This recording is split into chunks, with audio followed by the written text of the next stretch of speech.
Here we go. Freaking again, as only I can. For it's Saturday. You know what that means? We are live here once again. The Super Studios bring another live watch event here for AEW Full Gear. But before we get there, we're going to kick things off in the neutral position. Go into ignition with the Tailgate Brawl here at the Super Studios. Welcome to the opening discussion and coverage. Hello, everybody. Once again, Noah Foster, the voice of the SRS Rigor of Professional Wrestling. Damn it. I am here to bring you full coverage of the Tailgate Brawl, as well as some of the biggest matches we have in store tonight. We were crowned the first ever AEW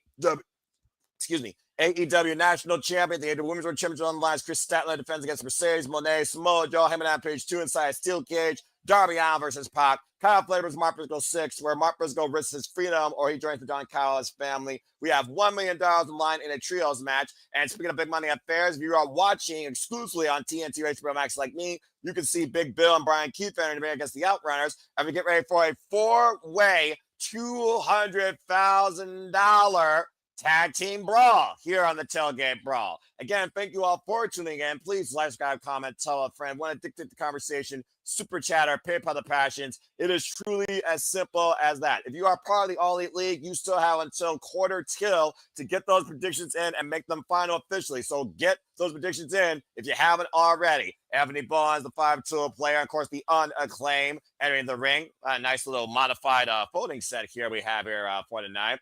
Sandy, good to see you once again as you listen to New Kids Corner while listening to me again. Sandy, always grateful for you. Appreciate you. Charles Saltz, it's also good to see you. It's good to see everybody here once again as we see if we truly can survive the best wrestler alive, as here comes Max Caster in all of his ego.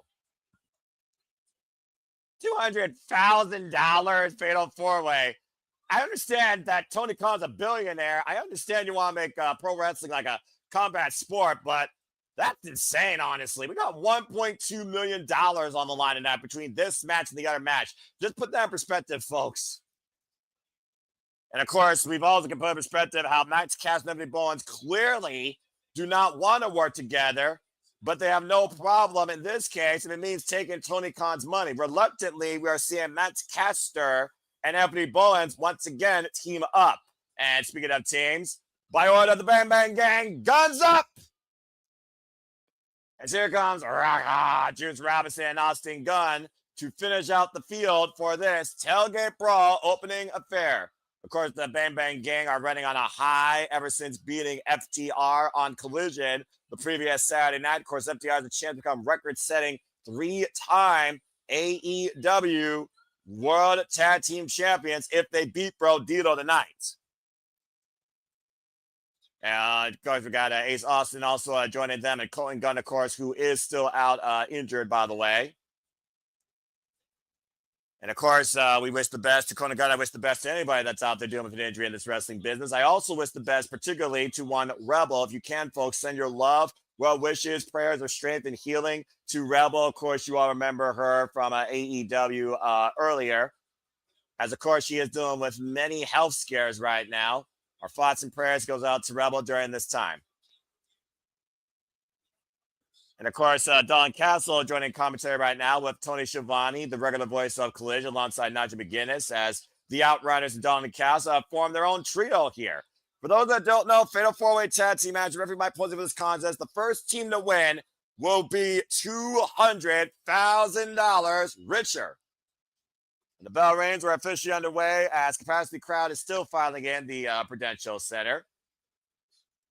And again, you can be part of the conversation, folks, using the hashtag AEW Full Gear or Tailgate Brawl on the X. And of course, you can follow AEW on all the social medias. If you're following right now on YouTube and other social media platforms, you might be hearing Renee Paquette, RJ City, and of course, Jeff Jarrett talk about what's ahead tonight as we are here at the hashtag AEW Tailgate Brawl. 54 minutes and 38 seconds. Cover away from the preview going live exclusively cover on HBO Max here in America. Of course, you all can get it on other retails like Fight and Payview.com and Triller, as well as other outlets, Dave & Buster's, all over the world. And again, you still have 54 minutes to join us live as we keep you in tune with the action the entire night. Then stay tuned, of course, for Aaron Riff and No DQ to do his review. Happy birthday to the boss man, No DQ. And of course, stay tuned for us bringing you once again the weekly Marvel Conversation Wrestling Madness that is the Saturday Shenanigans. Big right hand of Bowens by Austin Gunn.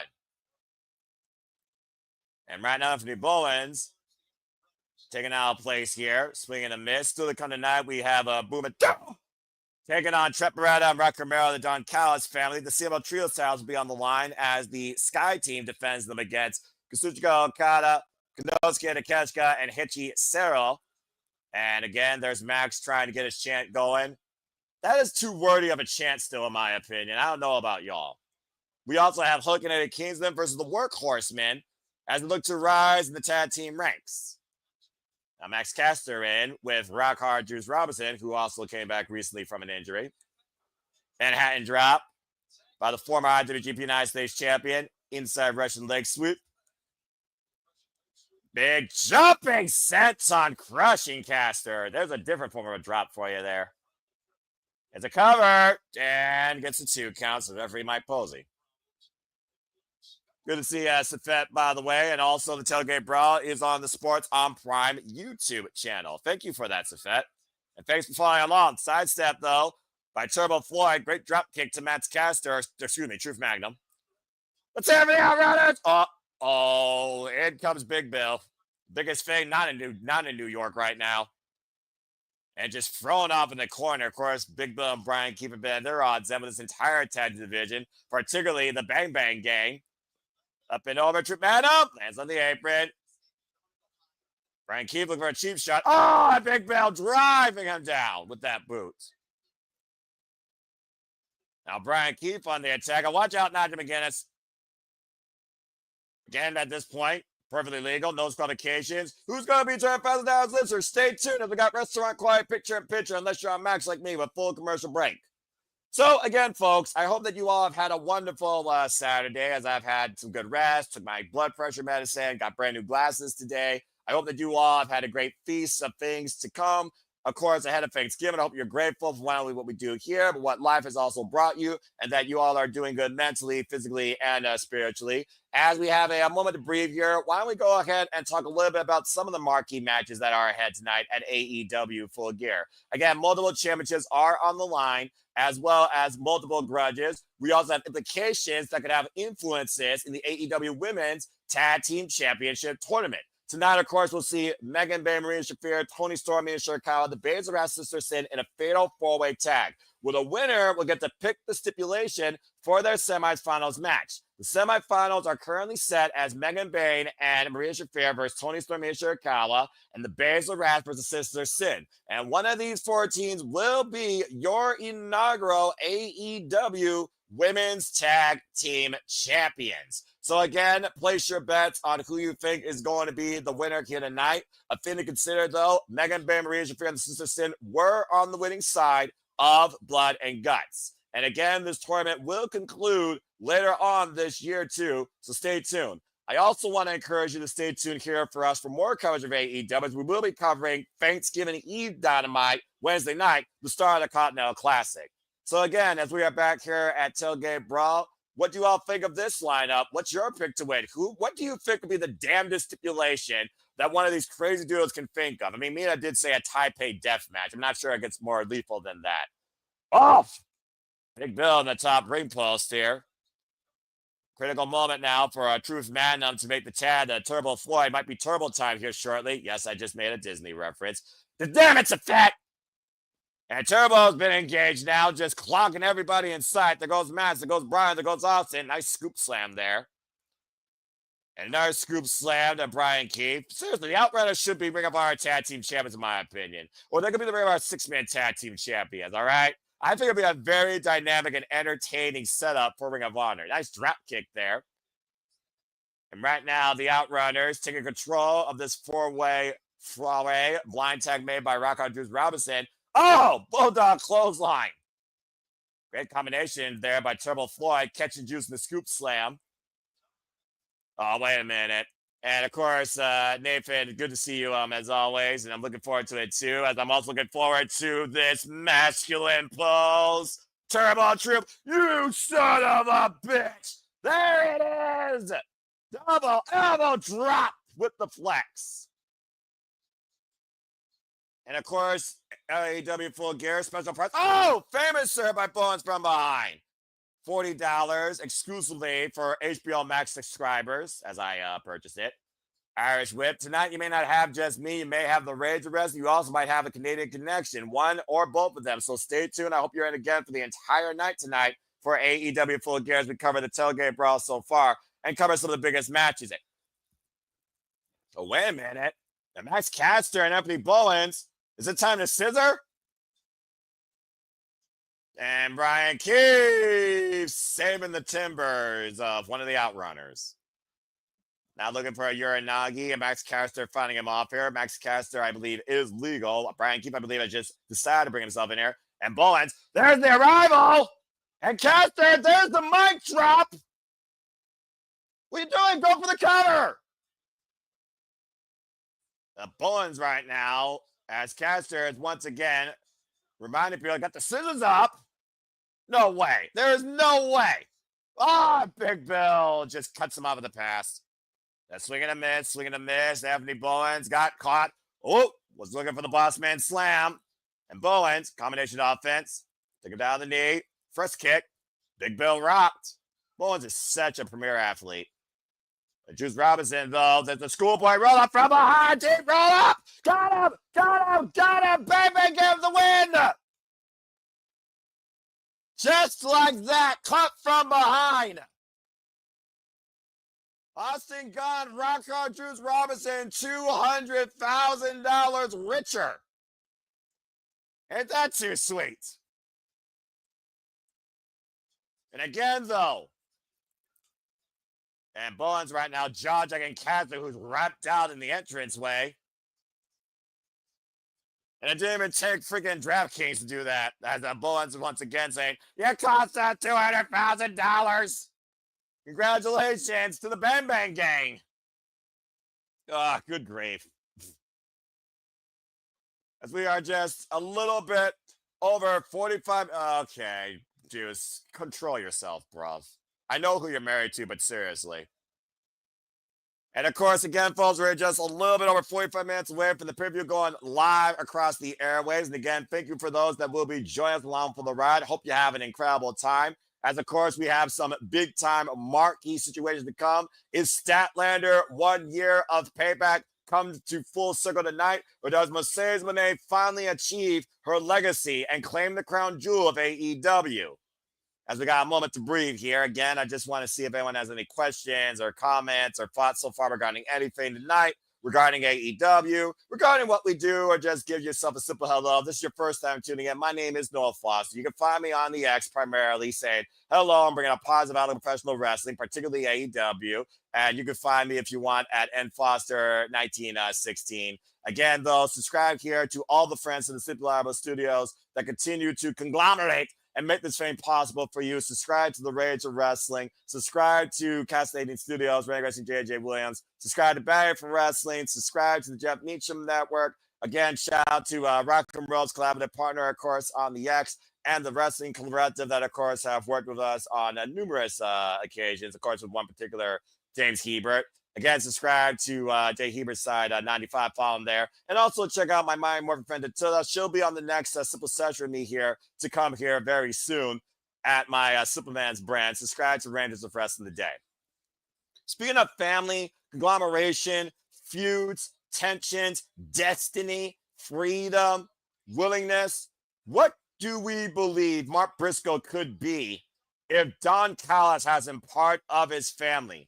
Tonight, it is Mark Briscoe, Kyle Fletcher 6. The record stands 3-2 in the favor of the Proto Star, Kyle Fletcher, who is still the TNT champion. If he is successful in retaining his TNT champion tonight, he will have the longest consecutive number of defenses in a single title reign for the TNT title in AEW history, as Mark Briscoe has yet to achieve gold in AEW. Former Ring of Honor World Champion, 13-time Ring of Honor Tag Team Champion, of course. And, of course, Mark Briscoe is defending not only his legacy, but his family, because if he loses, he must leave the conglomeration forever. I can't imagine Mark Briscoe underneath the influence or the freaking invisible hand of Don Callis. This has to be that crazy chicken man's night. Mark Briscoe is a light of hope, a wild beacon of fun in professional wrestling, while Don Callis is a poison to all of that. I can't see Mark Briscoe losing that tonight. Charles, though, giving a quick thought here, saying, I'm still going with Mark losing. I mean, that's fair. And Sandy with a thought here. Just saw a gift and add Anthony Bowens to the list. Now picturing him, Okada and Romu, all seeing the same psychiatrist because of who they're teamed up with. Trust being the key issue.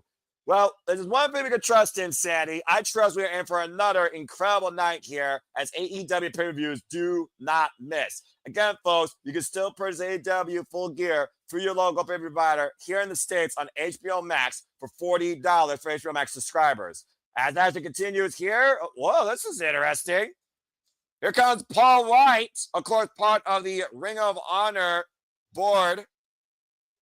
And, of course, we all know Paul White, Big Show. Of course, John Cena's catapult. Former 7-time world champion. Of course, Big Show lost the United States Championship to John Cena match for WrestleMania 20. Good to see Paul White here in fine fashion. But coming up next, Boom and Doom, QT Marshall, and Big Boom AJ go up against Roppongi Vice, Rocky Romero, and Trent Beretta. After this commercial break. Yes, folks, that's an actual match. All right. And of course, if you are on Max like me, you are literally dealing with a commercial. If you're on YouTube and other moments, you're listening to Renee Paquette, RJ City, and of course, Double J, Jeff Jarrett. Keep you in tune on what's to come here for AEW Full Gear. I'm going with Mark winning by either counter disqualification, but doesn't leave with the title. Telling Spigen if he doesn't leave with the title, but still gets the win, I suppose that defends his freedom, but it also does mean that Kyle Fletcher could crow about, I successfully retain my championship, because you are, with a point here, Nathan, champion's advantage. Mark Briscoe has to win via pinfall or submission. Counter disqualification means nothing in claiming the TNT championship. But that's a fair shout out. We will see what happens here soon enough.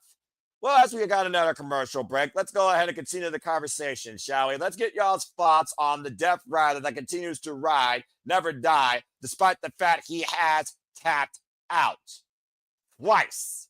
Let's talk about Jon Moxley versus Kyle O'Reilly in no holds barred action. This, of course, will be their 5th ever one-on-one encounter, as these two have been locked not only to this venue, but in this rivalry since Kyle O'Reilly went off for neck surgery for 2 years that almost ended his career. Of course, we saw Kyle O'Reilly show absolute blood and guts and a never say die attitude as he refused to tap out and give out to Jon Moxley's rear naked bulldog choke.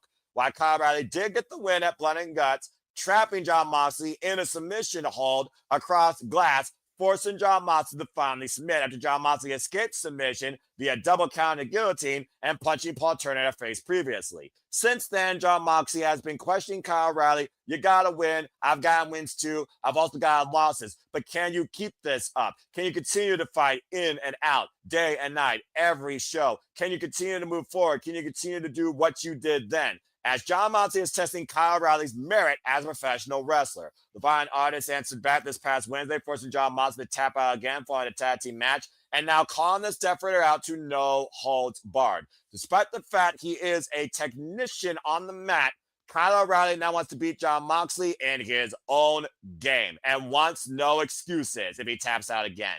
I don't know about you all, but I really am questioning the merit of Kyle O'Reilly in choosing someone that's got to be in favor for the Death Rider. Not only does this mean there's no disqualification, anything goes, moves are legal in the ropes, but Jon Moxley can use the Death Riders to his advantage. We know Jon Moxley has this army of killers as beckoning will no matter what. But how much more does the Death Riders trust Jon Moxley in what Daniel Garcia has called a mentality? And will we see more cracks form out of that tonight? We saw what happened this past Wednesday, of course, with Claudio Castagnoli and Jon Moxley did get the win on Orange Cassidy and, of course, Roderick Strong after the Death Riders got involved. And I still have to consider Roderick Strong's not part of the conglomeration, but he always will stand by his brother in the Paragon, and that is undisputed. But I really am concerned right now that if Kyle O'Reilly doesn't win this match, it almost resets everything Kyle O'Reilly just accomplished 2 weeks ago. Counterpoint, if Kyle O'Reilly wins this, what the hell does Jon Moxley have to say now? Not only did you tap out Fries, he beat you in your own game. And even add to that, if he taps out again, what would that mean? There's a lot to think about here. So what's y'all's thoughts on Kyle O'Reilly versus John Moxley? Does John Moxley tap out? Does Kyle O'Reilly pass out? Does Kyle O'Reilly get the win again? And is this the last ride that John Moxley has on pay-per-view here at Full Gear? There's a lot to consider here. So let's go ahead and see what you all have to say about that as they play a video package here. And we wait for, of course, the Tailgate Brawl to return. I also want to give a shout out, of course, to the rest of the Cinema Studios that have been covering all the other shows. Because, of course, here, folks, we cover all the biggest shows across all things wrestling. Shout out W fam. As, of course, we cover WWE, AEW, TNA, ROH, NXT, independent promotions, including not limited to GCW, HOD, AAA, and Japanese promotions like New Japan Pro Wrestling, Marigold, and NOAH. We will be covering WrestleMania, Wrestle Kingdom 20, by the way, next year. Stay tuned for further details on that. But again, I'm really wondering if Kyle O'Reilly is entering a no-lose situation, particularly for him. Why it's got to win for John Moxley or I'll be damned. You know, it's one of those things you got to consider. Let's go ahead and talk about now the AEW World Championship while we have some time to kill. As Samoa Joe is looking to once again be the man that upsets the Hangman. And apparently Samoa Joe is coming with an army from his dojo. An army of men, as of course he's called out him and Adam Page's merit as a champion, calling him a coward and even a pretender. Saying that Samoa Joe will give what AEW has been missing, a real world champion. And of course, we know Samoa Joe does not have the ops with him after him and Adam Page neutralized Kazuchika and Powerhouse Hobbs.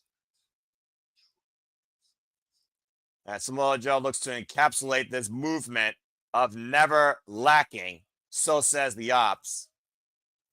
There's one thing I learned when Samoa Joe speaks, you listen.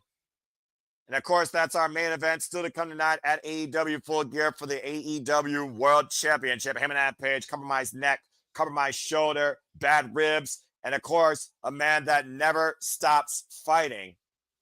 So again, folks, Samoa Joe at one point was AEW World Champion. Does him and Adam Page survive this year at Full Gear, knowing that he's lost the last two Full Gears in a row to respectfully Switchblade Jay White and Swerve Strickland? But the last time we saw him and Adam Page inside a steel cage, we saw what he did to the man that was across from him. And will we need to see that reckless bastard tonight survive Samoa Joe and make Samoa Joe go night-night? That's something you gotta consider. Let's go ahead and see what's going on here in the chat. Matt, it's good to see you. Doing very well. Of course, I love covering wrestling pay-per-views. And of course, covering AEW is one of my favorite fortes. And we got this unique tag team match now. Arcadia and the Raven v. Stephon Smith as Roppongi Vice, Rocky Romero and Trent Beretta go up against, you're hearing me right, folks, QT Marshall and Big Boom AJ. Boom and Doom, they're calling themselves.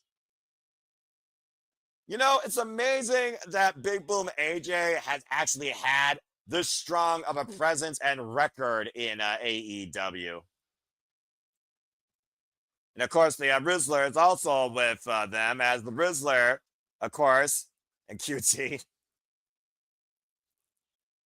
Big Boom AJ getting a rousing reception alongside Big Justice and Aaron Solo also escorting them to the ring. Ah, good grief. Get your Choco Chunk cookies out, folks. And get ready for the boom. That's the only time I'm ever going to do that on air, by the way. Of course, Big Justice and Big Boom AJ have had fallout and tensions in the past with QTV, but we've seen lately in Ring of Honor how they coexisted, actually.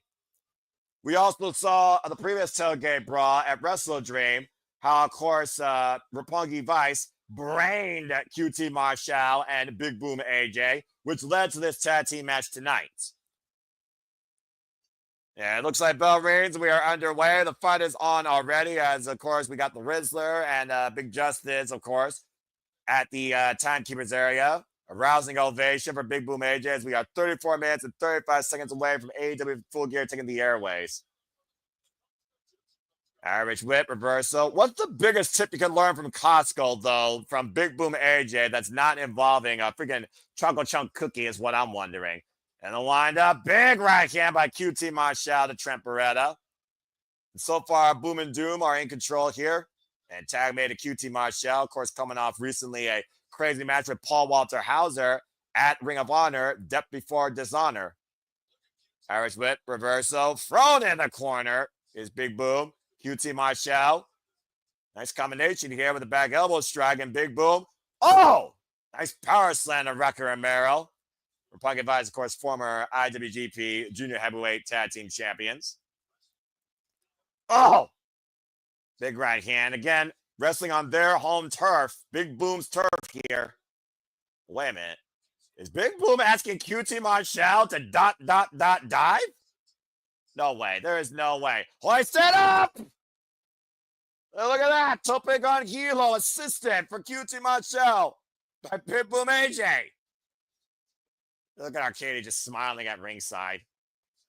That's a fun match, obviously. A Big Boom on the freaking screen. It's like a freaking Toriano in New Japan and how much he's loved there and all his freaking shenanigans. And shout out to Ranking Wrestling JJ Williams. Hope he's doing well as he, of course, continues to take care of Players with Passions. Show your love today at Constantine Studios, folks. Support the Ranking Wrestling JJ Williams. As, of course, this match continues. Who drops the boom for the 3 count? Stay tuned. We got a commercial break. Fuck television. By the way, for those that are wondering, I don't got chocolate chunk cookies, but I do have my favorite form of cookies, the golden double stuffed Oreo. So, by the way, shout out to the bunny, who's, of course, an Oreo aficionado who had a nice little recipe video on her Patreon. You, of course, follow Laura Denise on Patreon and follow her on Instagram and follow Chainsaw Girls podcast that her and Allison K do for all your latest horror enthusiastic tips and then some. Again, support them today. Congratulations on their 1 year plus anniversary on that podcast and the success with it. Anyway, if we have another commercial break here, let's go ahead and look more towards AEW Full Gear and what's in store tonight. As I said earlier, it is Saturday night, but for me, it is always Saturday night. As we have Chris Statlander defending the AEW Women's World Championship against Mercedes Moné 1 year later, where Moné handed Statlander, of course, not 1, but 2 consecutive losses while she held the TBS Championship. Of course, this year, Chris Statlander has been on a year of reformation, a year of recommitment, reinvention, 110% focus. As, of course, she won the AEW Women's World Championship against Toni Storm at AEW All Out and since retained it at AEW Wrestle Dream. When Mercedes Moné, Ultimo Renee, she self-proclaims 14 different world championships, including the new Ring of Honor World Television Championship, has never won the big one, and has only had 1 singles loss this last calendar year, and it was against Toni Storm for the AEW Women's World Championship. It's one of those things where you look at the value of a competitor versus the value of the champion and the value of the championships versus the value of the champion. 250 different small things do not equal to the one big thing. In my opinion, though, you don't need to give the 1% everything while the 99% struggles for scraps. Chris Statlander earned this. Focus 110% on this, as Walter Cruz is reliably going to agree with me on this analysis. And I do believe Chris Statlander has the CEO a long overdue fucking payback. But again, let's go ahead and get y'all's thoughts in the comments. Also, welcome to Rage of Wrestling, Walter Cruz to the Comedy Booth. Walter, welcome. Better late than never. How are you? Good. My bad. I don't know why I thought it was 7:30, not 7 o'clock. Well, that's what you can. Well, again, Tailgate Brawl. Imagine a pre-show of an hour-long wrestling thing. But anyway, we're talking about the AEW Women's World Championship. So why don't you go ahead and lend your thoughts? This GTA stripper twat waffle thing better not get you, okay? She better not dance her way to another title. She better not. 13. No, I think Statlander's stat is where it's at, and she's gonna finally give her second loss in AEW. I think Moné only lost 1 time, right? But she's never been actually. Yeah, she's never been beaten in singles action. She's only been literally pinned once in her AEW career, of course, by Toni Storm. And again, looks like we got a fight here. Claudio Castagnoli is currently not booked on the card. We're right now estimating that he might be part of the Casino Royale to crown the first ever AEW National Champion. So stay tuned and see if Claudio Castagnoli makes history. We'll talk more about that here in a moment. But thanks for tuning in. Hope you continue to be along with us. And please, That's a good choice, actually. I didn't even think about him. Yeah, right? But again, I don't think much more needs to be said. Tonight, it's Stats Night. It's Saturday for a reason, damn it. Chris Statlander is the present and the future of the AEW Women's Division. In my opinion, the most valuable player, the most valuable AEW original, not named Dr. Britt Baker, DMD, that deserves to be the AEW Women's World Championship in this era of this evolution of this women's division. And I'm just going to leave it at that. And thanks, Walter, for, again, the hashtag bisexual bedroom brawl thoughts. Of course, we talk about that AEW women's tag four-way to, of course, determine the semifinal stipulation here as the tailgate brawl here continues with Big Boom AJ and QT Marshall and Roppongi Vice. Well, that being said, while we are talking about Cloudcast and while we are talking about the Casino Royale, let's go ahead and talk about this standard, of course, Casino Gauntlet, Casino Royale is a James Bond movie. Anyway, shaken not stirred. Here's your number one, number two entrance, folks. The Hurtson against Bobby Lashley and Shelton Benjamin. This title will be a brand new title AEW that will be showcased and defended at AEW, ROH, CML, and New Japan. And tonight, we crown the inaugural champion. The way a Casino Gauntlet match works, two entrants start. First pinfall submission at any time will determine the AEW National Champion. It could happen as little after 2 people. It could happen as late after 21 people, as we've seen in the past. Kyle Castagnoli is not even booked on this card. His name has been mentioned. The only ones that have actually mentioned their names for this are Speed by Mike Bailey, Jet Speeds, Kevin Knight, and Ricochet. As Ricochet has also crowed about being the first AEW National Champion. I don't know, Walter, but well, I see Paul Watts pissed off right now after Big Justice got knocked down. Boy, are you watching on YouTube? I'm watching on HBO Max, bro. I'm on HBO Max. So what? 27 minutes and 30 seconds right now as tag team match continues. But Walter, why don't you go ahead and lend your thoughts? Oh, wow. Oh, Tailgate Brawl. That's why. I was watching the wrong thing. Why don't you lend your thoughts to who you think should be the inaugural AEW National Champion? We talk about Claudio Castagnoli. If not him, who in your opinion you think deserves it? I honestly, people are going to look at me like I got 2 heads, but Ricochet just seems like would fit for this title, and he's my sleeper. But it's the only match where being number 1 or 2 is actually a benefit. And so my top pick was Bobby Lashley to survive the entire gauntlet, and if not, Ricochet was my sleeper one. Oh. All right, now I just got a power slam by Boom.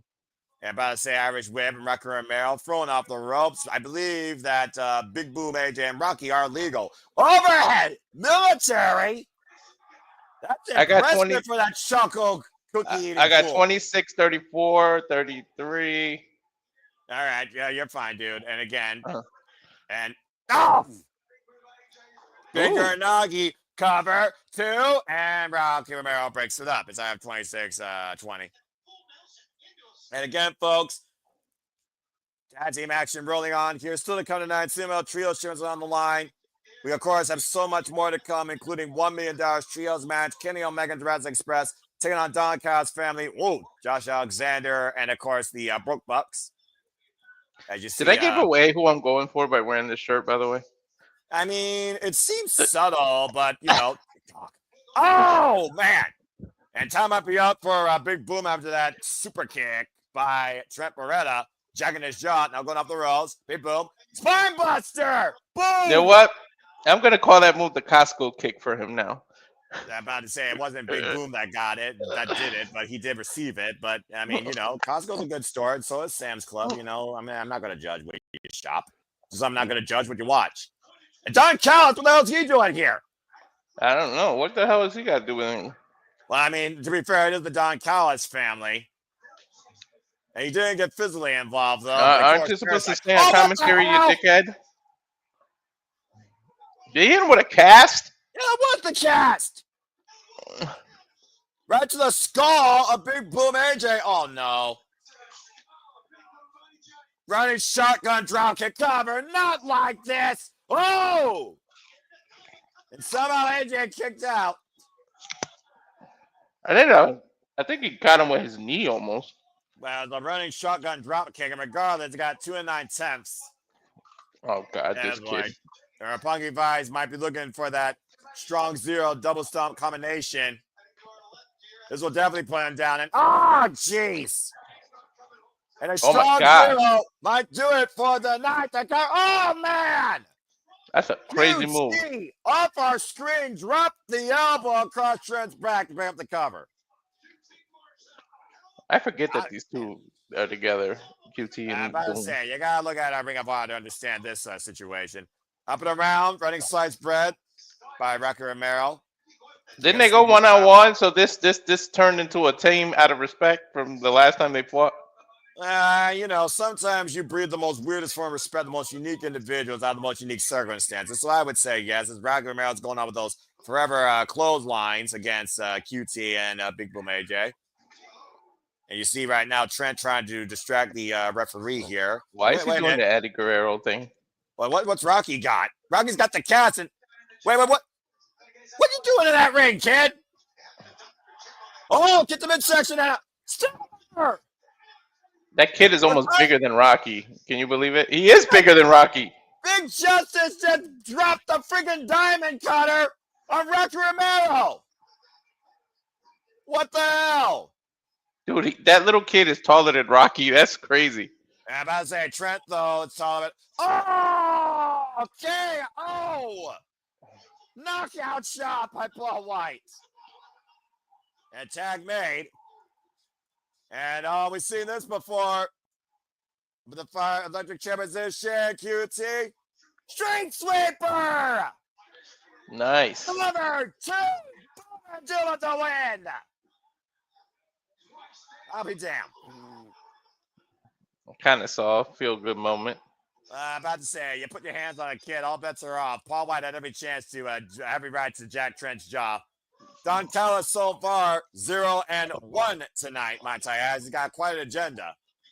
And Pro Wrestling Fan B6X just getting over pre-Thanksgiving family gathering. How's the pre-show been, fellas? Been fun so far. We've been talking about some of the biggest matches, and of course, we've been covering the Tailgate Brawl here, of course, on HBO Max. As I just saw Paul White deliver that weapon of mass destruction, that big knockout right hand to Trent Beretta, as Big Boom AJ and QT Marshall, Boom and Doom, got the win over Roppongi Vice and Don Callis family.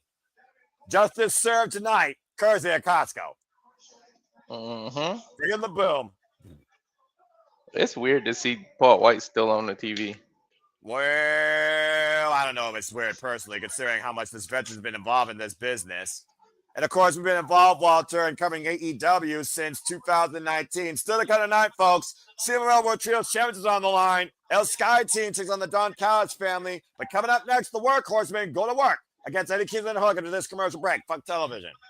Don Callis in the Sky Good to see you. As I said a moment ago, it's been extremely fun. We've just been talking about the biggest matches on the pay-per-view, some of the biggest marquee matches, as well as just covering the Tailgate Brawl. As we saw Big Boom AJ drop the boom, and QT Marshall got the win, which I can't. Me, but also kind of didn't. I can't wait for the Sky Team because it's going to be so interesting with Takeshita and Okada. While he was in Japan, Okada was taking over, taking not so subtle shots at Takeshita, and I'm pretty sure he saw those. Okay, fair enough. World Tag League. Go back to Dynamite. Look at the face Okada made when they announced Takeshita as the other member of the team. He literally argued with Don Callis.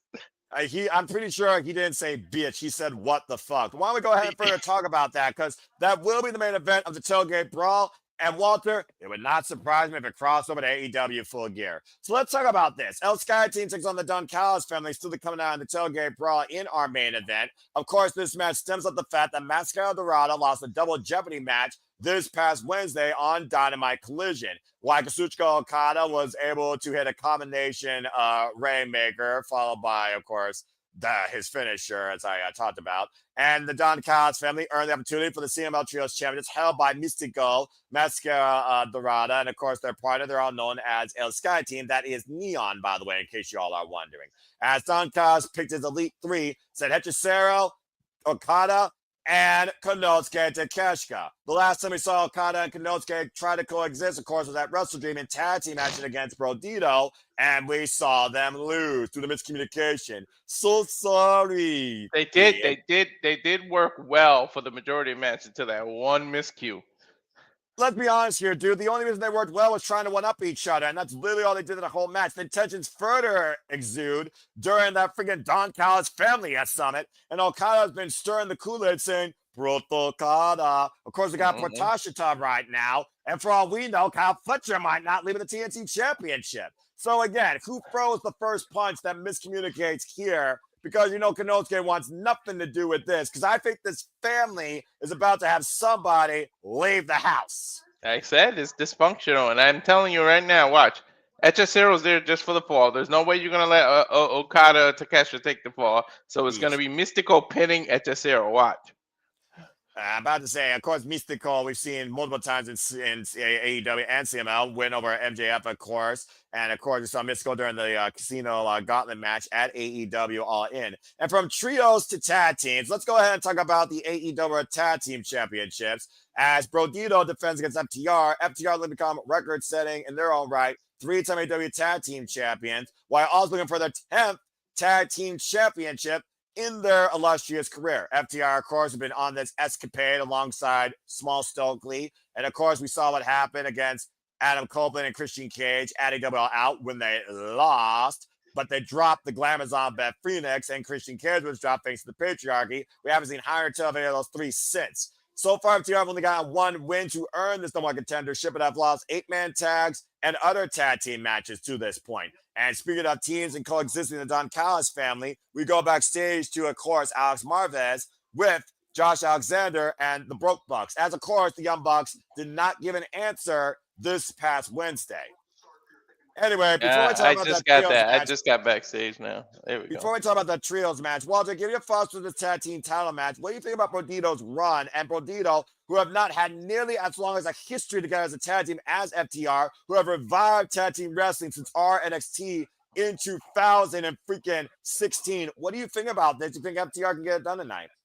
FTR is the epitome of tag team wrestling. This generation's Hardy, even though Hardy's still wrestling. They have literally seen gold everywhere they've gone, but I think Brodito can still keep it going. I love this tag team of Brodito, the way it came together and everything, and like they just so much fun.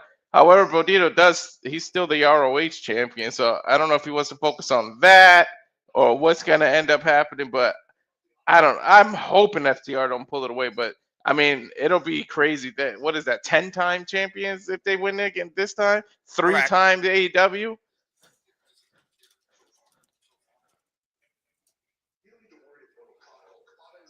Okada isn't here so far. Wait, what? He said you don't have to worry about Okada. But Okada's not here. Takeshi's a good guy. I think Don Callis is maybe sweating on his shiny head, Walter. I'm just saying. Might be a little bit panic setting in here. He said you guys were his best friend. Is he blaming them? Well, Don Callis has never taken responsibility for his actions his whole life. I mean, I'm just saying. Give you. What box is that? Money.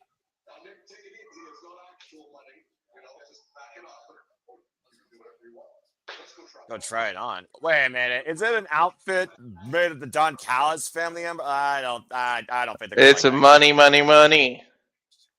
Well, anyway, I see a signal in the sky, so we'll go ahead and change gears here before we talk about the $1 million match. Send Hook! Hook to the rescue. Yeah, I'm about to say Hook to the rescue. Freaking hell.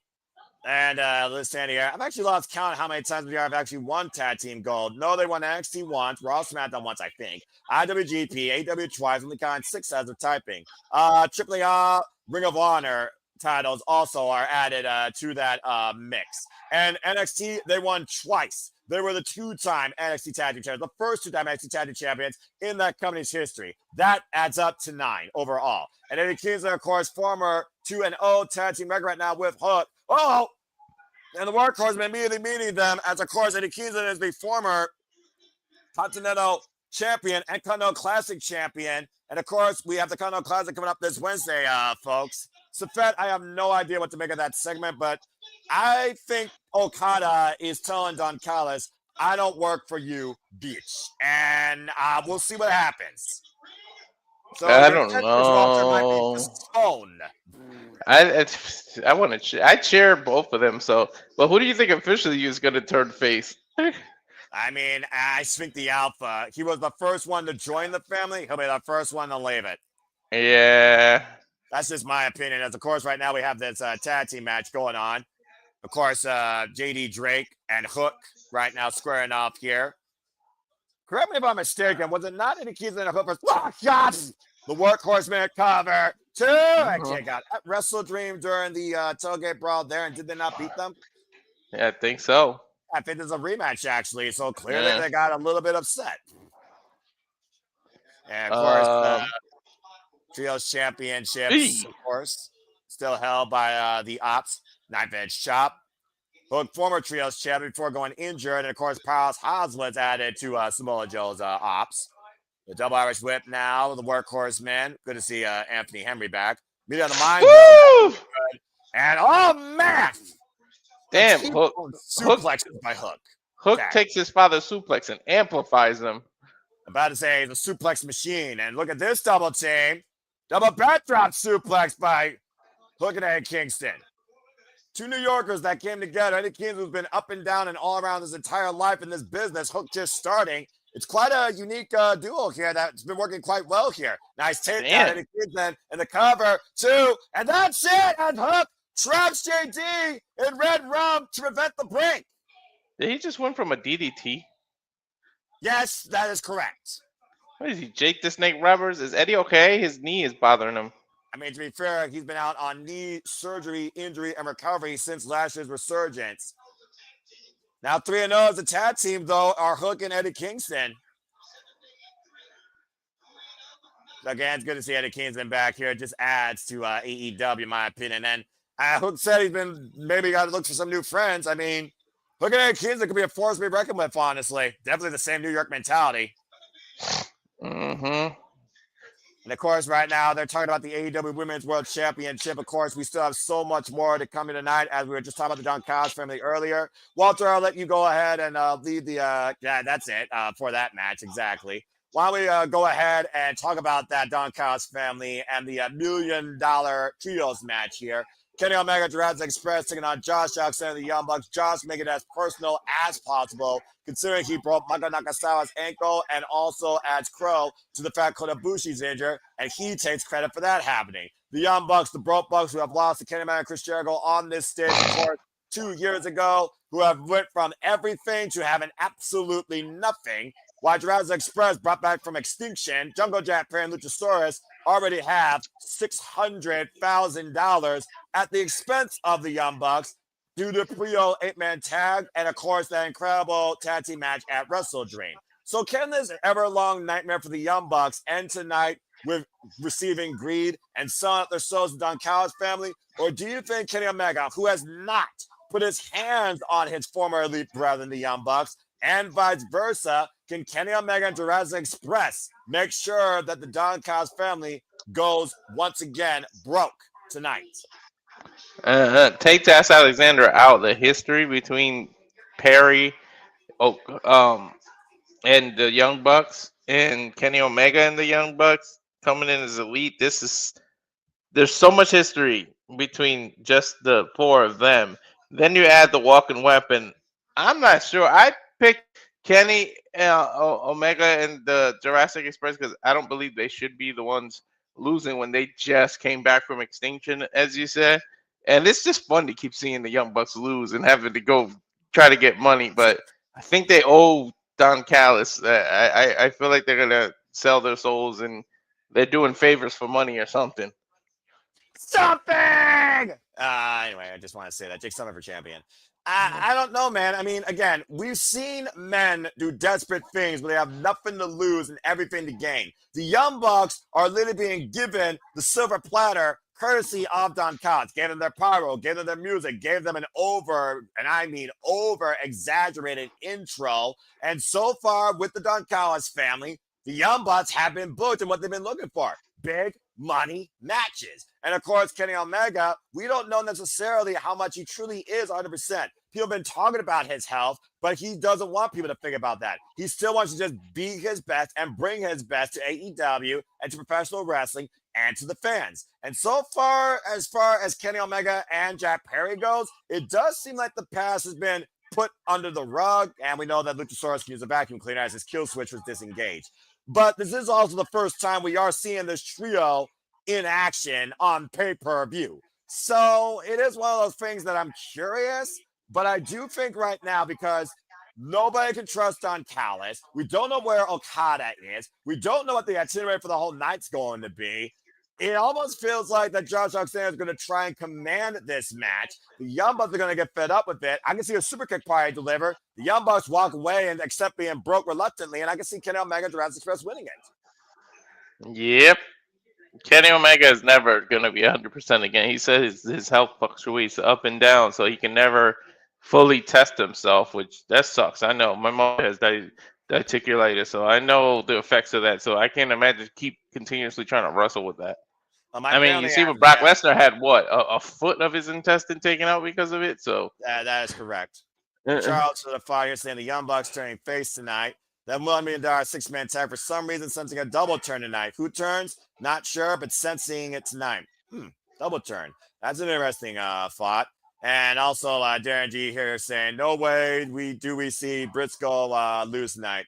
Well, again, I believe that Mark Briscoe will stay committed to his true family values. And speaking of family and speaking of values, I'm sure he's all about ordering the value meal at times. We have commentator, but more of an inquirer, it feels like Ariel Helwani at times, but brings a unique taste to the virtual booth. It's always going to have one half of the Canadian connection. Nicholas Ferrante is part of the conversation and discussion. Nick, good to have you. How you feeling about tonight, my friend? It's finally time as we get ready for Full Gear at the top of the hour, and most likely this trios match will cross over. Y'all hear me? Yes, we can. Yep. Who is that on commentary? Or who's that on what?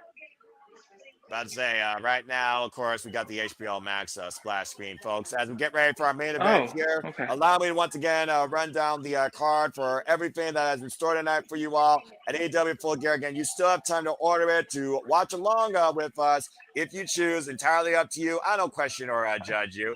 As, of course, I believe we have 8 card matches on tap tonight. We know that we have 4-way action where the winners will get to pick their semi-final match stipulation. Marina, Shafir, Megan Bayne, Toni Storm, Mina Shirakawa, Babes of Wrath, and Sisters of Sin. The semifinals are Sisters of Sin versus the Babes of Wrath. And, of course, Toni Storm, Mina Shirakawa take on Megan Bayne and Marina Shafir. We also, of course, have the TNT Championship. Kyle Fletcher defending against Mark Briscoe. Kyle versus Mark 6. If Mark loses, he must join the Don Callis family. If Kyle Fletcher also wins, he will be the most notorious consecutive defensive single-running TNT champion in AEW history. John Moxley goes one with Kyle O'Reilly and no-holds-barred action, making him tap out 3 times, including at Blood and Guts, and following the tag team match on Wednesday. Kyle O'Reilly now looks to beat John Moxley and break him at his own violent game.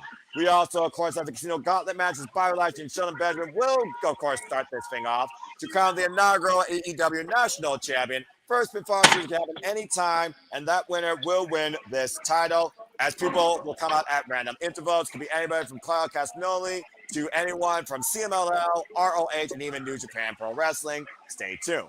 Rodito, of course, defend the AEW World Tag Team Championships against FTR. FTR looking to become 3-time tag team champions here in AEW. Brodito going to their 6th defense since winning these titles at Forbidden Doors. FTR has made it personal, especially with Bandito's family, or should I say Bermuda, his abuela. And of course, we have the AEW Women's World Championship on the line. Chris Statlander defends against Mercedes Moné. Chris versus Moné 1 year later from their inaugural encounter. Chris Statlander 100% focused. Mercedes Moné still in question. And of course, we have the bastard Pac calling out Darby Allin as he ascends out of his fiery inferno. For a one-on-one match tonight, expect anything but that. I'm shocked that that's a regular match. Don't be surprised if it doesn't stay regular. I'm just saying. Which match? The Darby Pac? The Darby and Pac. I'm surprised it's not some kind of falls count anywhere or no rules or. No, man. If they put that on this show, it'd be overkill with the. It's Pac and Darby Allin. It's a Death Rider and Darby Allin's person to deal with the Death Riders. I'm just saying, boys. Just saying. I don't know if you guys know. noticed, Okada is still not out with the Don Callis family. We got 4 minutes and 44 seconds before the preview goes on the air. And of course, that'll culminate with him and Page defending the AEW World Championship against Samoa Joe as the CMLL Trios Championship match officially underway. Cheap shot attacks for by the Don Callis family, taking on El Sky Team after Mascara lost Kazuchika Okada So it's gonna be Wednesday. It's 2-on-3. Well, right now, if Okada's a no-show, I would say yes. Wait, you guys are getting the match right now? If you're on HBO We're getting Max, the tailgate match, yeah. you gotta be on HBO Max to watch the tailgate brawl, bro. It's the collision before the pay-per-view. Okay, so I'm on because we don't have HBO Max in Canada, right? So I'm on our feed and they're running down the card for me. That's why I'm like, Hey, Canada's totally different than America, dude. And HBO Max actually shows wrestling before the pay-per-view starts. Hammerlock arm by Hechicero to Mistico. So was there a big pop for Mistico when he came out? Well, they came out as El Sky Team. They didn't do like the usual entrance, and of course, it's about the CMLL World Trios Championships. As Hechicero sacrifice against Mistico's arm inside Steel Chain. Hechicero is fucking crazy. He's an alchemist for a reason, dude. It's mad science. Konosuke to catch go with a chin hold right now on Mascara Dorada. Noah, my elbow hurts now. Yeah, I'm about to say, how you think Mistico feels? You see AEW Medical checking on him. Wait, I see what they're doing. Did they try to take him out so it goes down to a 2-on-2? Well, I think Don Callis senses urgency here, considering Okada has more to be found. Konosuke the catch guy has Mistico down on the ground. It's like instead of having it a 2-on-2, they take out the one guy and then Okada comes in. Possibly as the bell jet's rung, and again, it's also on Triller TV for international viewers here for AEW. If you want to follow with us for the last literal 2 minutes, as this show is about to cross over, and it does look like Mistico is being taken backstage. This now is literally a 2-on-2 encounter. Not that I want to give Don Callis family any credit, but that's kind of smart. Hechicero took out the advantage that the Sky team had. Yeah, I can't argue with that logic there by your point, though. Mistico looking for the code red deny. Whoop, up and over the Alabama Slammer. And look at Neon, take over Tierras to the Alpha. And Tornado, arm drag takeover by Mascara to Hechicero. As the CML Trios champions right now are holding the ring.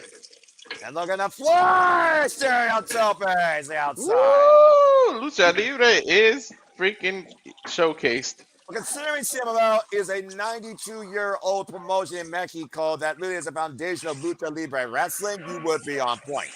Hey, Japanese wrestling takes a lot from the Lucha Libre too, man. A lot of Lucha Libres have come from there. Look who arrived in style all of a sudden. Was I right in what I just said? Yeah, Okada's coming in with a Ferrari. Oh boy! I told you they took out. They waited for Okada to come out, so they took the other guy out first, and then he made his entrance. Yeah, about to say the very lackadaisical walk though by Okada. Ooh, look at Konosuke's look. Folks, I also think they did that to prolong it so it feeds into the pay-per-view. Exactly, and folks, you got literally a minute to join us live on pay-per-view as this match will continue as float over into the pay-per-view as AEW Full Gear is about to start officially right now. I'm gonna back out and go back into the actual. You gotta do that, yeah, exactly. It's annoying, but you gotta do that. And again, folks, we hope that you enjoy the conversation, coverage, reactions, and discussion. We are here with you the entire night for what's sure to be another incredible non-professional wrestling from AEW as this pay-per-view is about to start. Oh boy. I got the flashing AEW pay-per-view event will start momentarily. Well, of course, the same thing with me. And again, folks, get your predictions in right now if you haven't already. Let your final thoughts be known. Do you think we get a new signing, a debut, a returning? What's the craziest thing you think happens tonight at AEW Full Gear ahead of the Continental Classic and possibly winter is coming? As we know, we got New Year's Smash, Diamond on 34th Street, Holiday Bash, and so much more to come to holiday season. Can you imagine if Sting's son pops up for this tournament? Well, we also... this gauntlet? That'd be cool to have You might be trying to create your own Justice League here as we're brought to you by DC. As we're officially inside the Prudential Center for It's Saturday. You know what that means. AEW Full Gear is live on preview across the world here. We are here with you across the Cinema Studios for our coverage reactions. Welcome, everybody, to this Saturday night presentation from New York, New Jersey, the Prudential Center. Packed capacity crowd in as we bring you into AEW. Noah Foster, Walter Cruz, Nicholas Ferrante is on the call with you. Thank you all so much. Please like, subscribe, comment, tell a friend. You want to take the conversation, super chat, or pay by passions. It's truly as simple as that as we are continuing forward with the CMI World Trios Championships. And not only that, but also with She's Yours, She's Mine, She's our Canadian friend, Ash. As we got both of us Canadian connection here for this special, first time ever, 4-person booth. Ash, how are you? I'm good. How are you guys?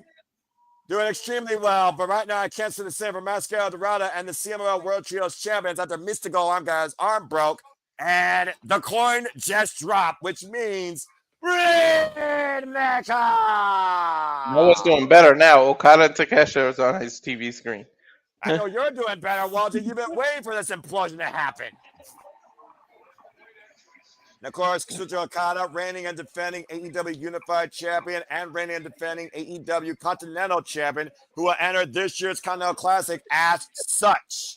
Did Okada already come out for you guys? Sorry. Yeah, his entrance, he's walking now, but he's got to steal the spotlight. As Okada does, damn it. Konosuke has not taken his freaking focus off Kazuchika Okada yet. Okay, so I am behind from you guys. Just let me know when you see Kazuchika Okada do a Unified Champion banner. That will be insane. Let's make sure we get this thing all right, people. Same. Yeah, I'm just seeing Okada right now.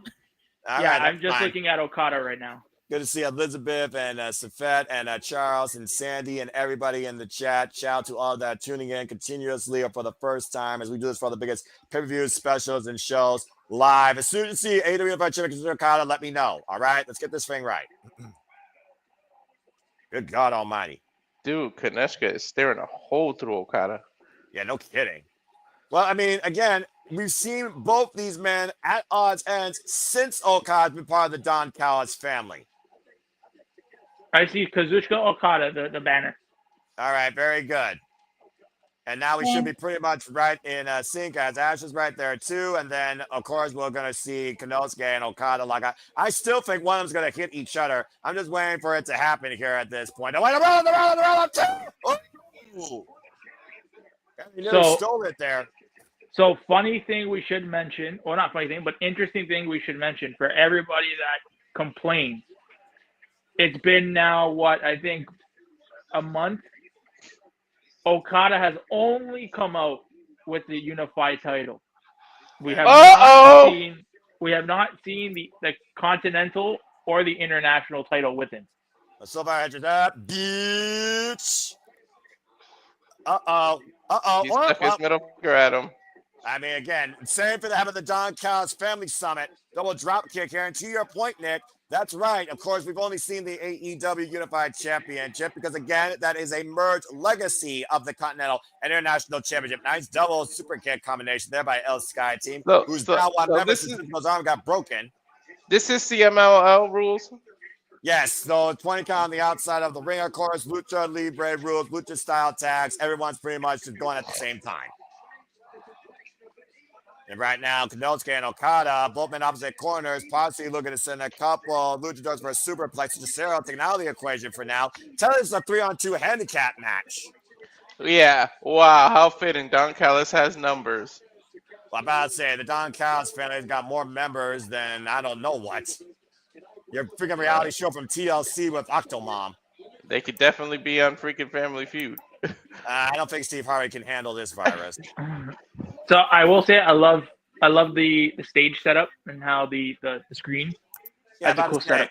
Dynamic set here. That's what AEW brings. Presentation, personality, family-friendly pricing. And Ash dropped out for some reason, so he must be having technical difficulties. Big headbutt there. I didn't even notice. Of course, I have to notice everything. It's what I do. And right now, the crowd is popping. What's going on? Well, wait a minute. Mistico's coming back. That's what's going on. Mistico's back. Oh. Remember, Hechicero, we saw him take Mistico's arm outside a steel chair. Springboard, take out to Harris. Oh, my God. Look how heavily taped they got his elbow. Now, apparently, one arm be damned. He's not going to make this. Springboard back elbow strike, wiping out Okada and Konosuke. Swinging a miss. Now the waist lock. Meet on the minds. Miscommunication again. Mistico right now. Take a fake kick to Konosuke to Keshko. Okada right now. Wits end. Cut with a Gamaguri. And Mistico spring it off with a double cross body. Oh my goodness. Mistico has turned this match completely around right now for El Sky Team. Takes down the Alpha. Now Okada and Mistico isolate. I want this one-on-one match. Me too. That's a nice takeover. Higa. Escalera. And the deep arm drag to Okada. Dude, Mistico has so changed since he left WWE. It was the WWE brand holding him down because he has not been Botchamania since. I'm about to say, when the WWE style forces you to change everything that you are, some people adapt and some people perish. That's evolution. Up and around. Take about Hechicero by Mistico. Listen, ever since Mistico left WWE, has been a draw. Because didn't they sell 1,000 tickets as soon as his name got announced? Ooh. That was a nasty head first tope that drove Hechicero's lower back into the announce table. It's like they put handcuffs on him in WWE. They restricted him, and that's why he couldn't wrestle their style. Up and around, takes down the Alpha. La Mistico, look at the arm breaker. Okada saving Konosuke. And wait a minute, what the hell? Okada just clubbed away at Konosuke. And threw him out of the ring. What the hell? But you said, Walter, these two can't coexist. So sorry. Beach. And right now, Neon with Okada. The Irish whip reversal. Neon, the drop down by Okada. Oh, drop kick. Most beautiful one in the business. So we have to be getting this match at World's End. Well, for all we know, Bookman might be in opposite blocks. You know Okada's in it. Will Konosuke be in it? That's the only way I can really see that happening, honestly. Escalera and Neon in and out, flow between the ropes. Okada taking over the arm drag, though. Damn, can't keep up with Neon. About to say, Luchador and Lucha Libre, you barely can keep up. Konosuke, though, hooking him up. From Japan to Alabama. Oh. Wheelbarrow. Wait, no try. Nazi bastard driver. And now the wheelbarrow suplex by the man that wrote a thesis on that move. You don't master a German suplex more than that. I thought he was going to try to turn into the Blue Thunder Bomb when he had him hooked the first time. Looking for the power drive, Neo Okada, though. Looking for the whoa! And almost took Konosuke's head off. Swing and a miss. Single boot. Konosuke. Big right elbow. Now Konosuke looking to hook up Neon. Okada. I know what he's going for. Falcon Arrow. And Okada hooking up Neon and Konosuke. And again, the tensions here about getting the win and proving who truly is the best here is what the audience is clamoring for. And right now, it's the Don Callis family undoing. Mascot, Dorada, Escalera, Rainmaker. Oh, no! I don't think There's Okada your cares. Rainmaker, Walter! I don't think Okada cares. Okada right now, take up and over by Mascot, Dorada. There we go. Let's see if we get her back in here. Fucking internet. That was so fucking cheeky. About to say, it's just like freaking internet connections are cheeky. And there you go, Ash. You back with us last? Oh! All right. We're going to make sure we get a chorus, a little bit of a feminine ditch here. Oh! And right now, Ash, you just saw how Konosuke got dropped by Okada earlier. Yeah, sorry. I had like screwy internet connection with the Wi-Fi on my end. And right now, Sky Team soars with the moonsaults. Neon and Mascara Dorada taking flight, wiping out the Alpha and Okada. Mystical now. Take a look at the replay here, by the way. Mascara Dorada up and over. And somehow catching Hechicero with a beautiful Rana takeover out of the attempted Tiger Driver. Mystical takes on Hechicero, the cover, two, and nearly got it. It's one of those things, Ash, you think about again, Mistico and Hechicero, though. I mean, those guys have a long cover. They go look at the leg, 2 count. They got a long-term history in CMLL, and Hechicero gave it a smart game plan, though, but clearly it didn't work.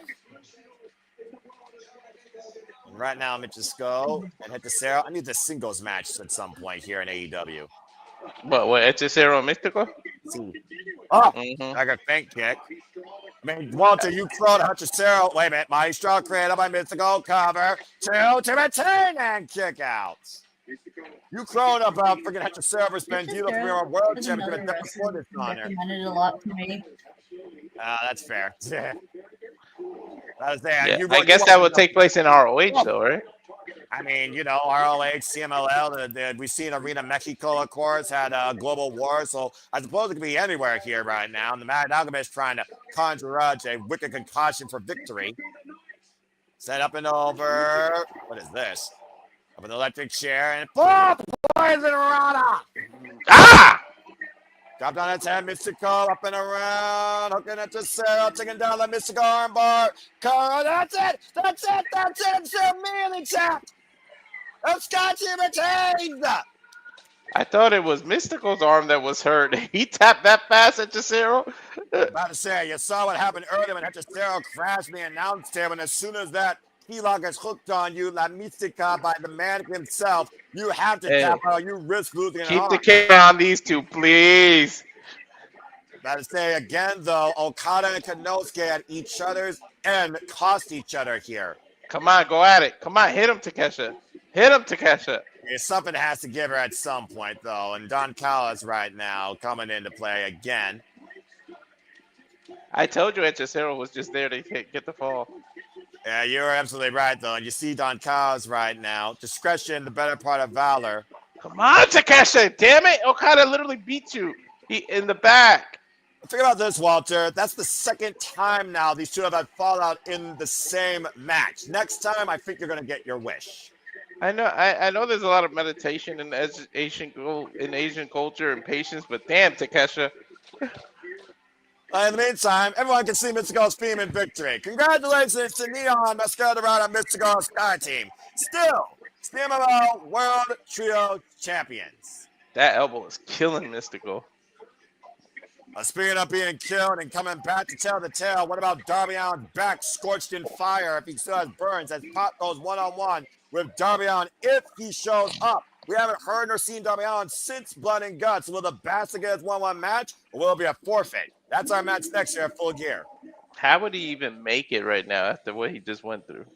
I'm about to say, why don't we get Ash to pin on this since we got Stable in and we haven't heard high nor tail from her yet. Ash, Darby Allin, Pac. We've seen these two at odds ends far before this Death Friars campaign, but you can honestly say that Pac has been Darby Allin's undoing since his return. Ever since that T-bone car crash and tasing Pac, literally the Bastard has done everything possible to break Darby Allin, including set him on fire.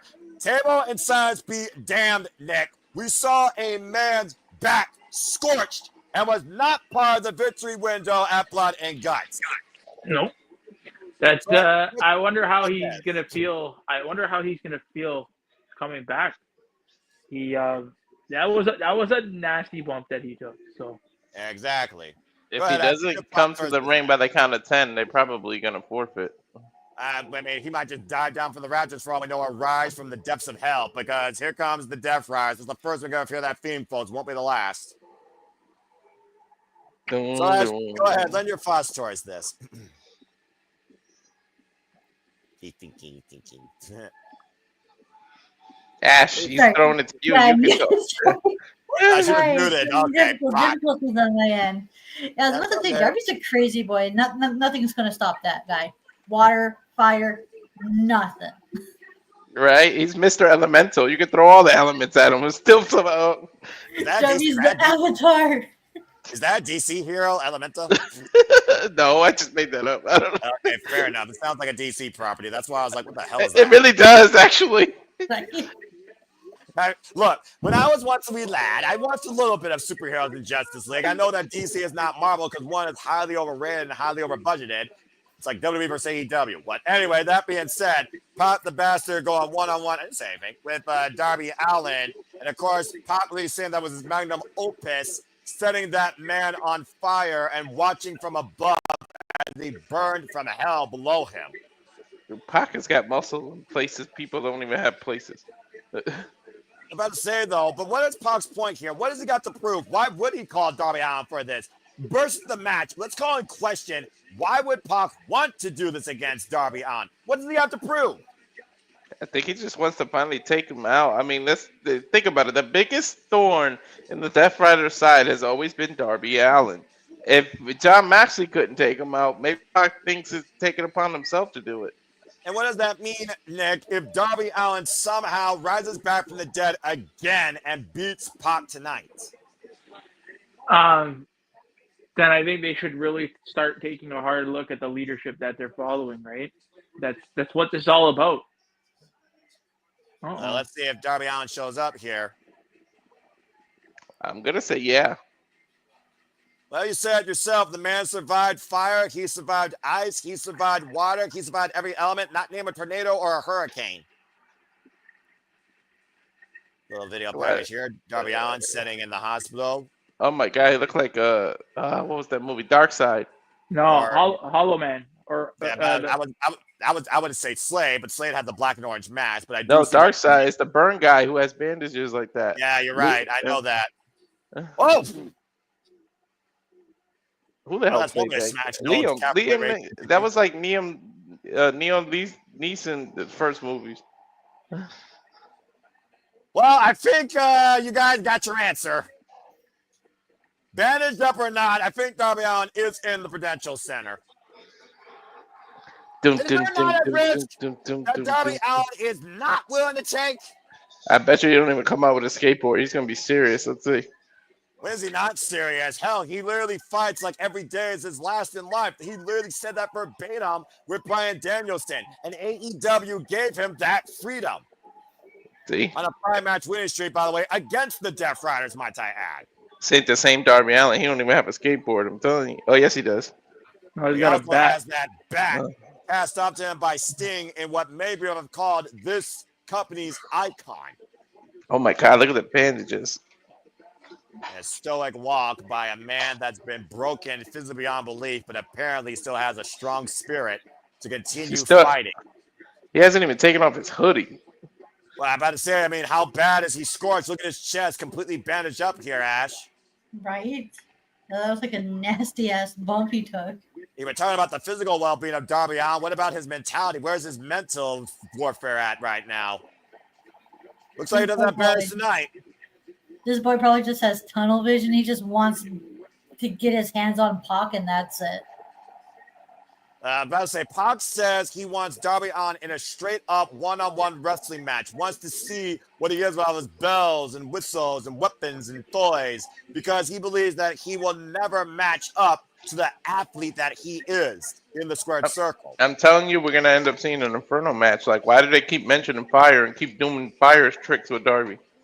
I'm about to say, yeah, chat, what the hell Pac is going to do to defeat Darby? I mean, well, at the end of the day, what do you do to beat Darby Allin versus try and destroy him? That's the question. Freaking Charles saying Darby is the avatar. Whoever said that. Referee for this contest, Bryce Rensburg. Charles saying he's moved to everything. Nobody is invincible in this life, no matter how much they believe they are, Charles. Everybody's immortal. Everybody's mortal, no matter what. Yeah, no kidding. You see the arm bandaged up, the back heavily taped up. Bell reigns are underway. Of course, we talk about the resilient tenacity of Darby Allin that's defined his life versus just his AEW career. No, what do you do? What do you do against a guy like that? Like, everything you throw at him, he just gets up and keeps coming. Darby Allin's almost like Jason. Like, what the hell do you have to do to keep this man down? I feel like you got to beat Darby Allin in a way that you don't think Darby Allin can beat you. And I think that's what Pac's going for here. Because under extreme circumstances, it's proven Darby Allin will not stay down, cannot be destroyed. But what if you beat him traditionally in a wrestling match? Let's think about this. MJF faced Darby Allin a few years ago in a straight-up one-on-one match. MJF won that night.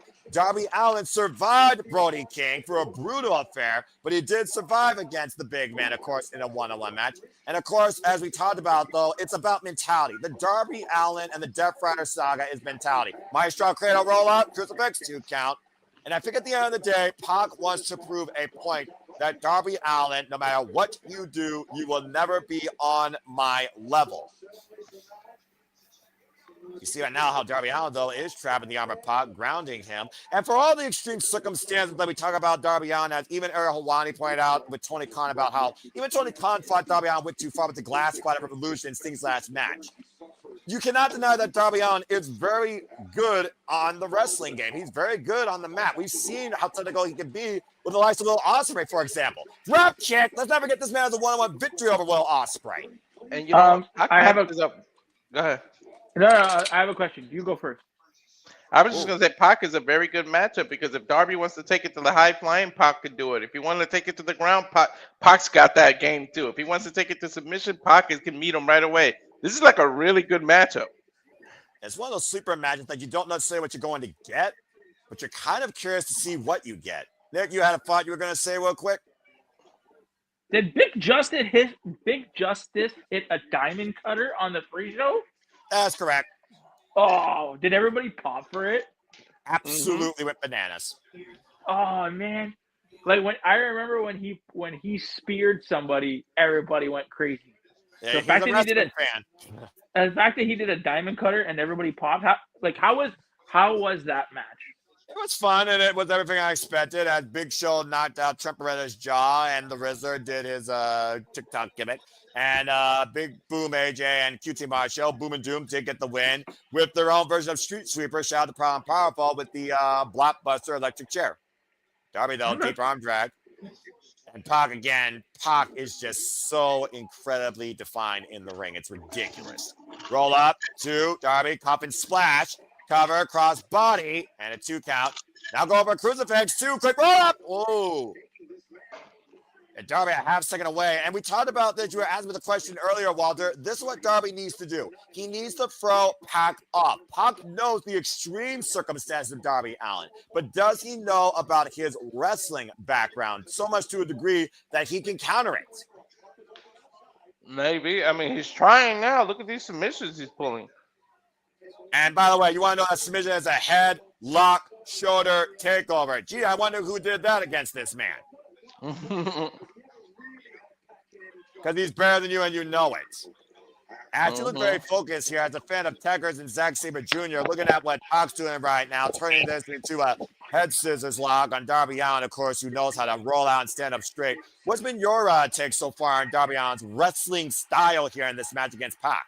He's doing a really good job holding his own on against Pac, with and showing like some mat work of his own as well. Because Darby is mostly known for his like high flying, death defying acts. There's a reason why Darby's in the Continental Classic, because not only can he do all these like crazy shit, he can work well too. And I've heard like a lot of people in like the Twitter spaces I go and say Darby Allin might be one of the best TV wrestlers. Same with like Mark Briscoe as well, as we might see later on tonight against Kyle Fletcher for the TNT title. Oh my! Uh-oh. Oh no! I sense disaster. Yo, is he gonna throw him to the table from there? No. Oh God! Dude, I swear to God, I thought he was gonna throw him to the table from the apron. Still though, guys, overhead military press to the floor on the compromised rib cage of Darby Allin. That's going to be about damage, especially to those ribs. Like, goddamn. You know what an interesting thing is, though? You know what an interesting thing is? See how Darby's like lying there, like kicking and screaming? Yeah. He's probably smiling while he's doing it. There are people that are masochists for pain, and pain is their best weapon. Ask Minoru's looking to Ishii about that.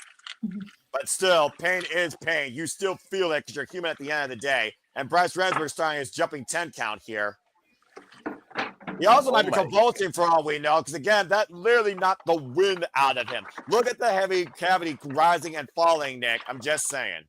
I swear, I thought he was gonna throw him through the table. You know, I almost wonder if that would have been a softer bump, because it wouldn't have been as heavy as a fall, just a longer flight. Up to 7. Darby Allin up to 8, trying to make his way in and forces the count to break. He almost slipped. I'm about to say again, how much did that take out Darby Allin? Again, hyperextending your spine and your core just to get up. Pac is trying to remove his bandages. That's bandages, by the way. That's not kinesio tape. So again, you're literally uncovering the damage that you've done. Oh, Indian that's rubber. Mark. he's doing an Indian rug burn. What do you mean, 5? Against burn wounds, nonetheless, guys. You gotta imagine how much that stings. And now the friction of his nails with that rake down the spine.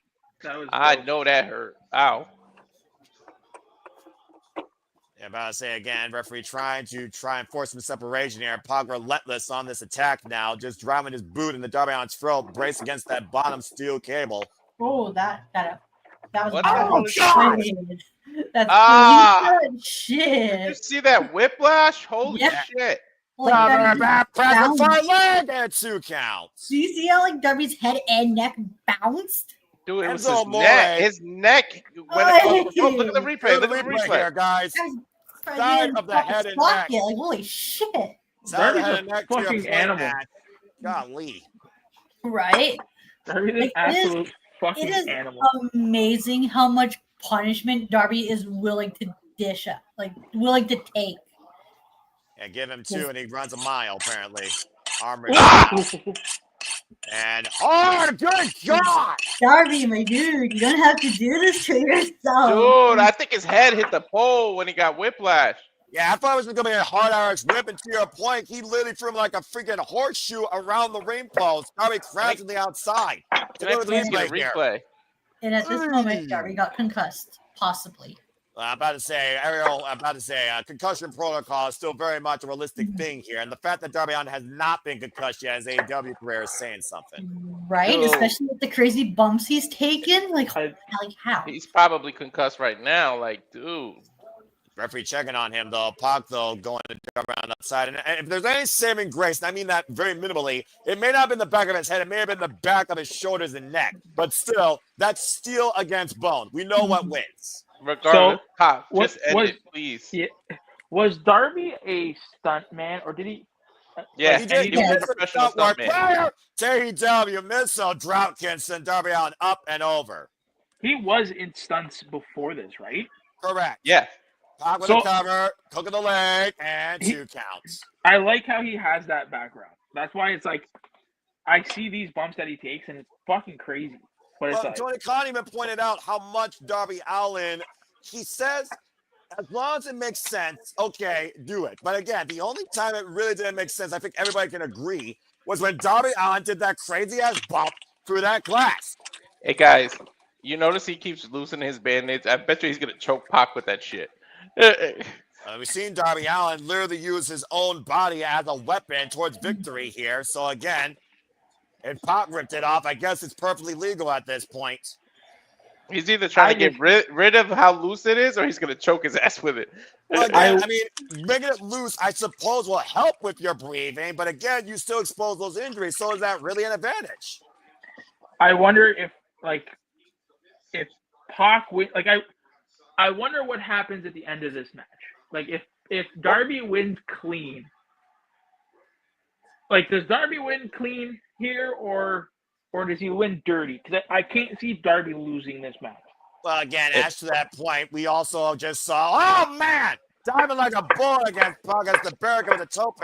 Darby Allin had 5 singles victories over the Death Riders. And the Death Riders might not even get involved in this because they're preparing for the Casino Gauntlet if any of them are in it. Or John Moxley versus Kyle O'Reilly, no holds barred. How do you think that? Wins against Moxley, and what are the other 3 wins he has? How do you think that national title looks? That's what I'm curious to know. Honestly. I was trying to think, like the NWA's national championship, or going back to the days of Tucker Promotions and Mid-Atlantic wrestling. Darby, Well, don't do it. Darby, go What? Is he climbing the turnbuckle? Yeah. Okay, that doing, man? Okay, Oh, I man. thought Pac was going to move and Darby was going to land on it. That did not go the way I expected. Dude, that was the tamest thing he could have did. Just the Right. missile drop kick. Yeah. And Pac literally just taking it, crashing back first, head first to the announce table, and Darby getting a massive back bump to the floor. Look at the I replay. get so nervous when I see Darby on the top rope because, dude, Darby, darling. Ooh, I just noticed on the replay how bad Pac's shoulder and neck hit the barricade. Right? With the history of his injuries, that's bad. Especially at the speed and the force the drop kick went at, especially at that high angle too. How many These times guys are all crazy. Go ahead, Nick. These guys are all crazy. Where the damnedest wrestle and some of the best wrestle. That's all elite wrestling. And I meant table, not barricade. I mean, yeah, table. Sunset flip, takeover, pop back to his feet though. Darby takes him down at the knee, and Darby guillotine! From guillotine! What the hell? Nice. I don't think he's got the full grip though, Walter. You know me about too about that being a UFC expert. He don't got the grapevine high enough either. And he definitely doesn't have the body leverage or the strength. Pop back to his feet though. And now Darby up and over out of the back door. Oh God! Oh, pump kick. Bounced off the rope, sidestep, rebound, German suplex. Darby still somehow trying to fight back to his feet. Like looking at oh God! Release German suplex. Belly to belly, overhead suplex in the corner. Oh God, was that hilarious! What is Darby's just getting like the third win? Like what the hell's going on? Adrenaline is a hell of a drug, I tell you. Bro, I've never seen somebody get motivated by pain so much. Or hatred, this Death Rider vendetta that Darby Allin has now and forever. This Wednesday. And of course, we'll be covering that here, folks. Stay tuned for that at the Survivor Studio. What? Thanksgiving Eve, Continental Classic. We'll be covering that this Wednesday night. Any news or did they mention anything about the Continental Classic on the pre-show? Nope. Okay. I imagine they'll do that with a little YouTube exclusive like they did last year. For those that don't know, it's 2 blocks. Gold League, Blue League, round robin action. Further details are to come as this match continues. No one loves that shit. You're damn fucking right, I do. G1 Climax, 5-star Grand Prix, M1 victory, off the second row. Oh, man, I caught with a German. So I want to bring light to, I know that it's farther into the show, but the Casino Gauntlet. Do you think, now I know that Toni, first of all, come on! Oh. So I want to know everybody's prediction. But do you think we see any NWA talent in there? Probably not. No, I mean, yeah. Go ahead, Ash. Is the NWA partners with WWE? Because No. if they are, then no. No, they're their own individual entity, and also Tony Khan respects Billy Corgan, and again, this is an AEW championship, and right now we're looking at Darby Allin trapped in the Brutalizer. I don't think NWA shows up. God, he's cranking on that. It just, I know that he spoke to Billy this past week in regards to it, so who knows? Maybe Billy said, "Hey, let's work something out. I'm pretty sure you'll see New Japan and CMLL in it. And ROH, this time we defended across all AEW partners. Darby is trying his damnedest to get to this rope. And the foot touches, which forces the break. Yeah, but Pac ain't letting go. Again, you got till 5 maximum damage. And he let it go right at 5. That's a 4.5. Again, Bryan Danielson said it best. They have till 5. Crowd chant, this is awesome already, and this is our first official match of this pay-per-view. Yeah, technically this is the opener. The other one was an overrun. That's what AEW does. Gives you a little bit of everything. You question some of it, you enjoy a lot of it. Well, any match involving Okada does not deserve to be on a pre-show, but that's just my opinion. Yeah, but again, at the end of the day, AEW hindsight 2020 was for the CML World Trios Championships, all right? And what the hell is Pac trying to do here? I think he's trying to take the turnbuckle off, but there's like a clip on it he couldn't get to. Right now, just teeing off against Darby Allin. I don't know how the hell Darby Allin survived that pumping bomber, by the way. Big pump kick to the side of the head of Darby, who literally might be out on his feet. Bro, sometimes somebody gotta save you from yourself. Somebody come get a towel or something. I don't know if Darby Allin knows how to be saved at this point. At the end of the day, everyone might read his last rites, and he still will come back to life. Pac's gonna do his move, huh? Black Arrow possibly. Yeah. Darby Allin in the drop zone. A broken arrow. And Darby stepping through, might be looking for the Last Supper. There it is, Scorpion Deathlock. Damn, Darby does it really beautifully. And he sat down. And again, all the pressure. Uh-oh. Oh no, it's that Stinky Wheeler He's calling Yuta. Death Riders in. He's not tapping. He's calling Wheeler Again, you Yuta. never face the Death Riders one-on-one. You never Oh do. no, there's the bat. Uh-oh. Right, No, but look, Wheeler Yuta did the smart thing. He didn't touch him, so the match is not over. You just clocked him and Sting's back. Oh, come on. Cheap ass victory. Bob freaking wins this match. Hey, man, Wheeler did not touch him. It's the right call. And then Darby Allin's vendetta against the Death Riders became his downfall. You give the Death Riders a moment, and they will take it. Just switch gears, please. I need the 4-way tag now. Please make that next. About to say, wait a minute, Wheeler Yuta right now, and Bryce trying to quit. Hold on. And about to say, it still feels like, wait a second. Bryce again, you can't call what you can't see, despite the fact that maybe a monitor underneath the ring. Bryce Randler officially declares Pac your winner. Reluctantly.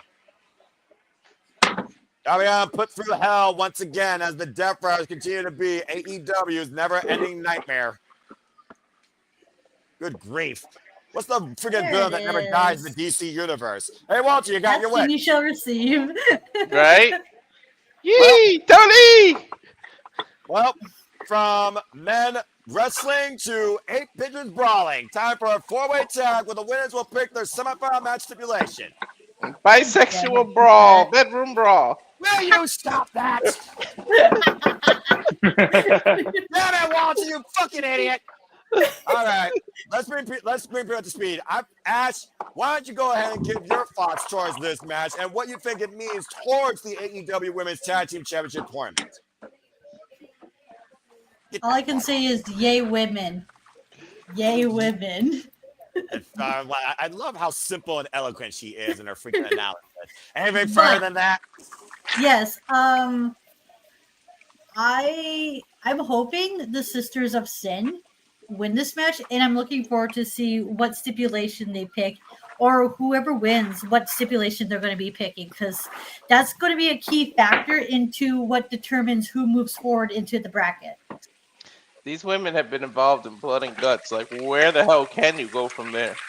Right? Mina Shirakawa suggested a Taipei death match, Walter. I'm just saying. And they're probably gonna go with that if those two win. Well, Nick apparently is frying something. I don't know why we need to hear that like static. Sorry. We're not dreaming, but you're about to be witness to the Triangle of Madness. Here comes the Sister of Sin, Julia Hart, and Sky Blue. Easy, Noah, easy. Well, I'm just segueing, man. Anyway, I know this. To your point, Ash, the Triangle of Madness and Mega Man and Shafir were part of the winning team in the Blood and Guts match. As the Sister of Sin punched their ticket to the semifinals, of course, beating Jamie Hayter and Queen Aminata in the opening round. Of course, Julia Hart and Sky Blue and Fekla have been injecting their own toxicity into AEW since forming this trio of spooky bitches and running roughshod over here. So you get to pick your opponent and the stipulation, right? No, you just pick just your the stipulation. Oh, and again, okay. for those that are wondering, the opponents are Sisters of Sin versus Willow Nightingale and Harley Cameron, the Babes of Wrath, and Toni Storm and Mina Shirakawa, the Forever Love Bombs versus Megan Bayne and Marina Shafir. Those are your last 4 matches left and last 14 left, in this AEW Women's Tag Team Championship tournament. The winner again of this match will pick their semifinals match stipulation. And you gotta agree, Walter, the Mega Sis truly was a secret weapon in Blood and Guts. Oh my God. It wasn't even that secret. She was just a damn weapon. And of course, Megan Bayne and Penelope Ford, the original duo here. Of course, Penelope Ford is out indefinitely on injury, touring her UCL, still escorting Megan Bayne to the ring. And of course, brought to you by DC, it's Harley Cameron and Poison Ivy. Megan looked like she was chiseled out of a stone in Mount Olympia. Ascending down from freaking Athens, Greece, it looks like. And speaking of the Death Riders, here comes the most lethal Death Rider, in my opinion, man or woman in this company be damned. Right? You want to talk about weapons? Here's one right now. There's your living working weapon. I was gonna say she is the walking weapon. Yeah, Right? move over, Josh, whatever your name is, Alexander. Alexander. And this problem still has yet to have a solution. Marina Shafir, of course, who literally planted her own foot in glass to help Megan Bayne and her team win Blood and Guts, while incapacitating Mina Shirakawa in Mother's Milk in glass. Let's be honest, she is a Death Rider. She's been the ride or die partner of John Moxley since this mission statement after last year's Forbidden Door, and so far we have seen Megan Bayne and Shafir be a very formidable duo. And here comes everyone's favorite bubbly wild duo. Oh, that means yes. The Bears the ref. It's a who's coup for whoever wins this match, and more importantly, whoever wins this tournament. Harley Cameron and Willow Nightingale, of course, who have been all inspiring people here in AEW. Smiling always. I can't wait. Come on, Mina and Toni are next. And of course, Willow Nightingale and Harley Cameron punched their ticket towards the semifinals, beating Mercedes Moné and Athena, with Harley Cameron pinning the Ring of Honor Women's World Champion. I'm afraid what Mina and Toni can drum up and what Megan Bayne can drum up as they pick at the stimulation. Well, while you say that, drum roll please, as here comes the Forever Love Bombs, Timeless Toni Storm and Mina Shirakawa, something straight out of a jazz club in LA Noir. It's Dick Tracy stuff here. Hey, I'm all for it. That's the person that digs the style and digs this type of era. Love, heart, kiss, lust, fight. Toni Storm and Mina, forever lovers, apparently. The woman that she loves more than anybody else in this world. And Mina Shirakawa, who everybody wants. Dude, look at Shafir and Megan Bayne's face. They don't give a damn. They just sitting there planning, as you should. Right? Which is Like, smart. they are not impressed. Heels are actually being healed. And of course, What? That's so crazy. Yeah, you know, I mean, logic can exist at least 1% of the time in wrestling. Of course, Mina Shirakawa and Timeless Toni Storm advanced to the semifinals, beating Odds Windsor and Rico this past Wednesday on Dynamite. And you all know exactly who their vendettas towards more than anyone else in this match. Hi, Marina. And Julia Hart in Sky Blue looking unfazed and unimpressed. Again, folks, one of these 4 teams will be your inaugural AEW Women's Tag Team Champions. Bell reigns are underway. Good luck, Arby. Whoa, get the fuck out of the way. Oh, Toni attacked Shafir right off the rip. The bitches are brawling. And immediately Shafir going after Timeless Toni Storm as the bell rings. We are underway. 2 people are in the ring at the same time. I'm just saying. They're the starting 2 by default because everybody else just fell out. And Willow Nightingale got suplexed by Megan Bayne. Sky Blue put in the boots to Mina. Julia Hart put in the boots to the Harley Cameron. And right now, Marina Shafir, of course, that background MMA and judo coming into play here against the former 4-time AEW Women's World Champion. She keeps it traditional with the barefoot. About to say, Toni Storm now trapped in the most lethal corner. Tag made by the Megasis. Again, Megan Bayne and Mina Shirakawa, of course, were heavily involved in the finish, as well as Marina Shafir, as Timeless Toni Storm was held back by the Triangle of Madness, forced to surrender to save her partner. Oh my God, Toni's chest is going to be on fire. Mm-hmm. You know, she probably welcomes it. Penelope Ford right now, of course, mocking Timeless Toni Storm from the outside. Again, she may not be a competitor, but it does not mean she can't be involved here, people. Pain might be pleasure for Toni, knowing her crazy ass. AEW Full Gear, the talk of the night on the edge. She could be part of the conversation. Hashtag AEW Full Gear with the Lupez press, and Megan Bayne caught her, by the way. Oh, God! You said yourself. Shit! So that overhead suplex from a freaking hug. So Marina Shafir is the walking weapon. What the hell is Megan Bayne then? I don't know. Of course, Wonder Woman. World Champion. Oh! Take over head to DDT. Tammy Mina Shirakawa. Megan Bayne, by the way, who lost her first singles match against Timeless Toni Storm at Dynasty. And now me look at this teamwork. Tornado off the shoulder. You love when people use each other. Get a 1 count. Barely a 1 count there. We've seen what it takes to put down Megan Bayne for a 3 count. Extremely rarely here in AEW. I mean, Toni pretty much survived. She didn't win that one-on-one, to be honest. Yeah, for freaking Rocky won for once. Irish Whip, Mina Shirakawa, as everyone wants Mina. And of course, Mina Shirakawa's had her first share of fallout with Megan Bayne prior to Blood and Guts. Ooh. Nice kick off the corner there. Look at the kinesio tape on Mina. Again, all of these women were involved in Blood and Guts, so no one is 100%. I don't give a damn who you are, even if you are the Mega Sis who just dropped it with a Samoan drop. And Bayne showing her power here. Back press. Look at the far leg cover. And a 2 count by Aubrey Edwards. Let's over Aubrey. It's all women's affair here. 9 women right now. This is the AEW women's division. I fucking love it. And the love bombs right now. And Marina Shafir. Marina Shafir, again, has been nothing but a lethal combatant here in AEW. Taking on any man or woman, despite the fact she's only been involved probably in 4 matches this year. I will feel so bad for the women's division if Shafir gets a hold of that title. Ain't nobody taking that shit off her. Well, I mean, ask the Defy company about that. She's still the Defy Women's Champion. And went for the second fake instead. Oh, man. Head trap DDT on the apron. I thought she was going to go for a modified Koji clutch in the ropes as Sky Blue did make the blind tag. Bro, that was a nice DDT out of the corner.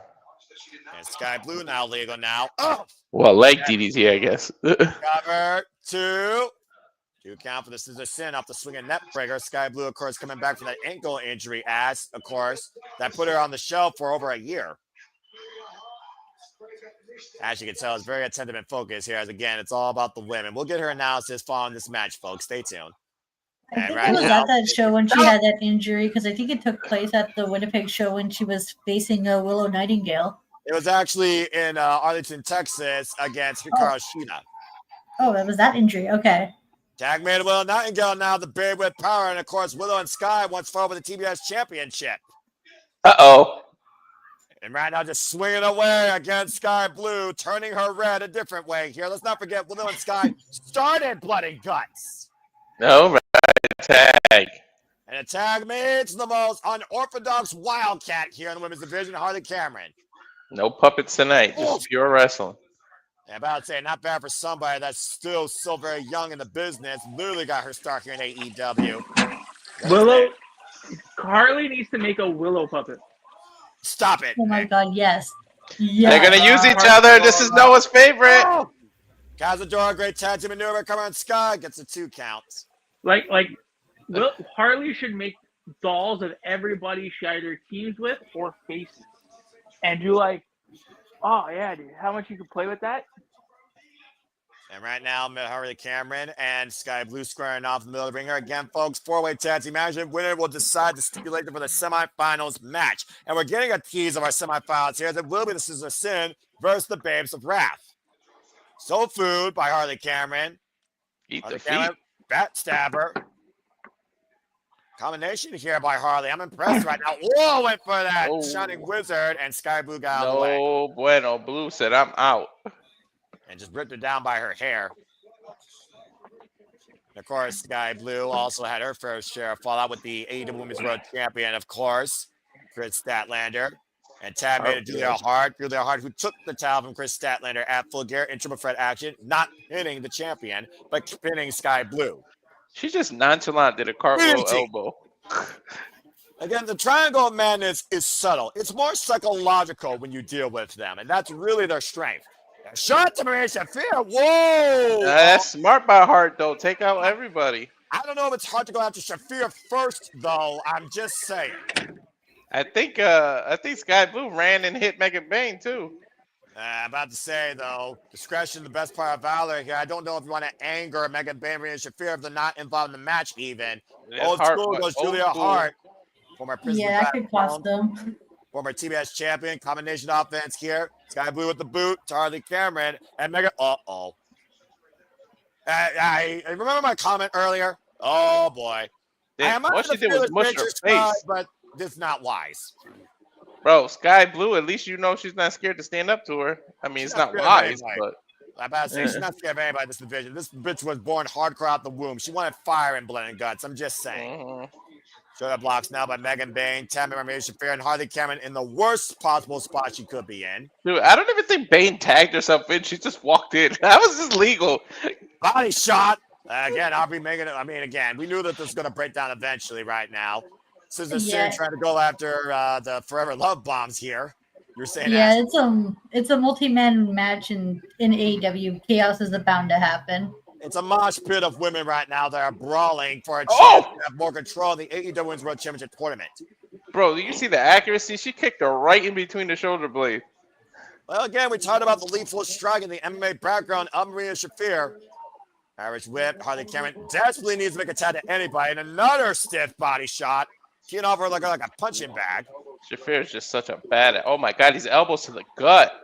Now Megan Bayne legal now. Power and precision. That is the techniques and tools of the trade you get from Marina Shafir and Megan Bayne. That ought to be their team name, to be honest. That's what they are, power and precision. That's a fair point. Up and around the DDT by Harley Cameron and Megan Bayne. A critical moment here now for Harley Cameron to make the tag to Will Nightingale or anyone else for that matter. Dude, she Shafir spiked legal, though. Take a pick. Again, immediately on the attack. Great up kick, though. Need a tag. Dude, Finally! Shafir is like a pit bull. Remember, Will Nightingale said she would be the biggest problem to the Death Riders. Mm-hmm. Her and Marina Shafir already have fallen going all the way back to AEW Double or Nothing, Anarchy in the Arena. Oh yeah, then the hell they put through each other. God damn, that was crazy. We talked about power. Don't forget about Willow. Shit. Mm-hmm. With the power bomb with a running power slam cover two and kick out by Shafir. I want to point out an attention to detail. I like how even though Megan Bayne and Marina Shafir are tagging, This is a sin. What's her face? Penelope is still coming out with them, even though she's hurt. I admired that. Even though she's hurt, she's still coming out. She's still doing what she needs to do. Well, at the end of the day, again, this was this duo that formed out of nowhere. And right now, Bayne and Shafir scrambling against System Sin. Imagine this being your finals, Ash. Sisters of Sin versus who again? Bayne and Shafir. Oh, that'd be a wicked finals. I think Bayne and Shafir go into the finals no matter what. Let's see what Mina right now wants to change that factor. And DDT right to the legs of Sky Blue. 2-for-1 special. I'm hoping when Penelope Ford gets healthy, the three of them remain as a trios because Penelope Ford can do a good job of talking for both of them. Because that's what adds to the mystique and intimidation of Megan Bayne and Marina Shafir, that they rarely talk. I mean, to be fair, we haven't seen a women's trio like this in who knows how long, and there honestly could be room for more of these. So I wouldn't mind seeing it. What is this now? Mother's milk. Yeah, you're exactly right. Dropped in Mother's Milk. This was the ending scene at Blood and Guts, and Toni Storm being fitted up and Megan Bayne, and there's nobody there. That's technically. Ooh. She's holding Toni back. Yeah. Jawbreaker, and Toni Storm dives to save her partner. Dude, she was pinning her. She had her right.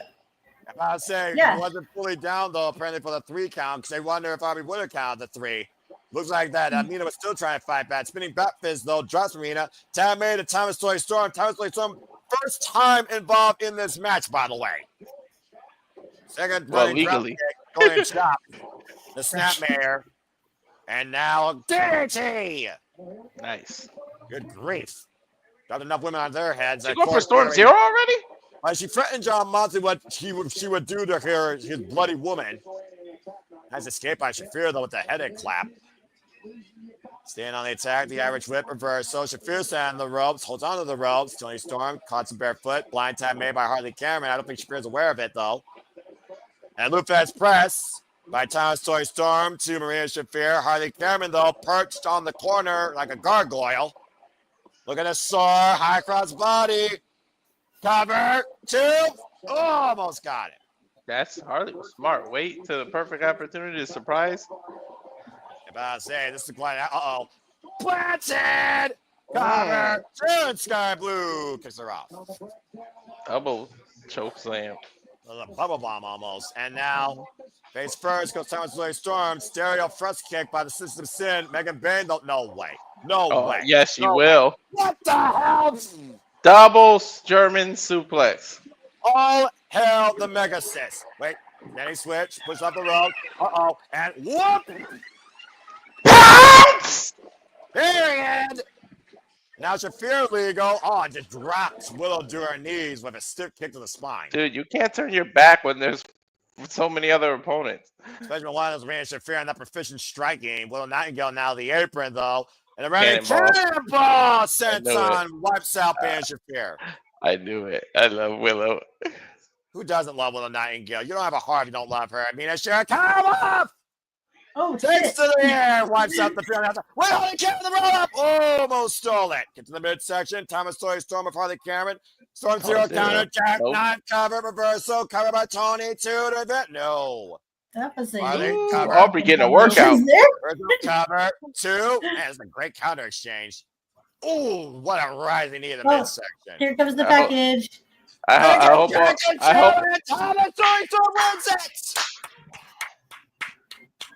Aubrey just had a workout. I told you Toni was winning, baby. That's why I wore this shirt.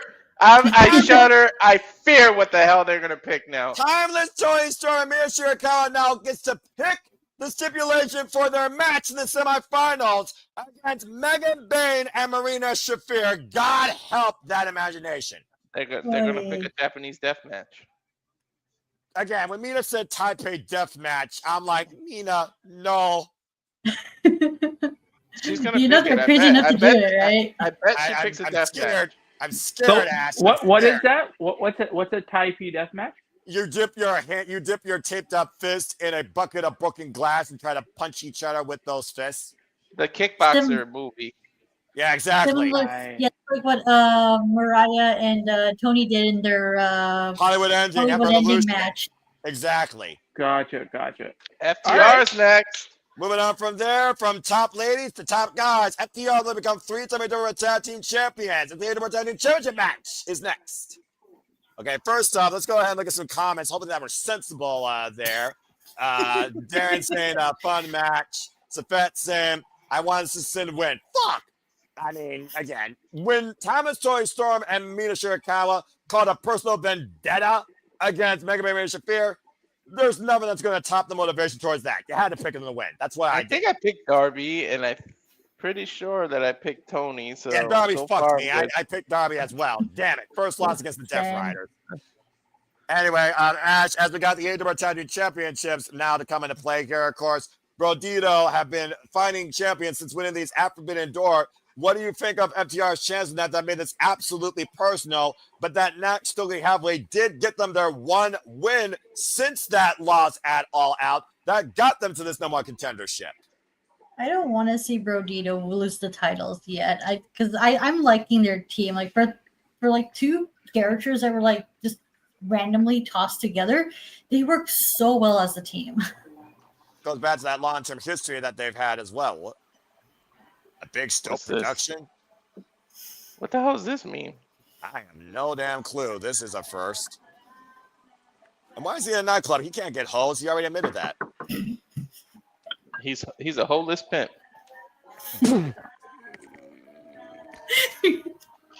I got nothing to say. It's an interesting video package. What the hell is he looking for? It's almost like Taker's druid thing. Yeah, it is like that. It's almost like the haunting, pretty much, of if we don't win this, what does it mean for our legacy? FTR living legend killers that might be put to rest now if they don't win the AEW World Tag Team Championships. So did you notice there was a lot of color in that? A lot of color resembling a tag team that we haven't seen in a while. Yeah, to your point. The same color of your Maple Leafs, I believe, up in Canada, eh? Yeah, no. There was a lot of blue. There was a lot of purple. There was a nightclub setting. Well, you know more about that. I'm not from Canada, all right? And a private party, he's saying. Private party. Private party. Does Isaiah Cassidy and Mark Quinn come and help?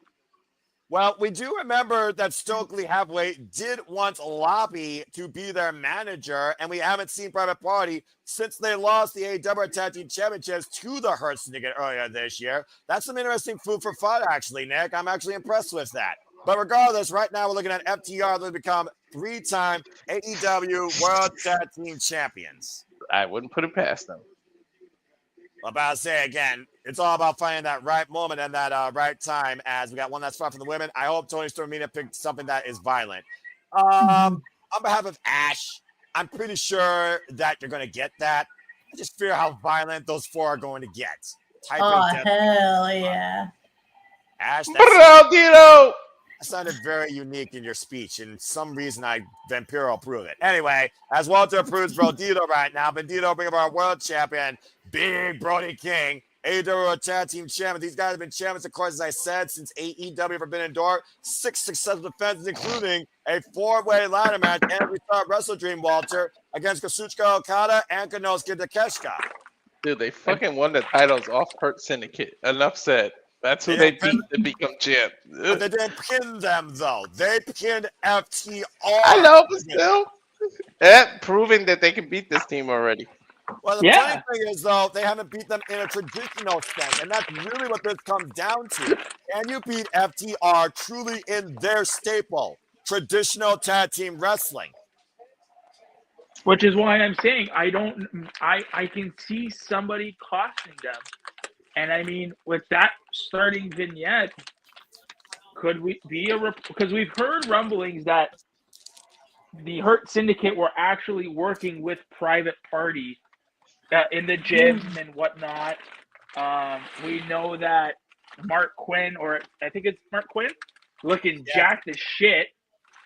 Like, is this a way to? Did they re-sign? Is this a way to reintroduce them? I mean, it'd be a unique way to introduce them. I mean, again, they used to flex, and now they might get their kicks, but we'll have to see what happens here now with the format that matters. There's a reason there's a new Titan trying to sign. I mean, they just are not going to do that for no reason. And I mean, listen, I think we see there's a couple of factors here. We haven't seen Cope and Christian, right? Yeah. Right. We haven't seen Cope and Christian, so you know that they're coming back. We also haven't seen the matriarchy either. Well, Nick Wayne, for all we know, is still out injured, by the way. But we haven't seen any hinting of the matriarchy. No mention of Nick Wayne. I feel like this can all be playing shit. Give a TLC match with, FTR, Private Party, and what's their faces? And Cope and Christian, right? Yeah, but only time will tell. As one of those teams did define TLC as FTR is trying to find tag team wrestlers to become 10-time tag team champions in illustrious career. Of course, that consists of 2 NXT tag team championships, 1 Raw tag team championship, 1 SmackDown tag team championship, 2 AEW World Tag Team Championships, Ring of Honor World Tag Team Championships, AAA tag team championships, and IWGP Heavyweight Tag Team Champions. Dude, FTR just literally gave him Dash gave him a freaking clean break. I wouldn't expect it. Well, we've also seen how FTR said in previous fashion, no flips, just fists. But they've also adapted to their opponent's styles if need be. FTR has been one of the most dynamic tag teams literally in modern day wrestling. Dude, the FTR is confident because look at the back of their trunks. It already says 11 times. I'm wondering what the friggin' 11 is going to be. That's the thing.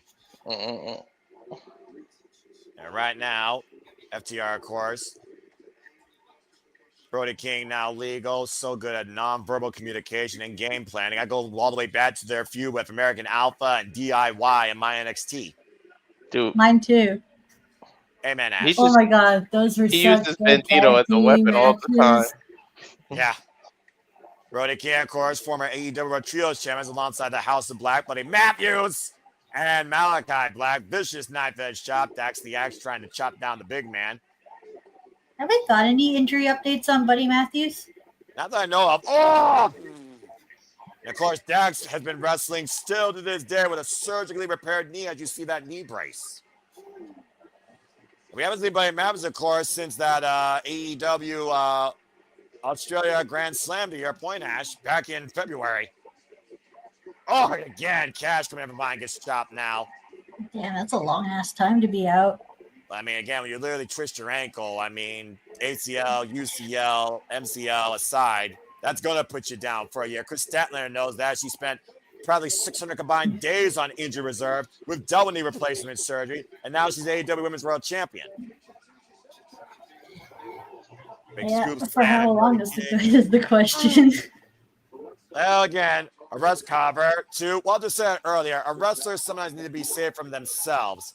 But if you want to keep yourself in this business, sometimes you're willing to sacrifice more than you need to, or what you actually need to in the first place. What's this? Bandito calling the play. What the hell? Yo, he body slammed Brody. What the fuck? Yeah, you were talking how strong Bandito was earlier. Right? The little dude got some strength. And now, Are they teasing the Macarena? Yes, they are. Dale tu cuerpo alegría, Macarena, que tu cuerpo para la alegría. Oh, sorry. Not copyright. Damn it. Freaking hell. Freaking dead straight on there, Stokely. That annoying little gnat. Just punch him in the face. Right. Oh, hello. Don't do that. Whoa, Oh, they caught him. Totally got killed, but he got caught. Oh, man. Face first in the announce table. Damn, he cleared him. Holy shit.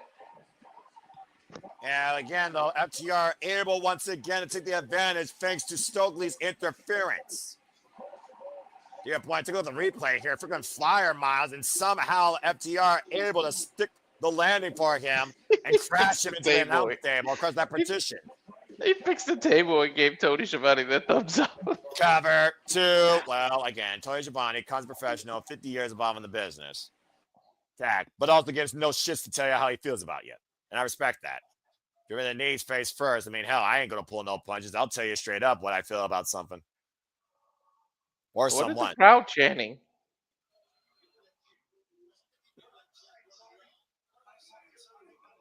They're chanting something, but I can't understand it. I'm not sure exactly what the extent of that chant is, but clearly it was something insulting towards FTR, and I'm sure they're hearing it quite well. Mm-hmm. Or maybe it's towards Stokely about you ain't got no hoes. I have heard that. Oh, maybe they're saying, "Oh, fuck the revive," but maybe that's what they were saying. Yeah. I mean, FTR could stand for that in this day and age if you ask most people in wrestling, or at least in AEW after their actions. Especially what they did against Ricky the Dragon Steamboat last week, Wednesday on Dynamite. That was disgusting. You fucking. I mean, FTR has been nothing but deplorable, literally, since aligning themselves with Stokely halfway. Their actions have been absolutely heinous and just unforgiving. I mean, is that what those tag titles mean? That by any means necessary, I guess, right? Well, I guess FTR wanted to remind themselves exactly why they call themselves top guys. And I guess you can't call yourself the top guys unless you hold the gold by hook or by crook. Now, calling the Gory Special. Dax right now trying to submit Bandito, hyperextending the arms and the legs. A Gory Special to a lucha. To a lucha. Again, Paul Turner right now seeing if Bandito wants to give up. Brody King right now not showing any signs of concern so far here. I don't think giving up is in Bandito's freaking vocabulary. I mean, he did go 30-plus minutes against Hechicero, as we call it in Ring of Honor, for Dishonor, so you may be right there. The heart of a champion, the merit of a champion. Bandito literally one of the freaking wrestlers this year for AEW. Get the midsection kick shot there to Cash. And he's Bandito is in running for oh my god for Wrestler of the Year for for a few of my friends. Hell yeah. And I don't blame him. You talk about the experience of tag team. Look how they cut up the ring so he couldn't tag Brody. And Brody again pulled away from his corner. Catch right now, trying to pull Brody from the tag. Oh, I got jacked. They don't want to lose the advantage they had. That was so smart. All right, now again absorbing that shot. And tag made, but you saw Cash immediately got in the ring, and Paul did not see that tag. To your point, Walter, that moment. That was very smart of them. This is why FTR are so damn good at what they do. It's called tag team experience. Right? FTR, you can make an argument that they're one of the best tag teams of the modern era if not all time as well. Let's be honest. Bandito and Brody King were single wrestlers. They weren't tag teams. They got put together. Yes, they won the tag titles. Yes, they're a fun team. But the Revival were born and bred to be tag team wrestling. These two were single stars that just coincidentally got together. There's a big difference. Right. And again, though, Bandito again tried down by his max. Nice up kick, though, and a time made of Brody King, and Paul Turner saw it. I'm not to say that they can't work because obviously they're the champs, but there's a big difference when you're born and bred as a tag title. I mean, tag team. We build that level of chemistry and awareness to your point, Walter. Oh, shots! Yeah, I was about to say the chemistry FTR has with each other is amazing. Botsman slamming that senton, stack him up was also impressive though by Brody King. He's turned this match completely around though, Ash. It's not gritty, it's not pretty, but it damn sure is effective. Now FTR once again on the back seat here. And you also got to consider that FTR, they have to find themselves at a disadvantage against the bigger man here right now. So they obviously wanted to isolate and keep Bandito in the ring. Now Cash now jumping on Bandito's back, jumping into his knees. Bandito back up to his feet though, carrying Cash. Cash looking for the sleeper. Of the shoulders and the tip-by driver. FTR together, stepped impromptu on each other. Here comes that cannonball. I think as I went bowling on Friday and scored 107, Brody King is about to hit a strike. 5-pin or 10-pin? 10-pin. Nice. And then I got 5-pin bowling. And what the sort of cover 2. I've done duck pin, 10-pin, never 5-pin. I have 5-pin that's like, what the hell? How's that freaking work? There's actually a really good flow to this match. I mean, again, when you consider the level of chemistry that FTR can do with anybody, you shouldn't be surprised. Again, FTR is arguably the tag team of modern wrestling, as Walter so put it. Nice low bridge there. Caught with a right, drop kick. Every low bridge right now. Bandito taken out of the equation, and Brody King isolated here. Now double team efforts being put into play for FTR to neutralize Brody King. Throat thrust by Cash, knife edge chop by Dax. Both men trying not to win. The former Santino Bros Wrestling Academy student, former tag team champion with Kings of the Black Throne with Malachi Black. And they might be looking for the superplex splash spot. The power! And there's the glory. Got grit on the front. The Guzo spin leg frog splash by Bandito. And slant goes Cash by Brody. And Dax Harwood is the legal man. Brody King and Bandito right now. Brodito working all cylinders. Knife edge chop. Super kick combination. Right now just keying up against Dax. Kicks in the knee. And Brody with the lined up. Sliding lariat. Good Lord. That's some heavy offense. And what is Brody King and Bandito thinking here as Brodito own the ring right now? Attack man now, Bandito legal. And it looks like Brody King might be looking to call his shot. And Stumpy! Taking the bullet, wiping Dax out of the way of the tope. Well, at least that means that Nat won't be bothering us for the time being. Tornado DDT by Cash though to Brody King, and Brody King might be neutralized. Bandito, heel kick to Cash. Dax and Bandito are legal. Springboard. Got caught the attempted takeover Tierras. Rebound. Powerbomb counter with the round takeover. Did put both legs in the cover too, and nearly retain the titles. A successful up and over. Almost 7th defense. Out the back door. Roll up. Cover. On Dax. Shoulders down. And 2.5. That was so damn close. Swing and a miss. Bandito off the ropes. Pop up. Oh, no shadow machine, but caught the rebound. Power bomb by Dax. And the splash. Modified power and glory. Dax legal. Cover. Paul Turner with the count. Kick out by Bandito at 2.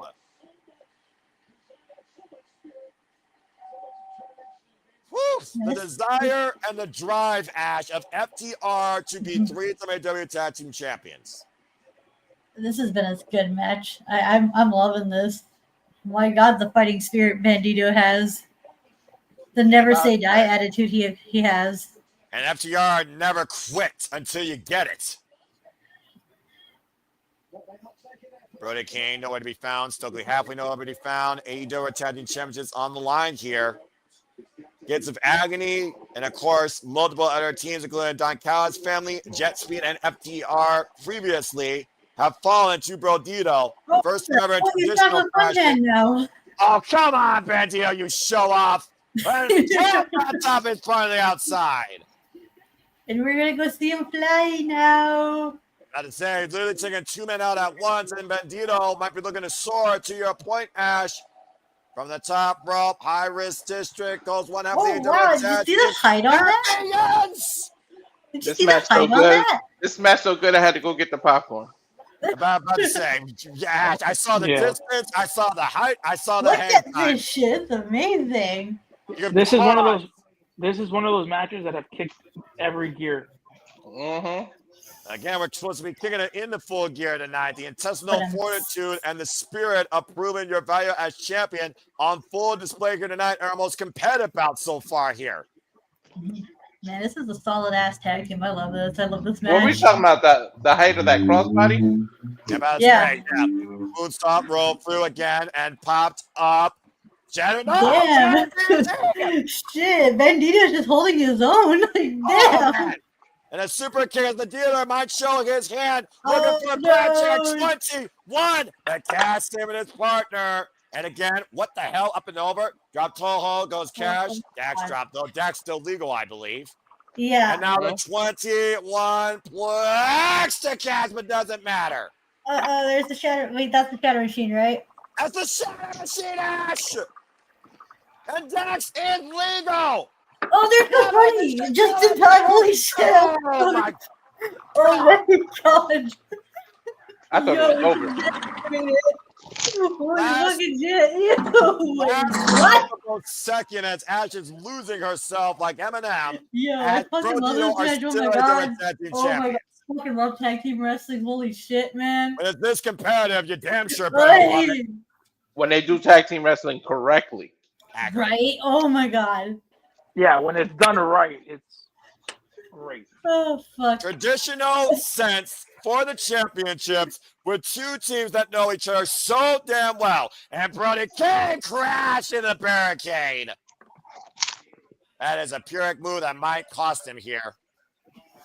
Casually seen his life fight for titles. He's getting the titles. Uh-oh. Or a title. That's what it's all about at the end of the day, though, Ash. Mm-hmm. And right now, Cash with the towel. Paul Turner, though, clearly sees it again. Brody, though, with the championship You're now. Knock him out. He's going to hit him in the face. He's going to hit Bandito in the face. I don't know. It's good. Someone's going to get hit in the face here, I think. And Brody King with the towel. They'll roll up, though. Dax legal. Cover. Two. Oh, no! Kick out! He kicked out. I told you he was going to hit him in the face. I saw it coming. Fuck did Bandito kick out of that? I thought he was going to hit the ref in the face. That's same. Heart. And FTR right now on their last legs possible to win these championships. Brody King still squaring up against Cash. Right up again and crash Cash against the barricade. That's not a crashable barricade. That's the regular one. He's just wheeling all by himself now. Again, Dax and Bandito are legal, but Dax left alone. Swing and a miss. Now Dax off the ropes. Pop up. A shadow machine! Shadow machine! Bandito back cover! Give them a taste of their own medicine. Whoa! It picked out! Imagine the insult to injury and the statement that would be if Brodito beat FTR with their own damn move. The champions, though, still at risk of losing their titles, though, and the challengers still have a chance. Oh, wait, we've seen this before. The silent one forbidden door. Nope. Oh, yeah. And Cash, though, pulling Bandito and, splitting her in the uprights. Well, you talked about how you went bowling earlier. There's a 7-10 split right there. I can never pick that up. And Cash with a top bang, wiping out Brodito out of the barricade. And what is this? Jack made. And Dax is leading on Bandito. Let the check. Device! What the fuck? He reversed it? How did he reverse it? Oh! What? How the fuck? Dude, he reversed the Doomsday. I didn't even realize it. I've seen it all now. Meanwhile, Brody King's trying to incapacitate Dax. Might be going to sleep on the apron. So they're gonna bump into them. So Bandito got the tag or got the pin, but he wasn't the legal man. That's I think right now then that's telling of who's winning this match. I'm about to say Paul Turner's losing control here. To your point, Dax is legal. He was spinning cash. But right now, that doesn't matter. Brody King might be going to sleep as he's on the apron with both FTR and Dax and Cash. Oh, no, not this. Not this. There's no fucking that's one way to eliminate Brody King out of the equation. Oh, no. Poor little Bandito is just all by himself. Brody King just got taken out. They're going to do a shadow machine now. Back elbow. FTR catching Bandito. What the hell is this? Catching him out. Oh! Flying him out. Covered by Dax, and no! Bandito still surviving. The most wanted, still alive, not dead yet. Come on, man. I picked out a name. You guys are scaring me. Oh, what the hell? No, what a match. Oh. Holy shit. Bandito, man. This freaking dude. Yo, he is defiant till the end. Right? Holy crap, man. If Bandito is not in contention for Wrestler of the Year, I don't know what we're doing. Right? Like, what the hell? Oh, my God. They're going to hit him with the shadow machine. Oh, no. If he's going to go down, he's going to go down literally with his last breath. He's emptying the clip. Bandito again, still up to his feet, showing his guns. They're going to shadow machine him. They're going to shadow machine him. They're going to end him. Shadow machine! It's over. Covered, FTR have done it! Hey, man, I told myself they were going to win, and then I changed it. No, like...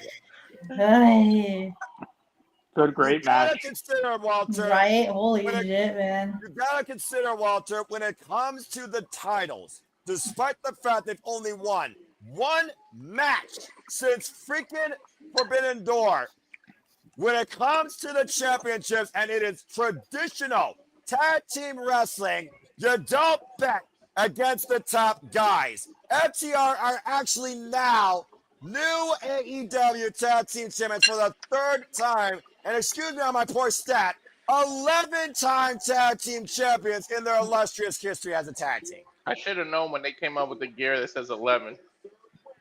A telling of the future, but it's a hell of a way to go to get to what they believe was already foretold.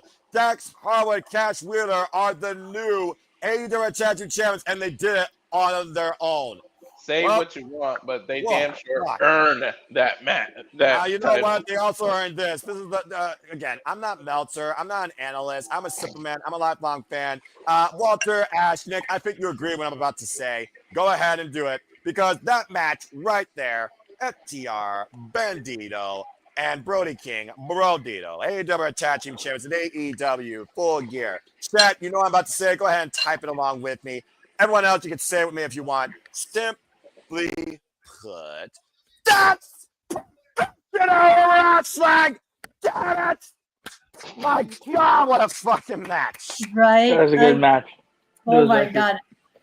It had layers. It started at a base and it worked upwards. All right. Well, as we continue moving forward here at AEW Full Gear, from championships changing hands to championships first being win, it is now time for the AEW Casino Gauntlet match to crown the first ever AEW National Champion. Do you guys think they're going to shake hands and go at it or just waste and wait till the third person comes? It depends if MVP has a game plan for them. But either way, let's go ahead and pick up business here with the AEW National Championship. Justin Roberts, take it away. This is going to be a much-needed cool-down match after that hot tag team match we had. Boy. It's a Casino Gauntlet match. And there you see the brand new AEW National Wrestling Championship. Ooh, that's nice. That's an old Shit. school. Isn't that an old school design of the That's actual? exactly what that is. That's absolutely correct.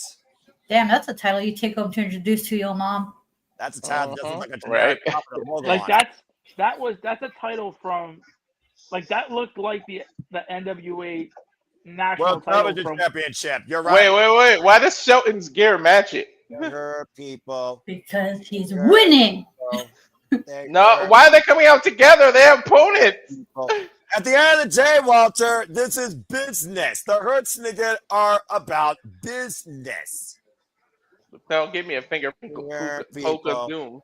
Dear people. Do not put that in the ether. No. I think AEW has far more integrity than that versus WCW's past, where the inmates ran the asylum. That being said, this isn't Arkham City, but this is Bobby Lashley and Shelton Benjamin. For those that don't know, Bobby Lashley earned the #1 spot beating Ricochet, while Shelton Benjamin earned the #2 spot beating Speedball Mike Bailey. Both matches this past Wednesday on Dynamite Collision. A Casino Gauntlet match goes like this. Starts with 2 men. At random intervals, another man will enter. This will continue until the first pinfall submission is rendered. As soon as that happens, whoever gets decision will be the inaugural AEW National Champion, a title that will be defended in AEW, ROH, and New Japan, and CMLL. As we got Bryan Danielson and Tori Giovanni and Excalibur on commentary. Shout out to the AEW contingent. I'm so curious to know how they're going to start this. Are they just going to wait for a third person? They can literally wipe out the entire roster. We might be here all night if the Hertznigan chooses to. They might dictate this match from start to end. And again, this is for the inaugural AEW National Wrestling Championship. Beautiful belt, man. That's one of the best belts in a long time. Ring the bell. We'll find out here in a moment when this bell rings, Walter. Right now, again, they hurt people. A referee for this contest looks like will be Bryce Rensburg. I think they have too much integrity. They might just fight out of respect and say screw it. I mean, it's not the first time we've seen Bobby Lashley and Shelton Benjamin fight each other or alongside one another. It's been one of the storylines of their respective careers. They're both amateur wrestlers too. So may I butt in for a second? Absolutely.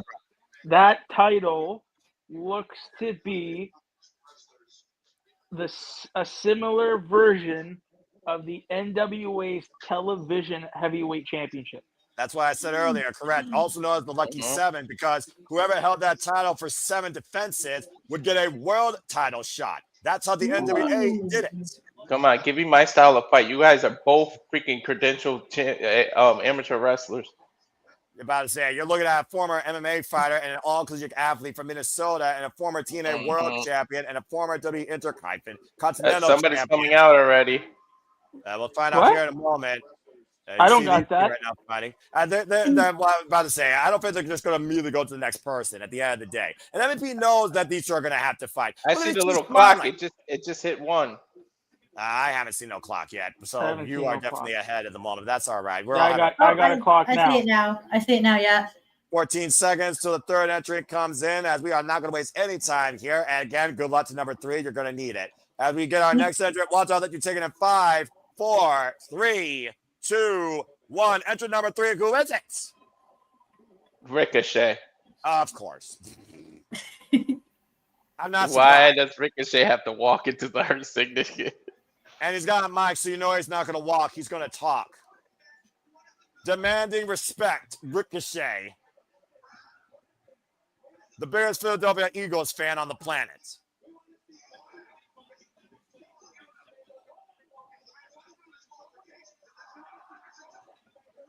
No, wait. You're throwing hands. We don't want this wrestling bull crap. Surprise! It's the Gates of Agony. Yeah.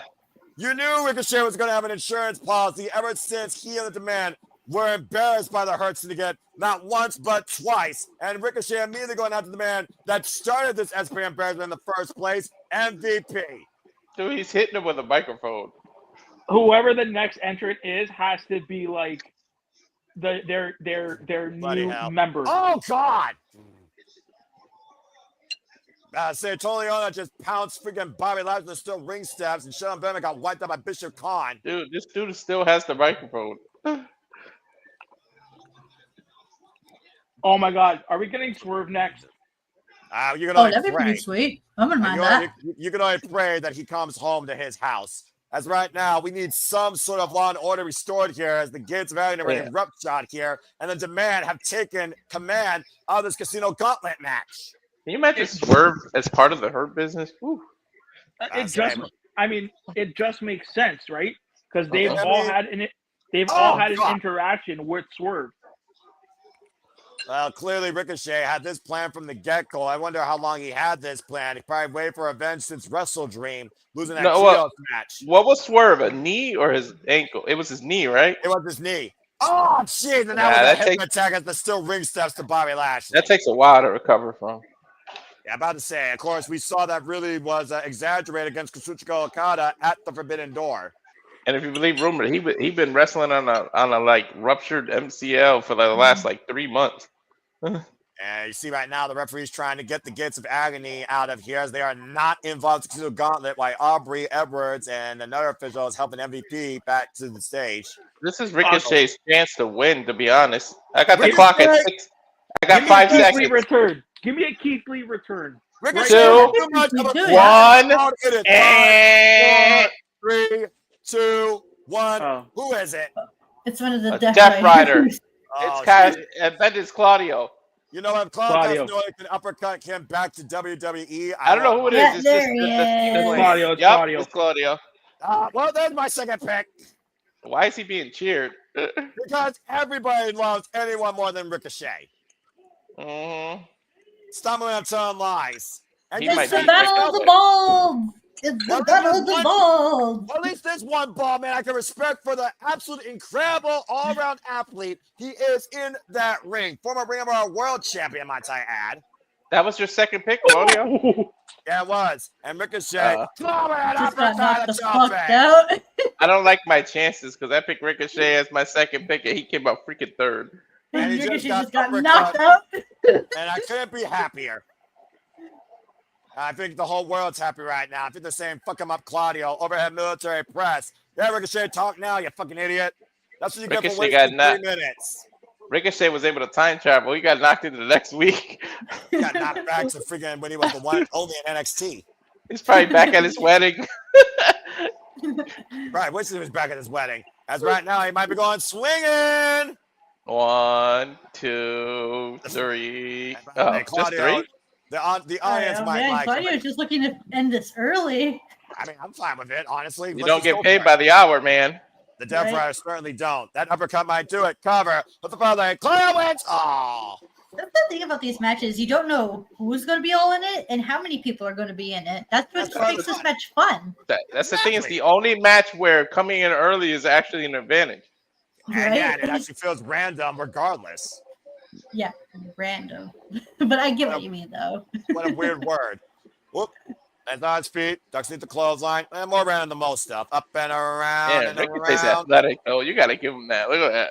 Look, it's like we talked about. Coming. Well, Ash, why don't you take this one in 6 seconds as we got entrant number after that fuck up soiree. I believe this is number 5. 4, 3, 2, Who we got? 1. Oh, it's another Death Rider and Daniel Garcia. Oh, boy. Ricochet's not just got a whole lot worse. Daniel Garcia, I believe, according to what I'm seeing on that Titantron. Is he going to come to the crowd too? That's the Death Rider MO, dude. They always do that. The Death Riders have been heavy at work tonight.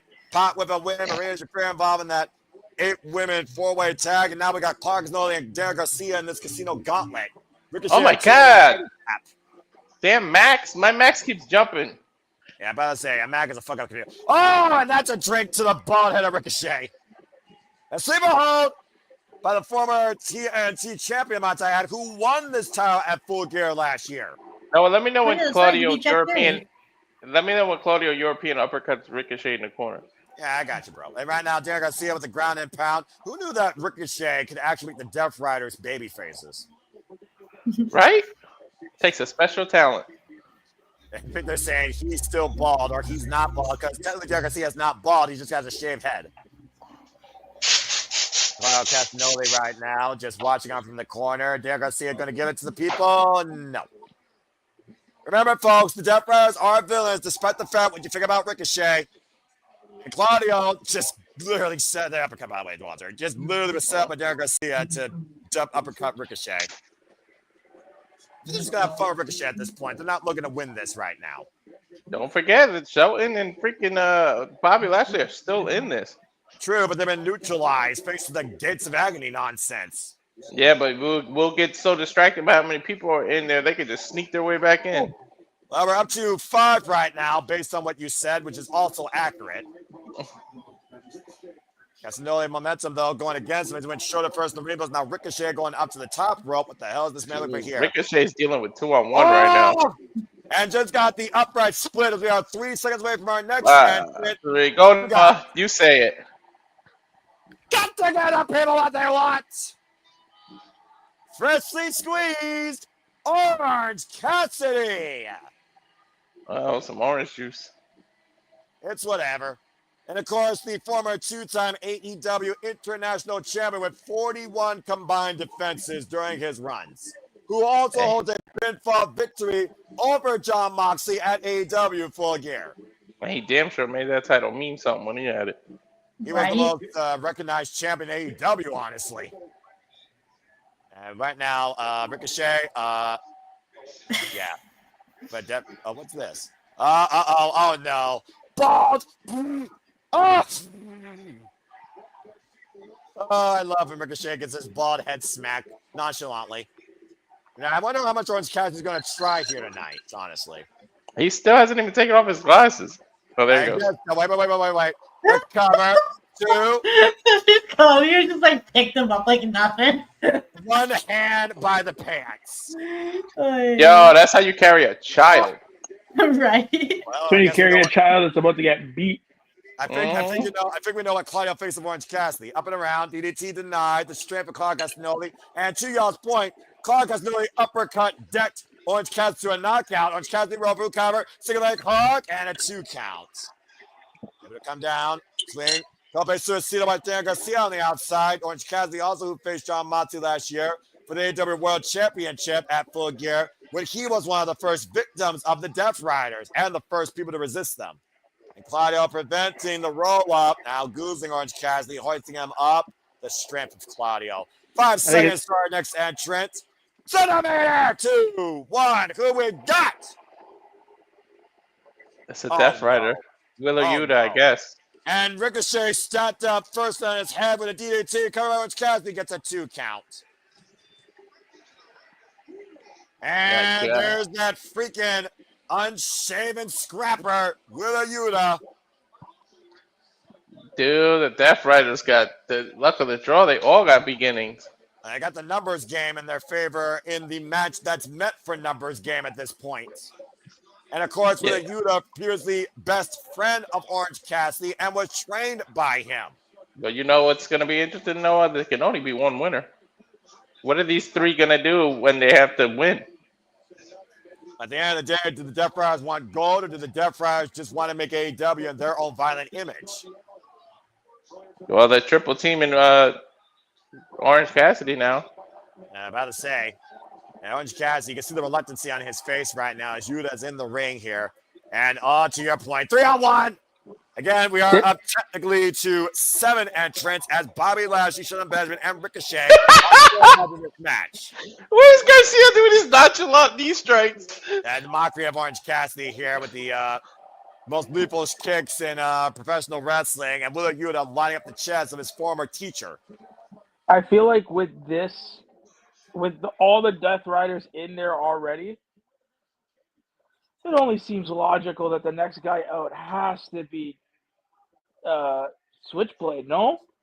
Well, I was figuring Roderick Strong, considering his vendetta alongside the Death Riders, and also his, I would say, reluctance with the conglomeration. As Ricochet was trying to work with the Death Riders. We are 5 seconds away from our next entrant. And Ash, as Ricochet just got uppercut, why don't you go ahead and say who's next?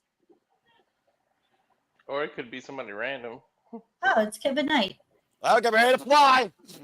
Told you. Your seat is the upright position as this guy's going to soar through this casino gauntlet. Can you imagine Kevin Knight, Leon Slater, and Javon Edwards in one match? that'd be As long as dope. retribution, well, it depends. We're gonna have retribution. Fuck it. Oh God! What the hell? Dude just soared down the ramp. Dude, Garcia is aggressive. And freaking Kevin Knight has freaking flyer miles. Better than Capital One. Lunging with that forearm off the apron. Or American Express. Depends on who you trust for your freaking airline fare. And Kevin Knight right now to the top rope. Oh, and Claudio catching him, though. The jet cut out of the sky. Uh-huh. Working around at the 9, and Claudio getting the power cloud. Casanova is fucking. Ah! Claudio's neck got caught in the bottom. Ooh. Yo, I don't like the way his neck ricocheted off the, no pun intended, off the bottom. I know Walter didn't mean to say Ricochet, but Ricochet did go for a pin as he just hit him with a jumping knee. Drop check! Dude, there's no way. There's too many Death Riders. There's too many Death Riders right now. Like Are we going to see another one come out soon? Yeah, it's 5 seconds, Ash, believe it or not, as this thing continues to ensue. Who is it? Who is that? I rest my case, Your Honor. Paragon. Here comes Roderick Strong. Garcia's waiting, too. Garcia is waiting for whoever it is right now. It's got to be Roderick. Yep, there's Roderick Strong, former AEW National Champion. And remember, Roderick Strong planted Garcia through a table with the strong off. Ah! Uranagi to the damn apron, yeah. Darren Garcia knows the figure how that feels. Of course, ROH represent Roderick Strong and Kyle Castagnoli, both men now involved in the ring. Combination offense by Roderick Strong here. And Kevin Knight springing off the top. Whoop! Got caught by Roderick Strong, though, and that breaker over the knee. Something tells me this match is not the last we'll see of Roderick Strong. Ash, I don't know what you're trying to foretell. Olympic Slam. In the present, not in the future. I'm just going to say this. Roderick Strong cannot be trusted. This is also accurate. And right now, Ricochet being turned into a horseshoe. Breaker drop across the knees. 7, 6, 5, Oh, 4, kick! 3, 2, Roderick Strong for the cover! Oh. And let's see who's next. Oh, no. Oh, God. That's a Don Callis family member type. Yeah. That's Don Callis' face. Ugh. Face only a mother would love, and I wonder if the mother regrets it. Big old Dunkzilla, Mark Davis. And swinging a miss right now. And again, we still wonder if we're going to see another Mark involved in this. Jumping knee blocked by Mark Davis. Got with the Inzaguri, former, of course, IWGP Tag Team Champion, alongside Aussie Open's Kyle Fletcher. Anyone else was a little let down when it was Mark Davis? I mean, when you hear that Don Callis, sucked air, you kind of are, just taken out of your spot. Just saying. I forgot Mark Davis is still part of the company. Oh, damn. JBL style clothesline from hell. I'm about to say, oh, God, a tombstone pile driver. And Ricochet up and around, trying to take Mark Davis down. Mark Davis looking Ricochet, though. And, oh, my gosh. It's a gonzo bomb of sorts, and PK follow-up, but Mark Davis unfaced. Popping up orange. Oh, that is fucking ridiculous. Oh, my God. Pile driving fools up and right. Okay, maybe he's the freaking messiah of the pile drive. I don't know what the fuck I'm watching. Mark Davis, the cover. Yuta breaks it up, and here goes our next entrant in 2 seconds. Who is it? Ooh. The other half of Jet Fuel. Jet Speed, but to your point, Speedball might barely. Jet Speed, Jet Fuel, whatever. Some pun with the airplanes. I'm about to say, I mean, you got the flight and you got the strike. Pump kick by Speedball Mike Bailey with a bare foot, of course. I don't know. All these tag teams, I want to know what's going to happen when they try to win, when somebody's going to pin. Like, 2 people can't win. Well, I'm sure Jet Speed did say they're aware of that, but you can neutralize the field, DDT, delay DDT, and put it in your favor. And there, to your point, Walter, both men in the cover. Pin at the same time. Pension. I'm about to say, Ash, you're all for this pension, I'm sure. I mean, eventually they got to go against each other here. To your point, Walter, you might get a preview sooner rather than later. I'm saying, it's going to be interesting when the Death Riders have to deal with that. I guess we won't find out for now. As again, Mark Davis is the freaking anomaly that has refused to go down. Whoa! He went down now. Went down to your point. Springboard clothesline. Oh no, that's just them two now. I think I'm for this match. I don't know about you. All right, they're about to take flight. Fighter, fight. Up. Schoolboy roll up a jet 2. No. It's not gonna last long. Somebody else is gonna come out. Cover 2 count. To your point, they gotta work fast and furious. Went for the moonsault. Speed. Whoop. If anybody can work fast, it's these two. I was saying, you told me to put in fast forward. Matrix pause there and stalemate. That was awesome. Yo, how did he duck under his kick like that? What the? It's like freaking out of the Matrix just bent back. I love that little preview of what a match between those two would be like. That was lovely. Put them on the Continental Classic in the same block. Ooh, yes, please. Out there, Garcia looking for a submission, though, with the sharpshooter. Red Death applied. Meanwhile, in 5 seconds. His sharpshooter looks more like a I'll let the first person say it here. I don't care. I don't know. I hear music, but I can't see what it is. What the hell? Matt Menard. Oh! Matt Menard was just decked by Dale Garcia this past Saturday on Collision. Remember the fallout these two had when Dale Garcia finally told Matt Menard off. You want to take Steady? Garcia looked like he's seen a ghost. Oh boy, well now he's gotta be a man. Here we go. And each have literally been together in AEW since the inception. Yeah, swinging for the fences. I would say, how fired up is Daddy Magic Matt Menard tonight after what Derek Garcia did last Saturday? Just cheap shot attack him, removed it from commentary. Now Derek Garcia and Matt Menard are on the outside here. You can't win out there, but I don't think Matt Menard cares about winning. Yo, Bobby Lashley's starting to stir her up. I'm about to say, that might be bad for the rest of the field. Right now, Derek Garcia is looking for an escape. I think Garcia and Menard took themselves out of this match. I think you're correct. Well, screw the championship. It's all about personal punishment here. And right now, they got garbage cans getting involved. This is going to be a meaty bout right here. Claudio Castagnoli and Mark Davis. Oh, yeah, this is meaty. Okay, I'm for this. I don't know I want this. There too. Oh, shit. Right? You're right. This her business is up, Noah. Look. Why do I want this as a fatal 4-way right now? Right. Well, here we go. The 1 and 2 entrants are back into play. Squaring up against Claudio Castagnoli and Mark Davis. I have no idea what entrant we're up to, by the way. This moment brought to you by me. German suplex by Son Benjamin. Claudio swinging and Bobby Lashley taken down with a flatliner. And the Hurt Syndicate. Oh, dear Lord. Good God. Beef. It's what's for dinner. Spear! Bobby Lashley coming out Roderick Strong. We knew this was going to be a problem for everybody else if the Hurt Syndicate were going to work together. I told you. Bobby's flying everywhere. Bobby Lashley catching Orange Cassidy on midair. Up in the we shoulder. Hurt people. And full throttle with the Dominator. I wanted him to cover him so I could see what would happen. A speedball my belly who literally was hurt by the Hurt Syndicate. No strangers to their punishment. And now Ricochet. Ricochet, you are one dumb motherfucker. They just want to take everybody out to make it one-on-one again. Here's the thing, Walter. I don't think they want to take everybody out. I think they want to hurt Ricochet and permanently take him out. Ricochet tried to run.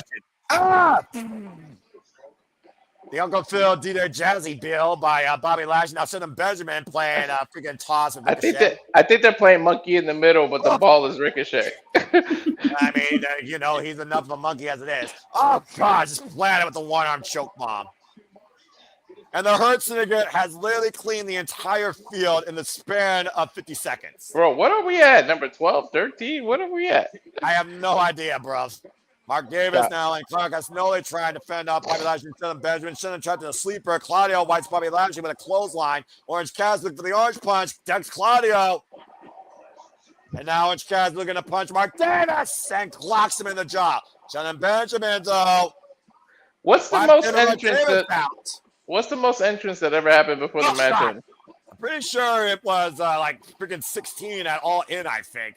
And Bobby Lashley spears himself in the barricade. Now Orange Cassidy and Ricochet alone in the ring. Oh, there was Yuta. And Yuta, but the psycho knee! Oh my god. Oh, you got me kidding me. Yuta with the cover, Cassidy, 2, and Jet breaks it up with a freaking splash. Kevin Knight right now looking to go up to the high-risk stitching once again. UFO splash! Doing a Yuta, spin Ricochet! Ricochet got him with the sneaky win. Ricochet wins! Hey! I picked Ricochet! Damn it. Well, he was my second choice, but hey. All you needed was a moment, and the spirit gun connects, and Ricochet has become the inaugural AEW National Champion. He's my second pick. Good job, Walter. Ricochet finally has gold in AEW, folks. And we are never going to hear the end of it. The only reason I'm happy Ricochet won is because I picked him for the points. That's it. Other than that, fuck him. An empty victory, in my opinion, Walter. That being said, Ricochet wins the Casino Gauntlet match. And I think we only got 12 entrances. Yeah, but I was saying, I think there was literally like 12 entrants. Who knows what else was going to come out, but unfortunately, they missed their spot. Well, if you're going to demand respect, you need gold to command it. Now Ricochet finally has it. What is this bullshit? That betting thing? Well, anyway, congratulations. And I mean that in an unbiased commentary fashion to Ricochet, finally winning his first championship in AEW. In the match that he came into AEW on, the Casino Gauntlet, as we got a moment to breathe. Well, that's right. He did make his debut in a Casino Gauntlet match. Yeah, what did you think about that kerfuffle? At All in London, wasn't it? That's right, literally in 2024. Yeah, literally last year. Wow. Well, damn. Whoosh. I'm a little winded after that. Damn, a year passed fast. That fucking Ricochet's been there for a whole year. Where we are. This Thursday is Thanksgiving, and again, I'm grateful to everybody that tunes in to us, engage with us in commentary and coverage. I hope everyone's enjoyed. Please have some comments about a friend. As we go back inside, to get real at AEW Full Gear. We'll see what's next. Yeah, shit's about to get real. Look what match is next. Oh, fuck. Well, you thought that was chaotic, and you've already seen violence tonight. Get ready for this. It's time for Kyle O'Reilly versus Jon Moxley in No Holds Barred. Will Kyle O'Reilly make Jon Moxley quit 4 times? Or will Jon Moxley show Kyle O'Reilly exactly what he is? Bro, if Moxley taps out again, this will be crazy. Well, we've already talked about this verbatim, how Kyle O'Reilly and Jon Moxley had 2 matches, one ending with Paul Turner being dead, and then Jon Moxley in a follow-up got double count out and was stuck in a guillotine. But we saw in Blood and Guts how Jon Moxley submitted. And again, Jon Moxley and Kyle O'Reilly go all the way back to this building over 3 years ago when Kyle O'Reilly was wrestling to the point he almost lost his career as his neck was injured and he required surgery. But again, as I said before, at Blood and Guts, we saw Jon Moxley tap out.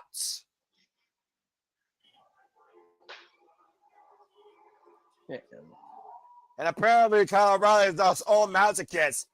Since Kyle O'Reilly got chased for blood, he called this match to be No Holds Barred. Can this be the last time we hear the Death Rider theme tonight, please?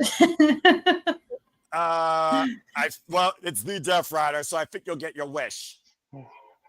But that being said, Ash, as Nick probably went to go take a break from all this, we gotta just look at the facts here. Jon Moxley, indifferent or not to the Death Rider saga, he's been the non-stop, every day, every episode, every show workhorse, pushing AEW to work harder. Even if his work is extremely violent, to the point it goes beyond regular wrestling means. Jon Moxley's brought out the best and worst of everybody here in All Elite Wrestling. And Kyle O'Reilly's joined that list now to the point he's facing this man No Holds Barred match. Yo, Moxley is the MVP of AEW, believe it or not. This guy it needs to go on a much needed vacation. This guy is due for a much needed vacation, but the thing is, does he want one? Is the question. Go disappear. Go have another kid, dude. Go away for a bit.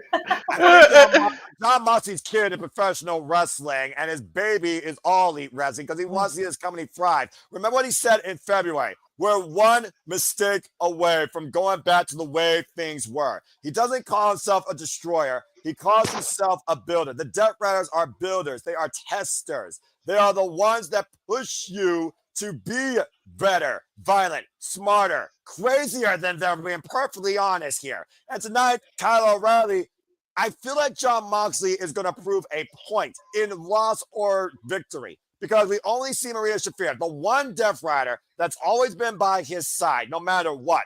But John Moxley is out to prove that you may have tapped me out, but I'm still going to fuck you up.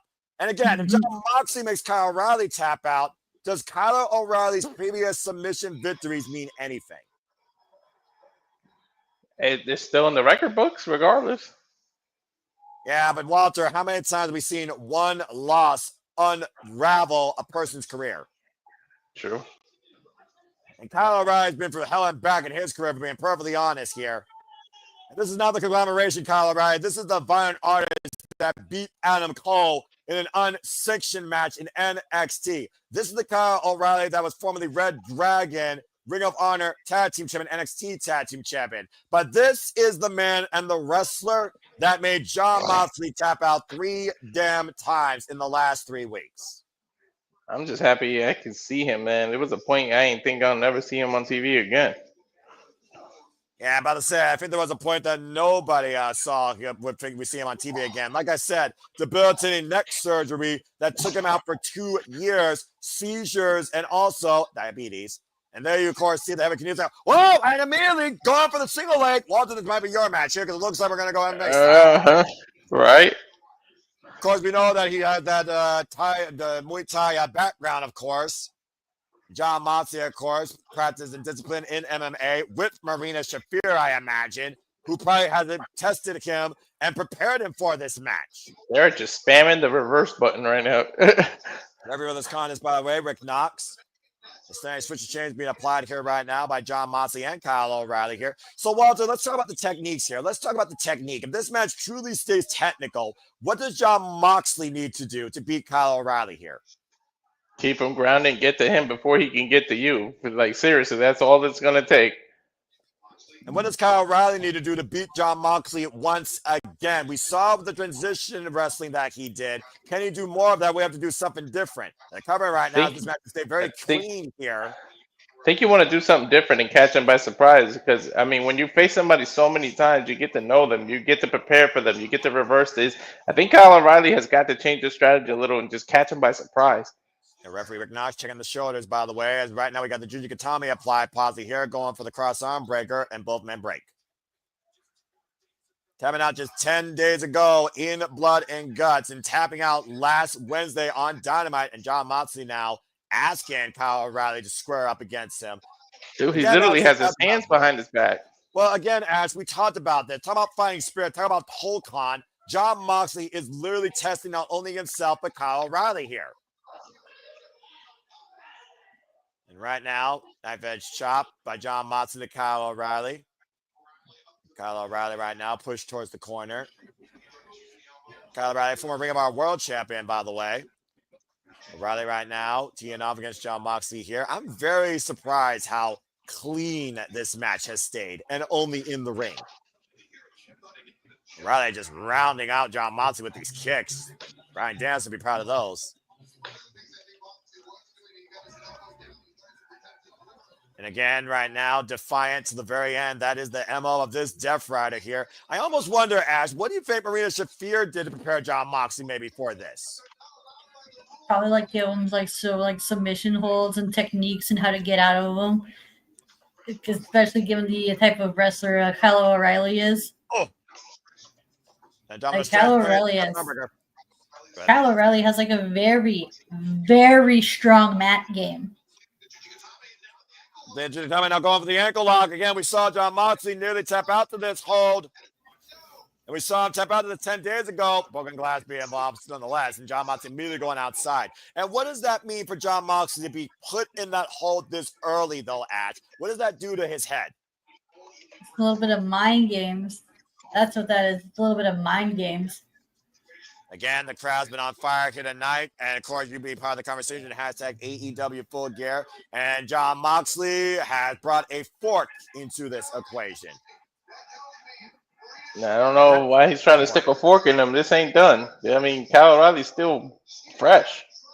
I think, again, though, it comes down to the fact that Kyle O'Reilly asked for this stipulation. He knew that at some point Jon Moxley was going to bring the violence. He's probably going to kick it out of his hand. They're trying to fry his head, though. You see right now how he's very prone, though, to have that fork stab him. And Jon Moxley pushing that down as hard as he can. Kyle O'Reilly trying, though, to fend off this Death Rider once again, though. We saw what happened at Blood and Guts when Jon Moxley introduced a fork in the equation. Again, will Jon Moxley tap out or will he make Kyle O'Reilly pass out? Oh, no. Oh, no. And, oh, God, just stabbing away at the head of Kyle O'Reilly with that fork. Oh, reversal. Going out to the ear and the side and the back. And Jon Moxley is literally carving Kyle O'Reilly. You know this man got diabetes, right? And Moxley in the face, the referee reminding him Kyle O'Reilly asked for this stipulation. The referee can do nothing about this. Dude, Moxley, he has diabetes. Chill with the pork, man. You're trying to make him bleed. Oh, my God. Yep, there it is. I'd say a fork pierced in your brain will do that. Again, Kyle O'Reilly said, since you made me taste blood, I want more of it. No holds barred. Kyle O'Reilly asked for this. We have to keep that in mind, guys. Don't tell Moxley that you want more. He would be much obliged. Well, again, we talked about Jon Moxley and the glutton of punishment that he is, a freaking violent masochist. And Kyle O'Reilly might be becoming one of them. Now these cross faces right now with the left and right forearm across Kyle O'Reilly. You see, of course, that bone across the jawline of Kyle O'Reilly now binding it at the open wound here. Jesus, the face lock and literally fish hooking the man's nose. And again, no holds barred to your point, Walter. All this is legal in the ropes. He can hold on to this forever. Dude, Rich Nass is just there to witness a tap out or count to three. That's all he's there for, and that's all he can do. And now Jon Moxley going to the Butai knees. At some point, though, referee's discretion, you got to save people from themselves, man. Jon Moxley. Judo throw. An arm lock here. Modified arm and block applied here. And the Volk behind the elbow. Go ahead, Walter. Any submission when you're bleeding like that, dude, I mean, you lose the blood, your body's chance to bring oxygen to any of the organs. So easy to tap out now. Again, though, the defiance of Kyle O'Reilly as Jon Moxley bites the middle finger, though.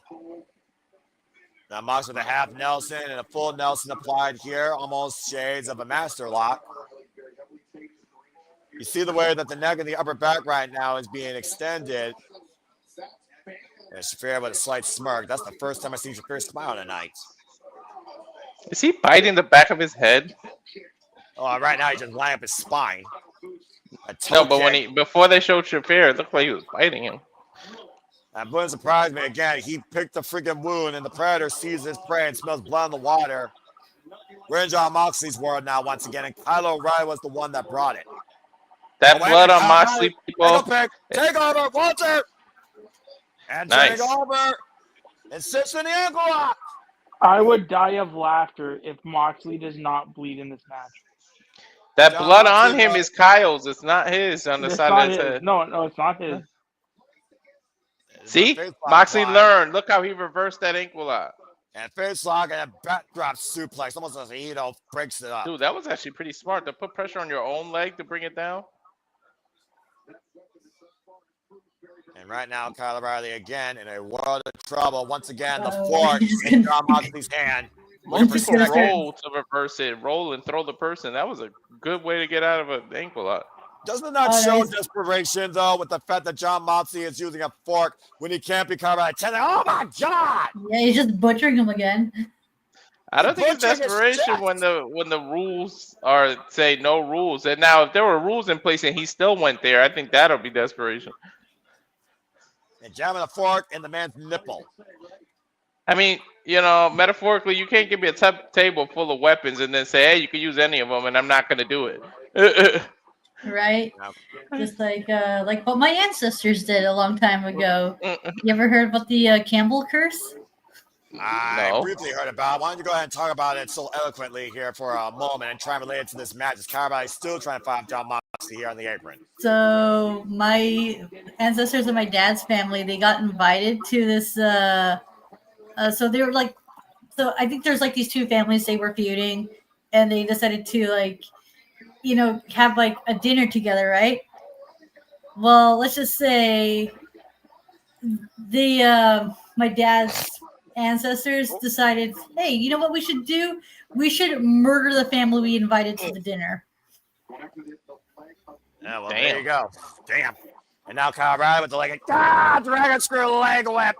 Damn, that move has to suck. It does. And breaks across the second rope, by the way, for added pressure. And because of that, a curse was played upon the family, so there's a little bit of Scottish lore for you. I appreciate it. The cross arm break. I don't think there's any Scottish lore here, though. What Jon Moxley and Kyle O'Reilly are doing this no holds barred affair. Is that why Drew McIntyre can't win the title? No. I don't think he's related to my family, but it could play into effect. Ancestry.com might actually have something to say about that. Sidestep, looking for the running knee off the apron. Jon Moxley, though, catching Kyle with the boot. Kyle catching the boot, though. Double A takedown by Kyle. Can't win on the outside, though. Well, you can catapult somebody. To your point, Jon Moxley face first into the ring post. Again, though, damage is done. Constantly losing blood, though, here. Shafir, though, showing a... Which is very dangerous for somebody with type 1 diabetes, seriously. Kyle O'Reilly again. Constantly losing blood here. Right now creating separation with Jon Moxley. What the hell is he doing with a chair? I don't know. Hold on. I got to go check some of them.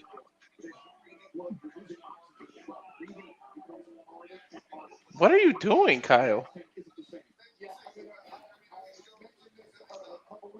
Kyle with a... Ooh. Oh, my God. Bouncing him off the stairs to the apron. Kick to the midsection. He's sitting Moxley down. Kyle climbing the turnbuckle now. Or the apron, I should say. What the frick is Kyle O'Reilly thinking? Right? Because he rarely does any high. Because I don't think Kyle O'Reilly's known for doing any running off the apron. Missile drop kick off the apron. The Moxley while he's on the chair. Is John bleeding? John is bleeding. Yes, he is. Yeah. I can't tell if that's from Kyle's blood or his own. When he got catapulted into the take a look at the replay here. Yeah, that will do it. I'm looking at the replay now. And he goes, boing! As he got drop kicked in the chair, and Jon Moxley is bleeding. I mean, if you go head first in the ring post, considering those are square ring posts, your ass is going to bleed. I'm just saying. Again, square ring posts, folks, not round and giant LED freaking old ring nonsense.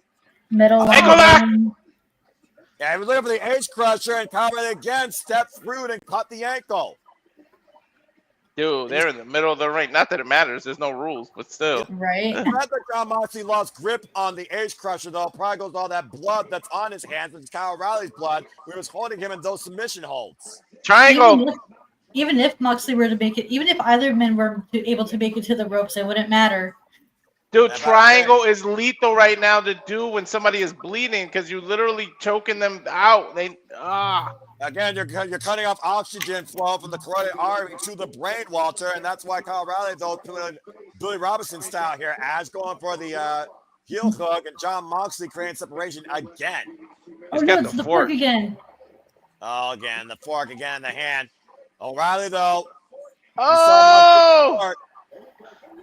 And now Kyle O'Reilly, though, trying to break the hand of Jon Kyle Moxley. dropped guard. He went to his guard and turned it into a submission. Now he's stabbing Moxley. Oh, shit. Jesus. Kyle O'Reilly, he dropped guard. I love it. Well, That's a fair jiu-jitsu play. move. Turnabout's fair play in this case, to your point, Walter. No holds barred. He fucking pulled guard and pulled him into that. That was beautiful. Oh, my God. Ow. We called John Moxley's confidence into question. Now what John Moxley's figuring after Kyle O'Reilly did that to him. Red Cross must hate AEW because, geez, all the blood they waste. Yeah, I don't think you're going to get sponsorship from them. I'm just saying. Kyle O'Reilly going to the outside. What is Kyle O'Reilly looking for now? Wood? I mean, Nails? Again, A chain? no holds barred. He's Anything trying to goes. get a thumbtacks. No. Oh, yeah, chain. I remember the last time he used a chain, he literally incapacitated a man when they stood and delivered on the same stage. That's a chain link. He's gonna choke him out with it, isn't he? Yeah, he's gonna do what Hangman did. Yeah, I think you're onto something here, both of you, because we've seen Hangman Page do it twice to John Moxley. You know, that's usually a sight you don't see, by the way, in AEW on Kyle O'Reilly, by the way. I'm just saying. Dude, he wrapped it around his fist, though. Look. It's like a pit bull at this point. Now, Kyle O'Reilly immediately going after the left arm, though. Now, Kyle, able to transition, looking for the front face slug. Going to get all that blood, though. How are either of these men going to have a grip on one another, though, at this point? Chunking him. He wrapped the chain around him, Noah. He wrapped it around his neck. Trying to take the chain out from around Kyle O'Reilly and wrap it around his. Is this going to double guillotine spot? What the fuck? Oh, no, Moxley countering. Able to freaking break separation from that chain. And he could turn that into the bulldog choke if he reverses the right way. Let's be honest here, Walter. This is your violent techno dream. Right? Counter. Again, they're both wrapped in that chain. They're both bleeding. They're both trying to hold a grip on one another. Now they're both going for a suplex spot. And Kyle able to take John Moxley over. That's the worst, to try to grip somebody when they're bleeding in the submission. They're so slippery. And sweat on top of that. The longer the match goes, the harder it is to get a submission. Well, you see both men right now. I'm looking at both men's heads, bleeded, puncture, and discoloration. Kyle got the chain off of him. It's going to be a match of endurance at this point. It's just a matter of who passes out first. Uh-oh. Moxley's got the chain. The tension is very high here as both men right now are literally locked and chained together in combat. Oh my God, we pretty much got like those matches where they rip the rope around each other. A dog match? Yeah.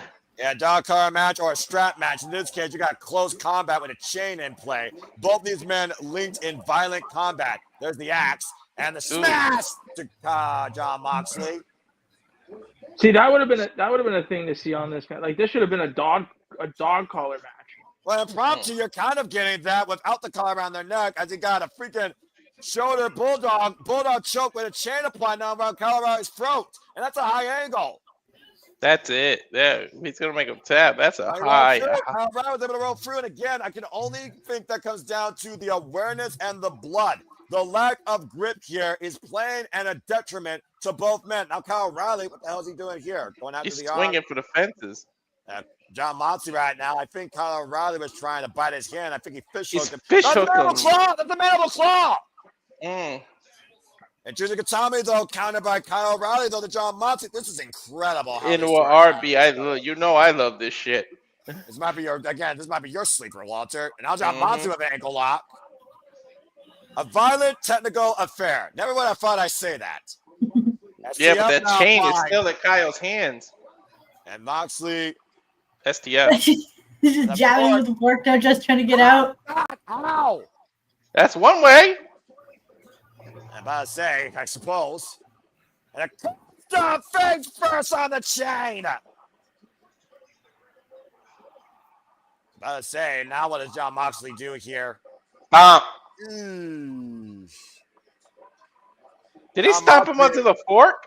Yeah, no, that was a curb stomp on that chin. John Moxley, a victim of his own sins and weapons, though. Literally, his hand stabbed at that fork. Oh my God. Yeah, when he stomped him, I think the fork and the chain were still right there. Yeah, now the chair wrapped around Kyle O'Reilly's left arm, and oh no. Oh, come on. We already saw this with Mistico. And the mandible claw is still applied, by the way. No, actually, he's pie facing him. Excuse me. John Moxley. Oh, no. Oh, no. Kyle. Ah, God! There goes Kyle's arm. I broke Kyle left arm to your point, Ash. Did you guys just hear the chant? Yes, Yeah. we did. We chose to not acknowledge it. Yeah, about to say. I mean, considering that Jon Moxley and Kyle O'Reilly are burning it down here at Full Gear, and Jon Moxley just stomped Kyle O'Reilly's arm inside that steel chair, doesn't surprise me. Believe that. And right now, Jon Moxley going after the Kyle O'Reilly into a Kimura, key lock applied. Kyle's still using the right arm though to fight with body shots. Again, those knee strikes. Death Rider! I love how people called the Vision the Death Riders. That's just so funny. And again, Kyle O'Reilly might be incapacitated right now. And look at the way that arm is hammerlocked on Kyle's tights. So there's a missing defense there by Kyle O'Reilly. Not much, though. Kyle again trying to roll through. And Jon Moxley still maintaining his grip somehow. Kyle in a world of trouble. Oh, he got to roll. He rolled him through. Ankle lock now. Can he turn him over, though? And can he grapevine it? He's got in. Just got to sit in on it, though. Again, no holds barred. There are no rope breaks. Bring him back towards center. And Kyle stomping the ankle on Jon Moxley. Oh, he tied the chain around him. That's extra pressure. Around the now the grapevine. And it's grapevine full. Will he tap? Will he submit? He's going to tap. He's going to tap. Will Jon Moxley give up? There's nothing. He's going to tap. He tapped again. He tapped. He tapped. Once again. Kyle O'Reilly just made Jon Moxley tap out again. What's that, the fourth one? That's exactly right. They got to kill him. The Death Riders have to come out right now. But Jon Moxley damn near killed Kyle O'Reilly, and Kyle O'Reilly still won. With one arm. The Death Riders are pissed they didn't win the Casino Gauntlet, too. Yeah, they could come out beat the shit out of Moxley. The way Big Shafir's fingering right now, looming around ringside, seeing their leader show weakness once again. Kyle O'Reilly wins at Full Gear. Shafir might be the one to pull the trigger and take Moxley out of his own misery. Well, you did say how Marina Shafir is the most lethal Death Rider here, but you got to admire the gumption of Kyle O'Reilly and Jon Moxley here. Jon Moxley apoplectic as Jon Moxley, who asked for this. Kyle gave it to him, and Kyle won violently and fair and square. I think Moxley respects him in a weird way. How can you not respect that? This is what Jon Moxley been wanting to do in AEW, to push AEW to be what it's about. By wrestlers, for wrestlers. The best in in-ring competition in his own violent image. And he succeeded tonight. Come on. Shafir, take him out. Shafir, kick his leg out. Shafir, take his leg out. Somebody has to. And Kyle O'Reilly, again, I don't know if Kyle O'Reilly even realizes what just happened. Bag him. Somebody right now from behind has to bag him. Dude, Shafir, just take him out. Put him out of his own misery. And I say, you see Medical and Rick Knox, though, checking on John. Oh, no. I knew that Jon Moxley was not going to leave Kyle O'Reilly alone. And Jon Moxley on the attack again. Absolutely unsportsmanlike conduct here. Cannot accept the fact that Kyle O'Reilly made him quit again. Come on, How Shafir, many times do we need to see the same old song and dance when you just can't accept the fact there is somebody better than you? You lost it. You tapped out. Violently, I might add. Come on, Shafir. Take him out, Shafir. Hit him. Somebody has to. It's fucking ridiculous. Well, right now, come on, man. You're not going to get something like that on pay-per-view, folks. I'm just going to say it right now. It's not about winning. Remember, Daniel Garcia said it's about mentality. And as long as these people trust Jon Moxley's mentality, you're not going to see a change. But you will probably see Kyle O'Reilly once again suffer an injury. Again, Kyle O'Reilly with a empty victory here. Definitely going to need some medical attention. Let's see Claudio's face. Taps out. A valiant effort by Kyle O'Reilly. And again, you got to wonder what Claudio Castagnoli thinks about this more than any other Death Riders. Jon Moxley, defiant fuck you, even though he gave up.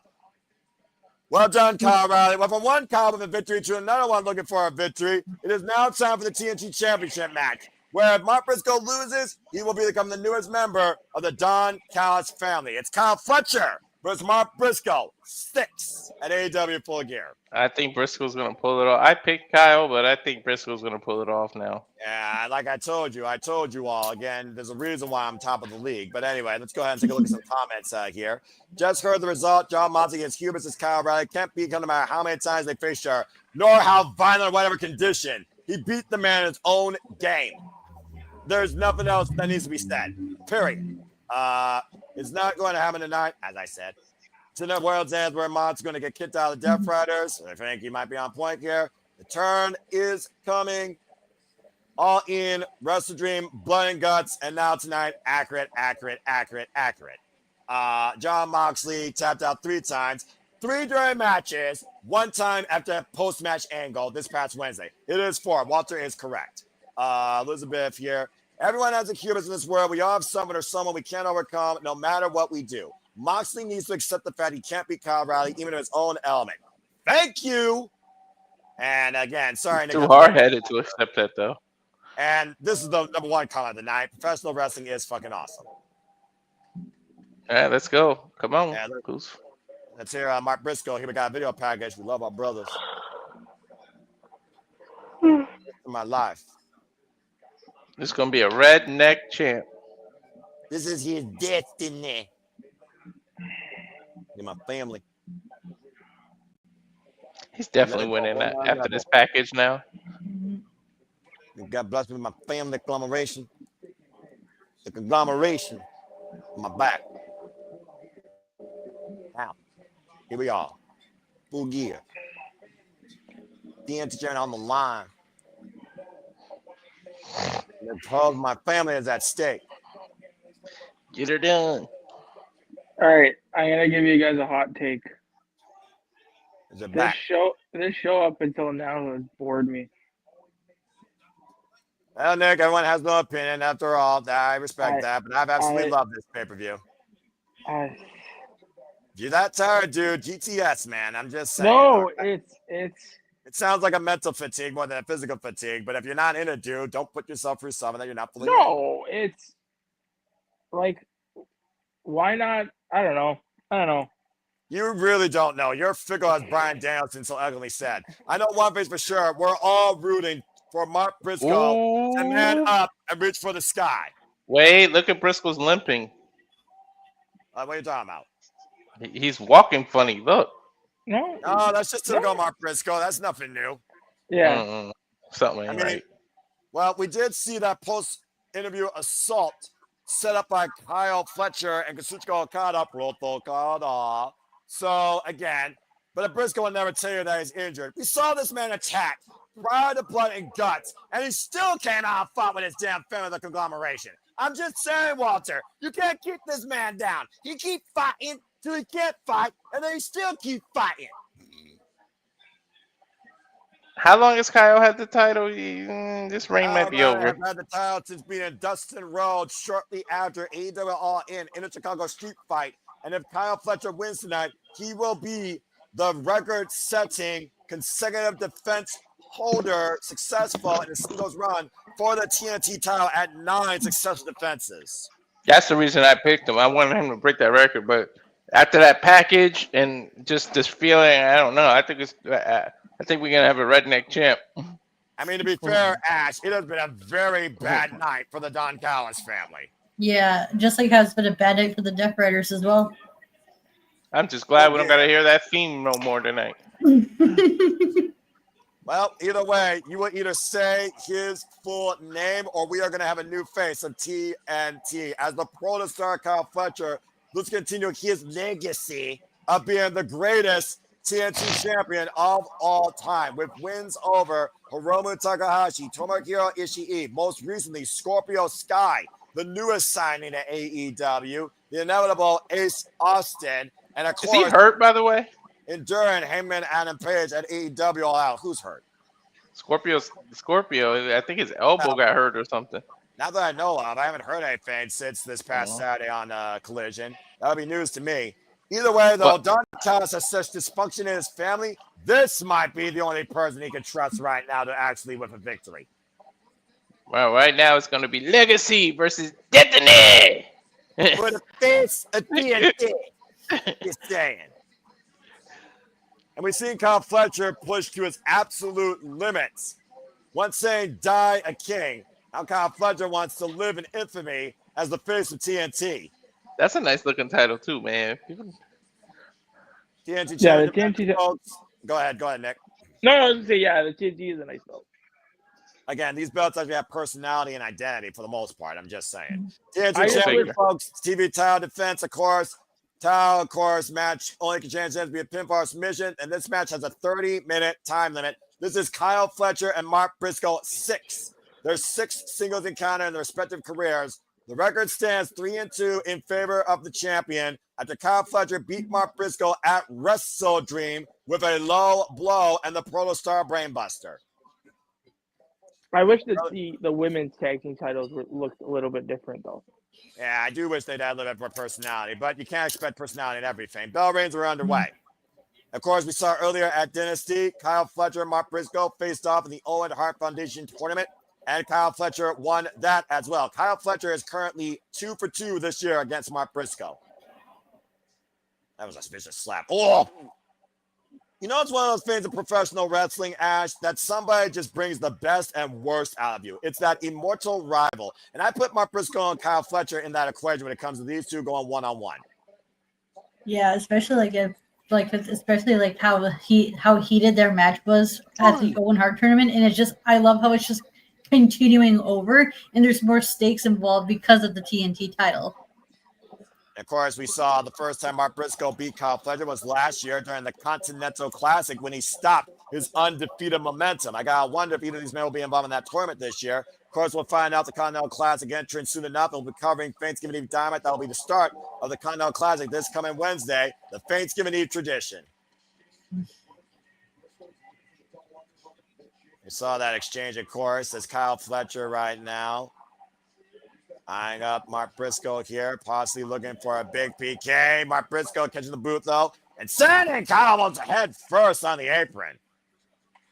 And we know Mark Briscoe is an orthodox as it comes, but I do wonder how much Kyle Fletcher knows all of Mark Briscoe's arsenal. Oh, hello! That chair launch, and let's keep in mind, folks, this is a no disqualification. Mark Briscoe said he only needs one more shot, and we're in Mark Briscoe's world. No disqualifications here. Yeah, that definitely benefits his ass. Yeah, so honestly, at this point, the only Kyle Fletcher can retain is pinfall, submission, or countout, I think. But remember, no DQ means the family can interfere. Yeah, That's right. I do wonder how many family members are on the same page, though, especially what we saw during the CML Trios Championship match. They're probably going to come out and interfere, and then Okada and Takeshita is going to start fighting themselves. Family's not just talk about one family. How about Briscoe's family? Oh, the conglomeration. Exactly. We haven't seen Hologram do an attack by Clone. We know Kyle Riley may not be involved here. What is Briscoe going to do? Wait a minute, hold on. I'm not sure. Did we find out who attacked Mark Briscoe? Kyle Fletcher said that he had nothing to do with that attack. I thought it was Mark Davis. We had Mark Davis versus Mark Briscoe. But I thought Callis was just trying to weaken Mark Briscoe. I don't think we know who attacked Mark Briscoe. That's a good point, Ash, because they could just come out and interfere in this match and you don't expect it. Like you said yourself, Walter, no revocation means anything goes and anyone can get involved. And Mark Briscoe went for the, got caught, was looking for that cannonball, and Kyle. Damn! Jeez. Chairs are meant for sitting, not for that. Who do you think that hurt more, Fletcher or Briscoe? Briscoe! Fletcher moved out of the way. He didn't hit the chair. His elbow did, Walter, and that's why you see him grasping it. And now what the hell's on his head? Steel ring steps, caving him in with that knee. Bounced off the steps with that impact. And Kyle Fletcher has all the tools of the trade to be an A-level competitor here in AEW and a future AEW World Champion, especially since breaking out with this Don Callis family mentality of aggressive violence and hate this year. So does no DQ automatically mean no count out either? I would say yes, because technically, why would you have a count out match, no disqualification match now that I think about it? What are the rules? And meanwhile, back first goes Kyle Fletcher on the steel ring steps after Mark slipped his feet. There goes the shoulder blades. Yeah, I'm about to say, there's no give there. That was right to the throat. And again, Mark Briscoe, we're in a Briscoe's world. Well, I mean, I've seen this man enough ladder wars. I'm just saying. Is that a step ladder? I mean, let's be honest here, Walter. He uses this chair for a step up. Maybe he wants to use a higher elevation. He used the ladder for it. Oh, I know what he's going to do. Oh, my God. You do not know what a Briscoe's going to do. Yes, he is. Look how he's sitting, Kyle. He's going to dive onto the damn ladder. Okay, well, maybe you do know what he's about to do. Maybe he bites his head. We're going to see ourselves a flying chicken. Well, chickens can fly. Doesn't mean they land right. And Mark Briscoe feeling a little jumpy here. Ooh. Going over the top of the top. Oh, no! Well, there goes Mark Briscoe's back hey, now. To be fair, I didn't say he was going to land it.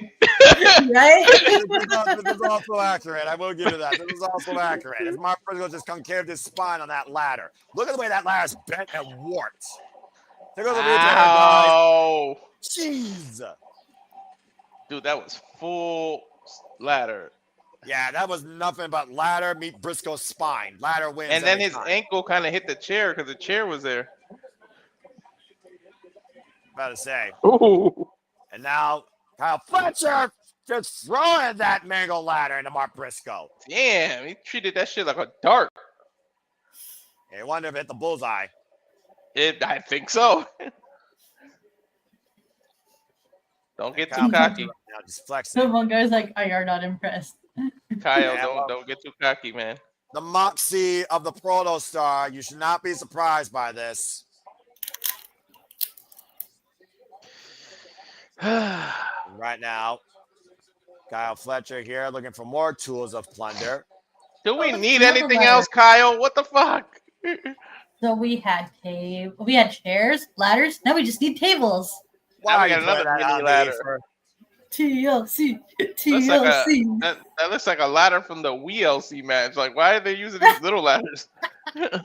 I mean, you know, you use whatever you can find. You're finding the ring, right? I guess. You can't even change the light bulb with that ladder. I don't think we've let up on any gas here at Full Gear when it comes to the amount of in-ring competition variety in violence and tenacity here. And the flow has been so good. Oh, God. Well, that wasn't good from Mark Briscoe. Scoops him on the ladder. Body slam onto the ladder right now, and Kyle Fletcher firmly in control here. And each match has its own dynamic difference in feel. Dude, then he scoop slammed the damn ladder itself onto him. A double impact, as far as I'm concerned. We've seen blood, we've seen technique, we've seen classics. Now we're seeing freaking Mark Briscoe and Kyle Fletcher. We just saw a violent technique bout with freaking John Moxley and Kyle O'Reilly. Arm ringer. And now how many matches is going to have blood? Into the barricade. Well, with Briscoe, it's a different conversation. Got in the center, cover, 2, and kick out. Referee Stephon Smith with the 2 counts. We have 2 more matches on after this, right? And we got the AEW Women's World Championship, the AEW Men's World Championship, the $1 million trios match. I forgot about that match. I believe that's it, honestly. I swear to God, if Mercedes fucking walks away with this other title, you are don't say that. Headache be damned. I'm gonna fucking rant. Don't say that. It's okay. I have if that were to happen, I have a tweet I'm gonna put out, and I know it's gonna get a lot of AEW fans mad. As the unbiased, honest, simple man of the SRS, I will remain integral here tonight on my call, but I do not believe that Chris Statlander is losing to Monet, and I'm going to leave it at that. As Mark Briscoe right now with Kyle Fletcher on a very dangerous. How would they balance on this ladder? That shit is more flimsy than. He probably was stepping on the rungs, and apparently there was enough balance in between the corner there. The ladder somehow still being used as an effective weapon, and Mark Briscoe now with the ladder in hand. That ladder is more fickle than the internet, the IWC. I don't know about that, but that drop kick might just carved Kyle Fletcher's face, quite literally. Good grief. Yeah, I do wonder if Don Callis is sensing any urgency right now here, though, guys. Look at this drop kick, by the way. Jeez. Dude, he went through the rung. Man, Briscoe has such a crimson mask. How's he able to see with that shit? When you think about that ladder, the mango sharp, the sharpness of the metal, that's going to cut into your skin. And Kyle Fletcher now is bleeding. Oh, gosh. That ladder's been the most lethal weapon here tonight. Mm-hmm. The weapon tells the tale. Damn, Ash, you got me thinking. Whoever attacked him can interrupt this match. I tell you, it's Magic Strong. Stop hey, saying it's tables! It's tables! We got tables now! I had to call the freaking classic. You had to call the classic. I think Briscoe likes watching Toy Story. We got Woody! Well, right now, Kyle Fletcher's just trying to find his bearings here. Table being set on the outside here. Damn it. Briscoe set it up. You know what that means in wrestling. Well, how many times has Mark Briscoe gone through a table? I'm just saying. And Kyle Fletcher right now sit on the table, and Mark Briscoe chair the midsection to make sure he doesn't move. Dude, that chair's messed up too. That chair can't even fold. What's not messed up is a better question. Mark Briscoe's spirit. Nah, that's fair. And Mark Briscoe right now, his spirit might be looking to make him fly. Boy, might be feeling a little froggy here tonight. And Kyle Fletcher getting out of Fletcher knew what was up. Fletcher knew what was up. He's like, nope, I ain't having that. Hell That's no. probably the smartest thing that man could do all night, if being perfectly honest here, guys. He should have waited to that Briscoe got in the air to move. He probably didn't think it was going to get out of the way. Meanwhile, oh, God. On the floor, on the chair, the freaking half Nelson suplex, head and shoulder capture. Uh-huh. He slid on the chair. Lord have mercy on me. Chairs, tables, stairs, oh my. Go to the replay here, by the way. Watch the way Mark Briscoe lands. Mm-hmm. The floor more than the chair, but still nasty landing. Yeah, again, what makes this more dangerous, the only limits they have is their own imagination. And how bad Kyle Fletcher wants to confirm his legacy as the longest and greatest TNT Why is he stacking chairs? What is it? Were you playing musical chairs there? What the fuck are you doing? He might be asleep. That looks like a very painful bed of woe. Oh, London Bridge. I do not know what Kyle Fletcher is looking for here. Is he looking for a finish, or is he looking for just another freaking statement? Usually, last time I set chairs up like this was at a kid's party for musical chairs. Like, what are you doing? Hello, there's your Senate chair thrown in the face. And Kyle spent way too much time to allow Mark Briscoe to get back in this to do that. When a chair meets flesh, you know what usually wins there, Noah. Blank versus flesh, usually blank wins, just saying, especially in wrestling. Kyle Fletcher sat on his own bed that he set up. Oh, there's Don Callis. Of course, Don Callis had to come up for commentary because he knows that his boy's in trouble. Oh, shit, there it is, the table. Kyle Fletcher, oh, God, Mark Briscoe set for the table. Freak Told you. Floyd. Didn't I say it? Unwritten rule. He who sets the table up goes through it. Good grief. And look at that Cheshire smile on Don Callis after that. He set the table up, days before Thanksgiving. Yeah, take a look at the replay here. Literally pushed off the top turnbuckle and freaking senton through the table. Senton fall. That was the most disturbing thing I've seen tonight, and that's this saying match is getting more and more violent as it goes. It's Mark Briscoe who asked for a no disqualification. What else would you expect? But don't forget, I mean, we've seen Adam Hangman Page versus Kyle Fletcher. Fletcher is dangerous too.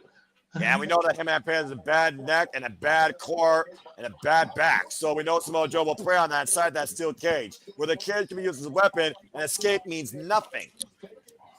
Still to come tonight, our main event, by the way. Right now, Mark Briscoe is trying to get back up to his feet. Kyle Fletcher, though, scouting him with that right kick in the corner. Good Lord, the explosive nature behind that shot. Yep. Now, Kyle hoisting out Mark Briscoe up on the shoulder, and up on the shoulder, looking for the launcher, and Mark is out of the way. Swing and a miss, Briscoe, waist slap, German suplex attempt here, standing switch to change. Now looking for the head and shoulder again. Mark able to scout it. Enziguri connects, rocks the Pro Star down to a knee. And right now, Mark Briscoe might be looking for a nod towards his brother here, possibly the J Driller. Kyle Fletcher still fine bat though. And oh no. And from Ow! Great core strength by Kyle Fletcher, especially this deep in this match. Yeah, how many tables you gonna go through, Mark?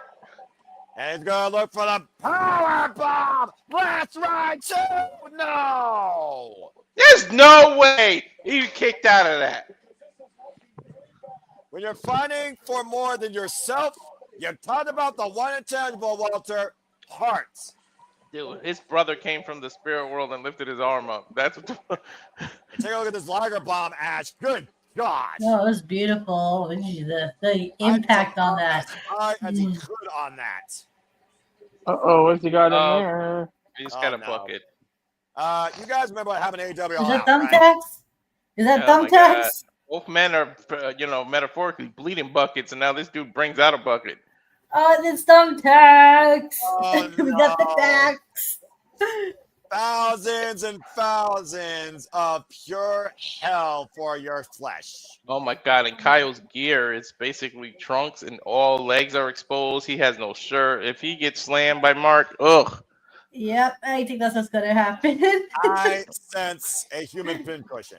At least Mark has some pants. Kyle Fletcher right now trying to hoist Mark Briscoe on those tacks. And remember, we He's saw Mark dropping weight. Briscoe lace this ring with tacks at AEW All Out. Briscoe's no, using. no, come on now. That's not how you eat iron. Oh, the front kick with a mouthful of tacks. Usually you eat iron in pill form. And now Kyle Fletcher hoisting up Mark Briscoe high on the shoulders. Last right. Whoop. Let's get out the back door. Mark Briscoe. Oh, here comes. Gets to the midsection. And a fisherman suplex and attack. I knew it was going to be Kyle to get the tax. Oh, my gosh. Mm. The cover to no. Kyle just hit. Oh, my gosh. Kyle just hit Pinterest. Go to the replay here. Of the fisherman's buster, excuse me. Oh my God, he has so much exposed skin too. You called for it. You said it. Oh my God. What the hell is Mark going for now? That's a barbed wire table. You know, we did call all the weapons, right? That was one weapon we didn't mention. The barbed wire table. It's all legal. It's not on fire. At least it's not on fire. It's all legal. It's all freaking legal. Next thing you know, have an explosive table. Oh my gosh, look at Kyle Fletcher's back. And his arm and his elbow got caught in that for the matter. Oh my God, it's the Big Show's letter. Well, this is not going to end well. The first time these two faced each other was 2024 with the Ring of Honor World Championship on Honor Club, by the way. Mark Briscoe won that. 2024 Continental Classic, Mark Briscoe won that. He has not beaten Kyle Fletcher since those two bouts. Dude, that bed of chairs is still set up too. Look. This whole freaking arena right now is a war zone of endless destruction to be happening. Thumbtacks, ladders, barbed wire tables, regular tables. What's he going to do? A helicopter spin with it? Oh. Look at the size of that ladder. You don't helicopter spin that, Walter. Kyle Fletcher, again, still has not even gotten back up on his feet, still convulsing with the pain in his back. Now, the table now being placed on those tacks. And Kyle might be looking for a reprieve. He would definitely not give him Mark Briscoe here. I'm just saying. Mark already went through a few tables. You haven't learned your lesson? I say this is a Briscoe, okay? What Kyle Fletcher's going through is nothing compared to what Mark Briscoe's been through his whole life. Oh! It's a great super kick. Both men on the apron. And you were talking about weapons. That pair of steel chairs is still in play. Kyle Fletcher is going to put Mark Briscoe up. Oh, dear God, no. Woof. Needed a count. Is it his destiny to go through them chairs? Kyle Fletcher falls off the apron and once again try to find his footing. Oh, man! Ooh, he caught himself. He caught himself. He caught himself. He caught himself. Yeah, that could have gone way worse. It just did. Messy blockbuster. Take a look at the replay here. Yeah, it did. Blockbuster and Samoan drop almost. Not Kyle sure caught exactly got himself. forced in Thought that he one. he thought he was lucky, and then Mark Briscoe said, "Nope, blockbuster." Yeah, about to say, blockbuster counter out of the Samoan drop takeover, and now Kyle Fletcher laid out on the table. Mark Briscoe going up to the Is he feeling highest froggy? district possible. Looks like it. Reach for the sky, boy, and Kyle somehow is finding consciousness. Now, me and Mark Briscoe at the summit. How far are these two willing to go to win this match? Seriously. Uh-oh. Right hands now by Mark Briscoe, big elbow. Bro, I think that ladder's at least 20 feet. Yeah, give or take. And Mark Briscoe's at the very top of it. Oh my God. Oh, he's gonna do a somersault, isn't he? Go for the table! Briscoe with the cover! No! Oh my God. I don't know who got the worst of it. He went through the table kind of too. I can't believe Kyle kicked out of that. That was the damnedest froggy ball I've ever seen. You and Look me at both this. can't believe it. Giant ass froggy ball from the top of the ladder to Kyle Fletcher through the damn table, through the tacks. Uh-oh, here comes the barbed wire table now. Oh, hell no. I almost forgot that was in existence. And Mark Briscoe's my not God. done yet here. I feel so bad for whoever's going to land through that. That's just, oh my God. I'm about to say, Ash, you realize whoever's going for that's going to be pinned. But Kyle has something. Wait, Kyle has something in his hand. Well, I don't think Mark Briscoe's aware of it right now. Right now, Mark Briscoe's trying to set up this table somehow. It's the screwdriver. It's Oh, the screwdriver. shit. The equalizer of the Don Callis family agenda. How many scared of men what have he's been gonna do. screwdrivered by Don Callis family members? He's gonna bait Briscoe. Oh, And again, Mark Briscoe completely unaware. The screwdriver right now, literally in the hand of the protostar. Mark Briscoe going for the grabbing. Oh no, Mark Briscoe prevents the screwdriver. Oh, a low blow. Oh man, it's stabbing Mark Briscoe in the head. Hey. okay. We just witnessed a match where somebody got stabbed half to death with a fork. Now with the screwdriver. Jesus. I don't lick it, hot bruh. I don't want to. You sick. Is he licking the fucking screwdriver? Yes. Yep. That's exactly what he just did. Kyle Fletcher, you are one sick bastard. An absolute despicable display becoming of a freaking champion. Then again, when you're a Don Callis, you're freaking injected with a virus. And look at the stat. Whoa! The screwdriver stuck in the turnbuckle, and then low blow Mark Briscoe to Kyle Fletcher. Oh my God! I thought. Hoist it up. Oh, Brainbuster! I thought he was gonna do it through the freaking table. Two! No! I thought he was gonna do that through the table. And then figure out this though, Walter. That was a brainbuster head first on those tacks. Oh yeah, fuck, the tacks were there.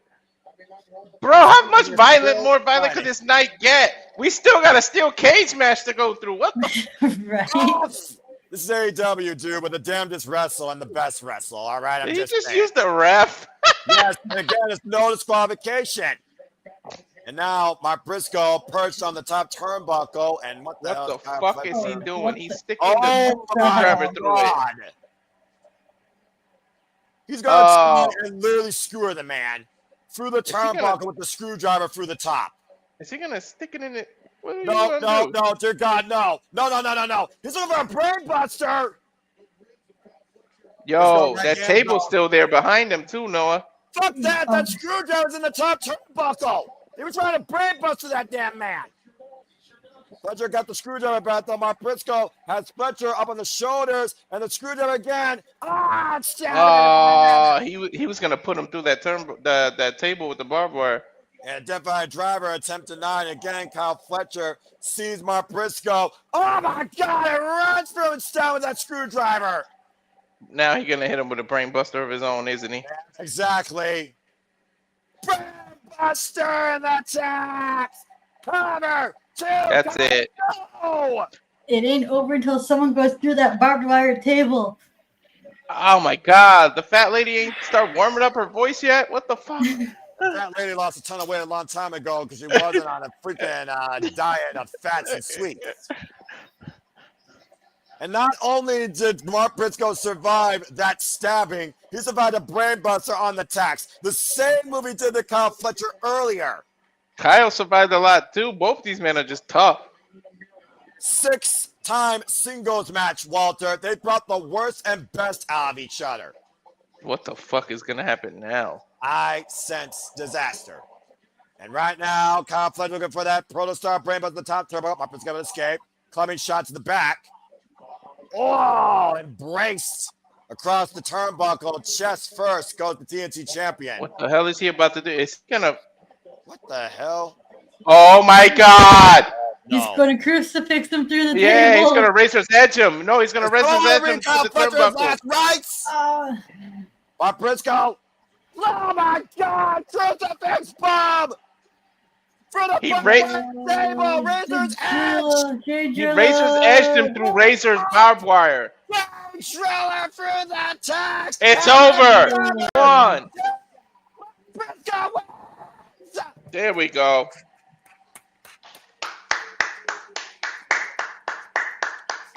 Yes! Yes! And the Don Callis family loses again. They have a sucky night.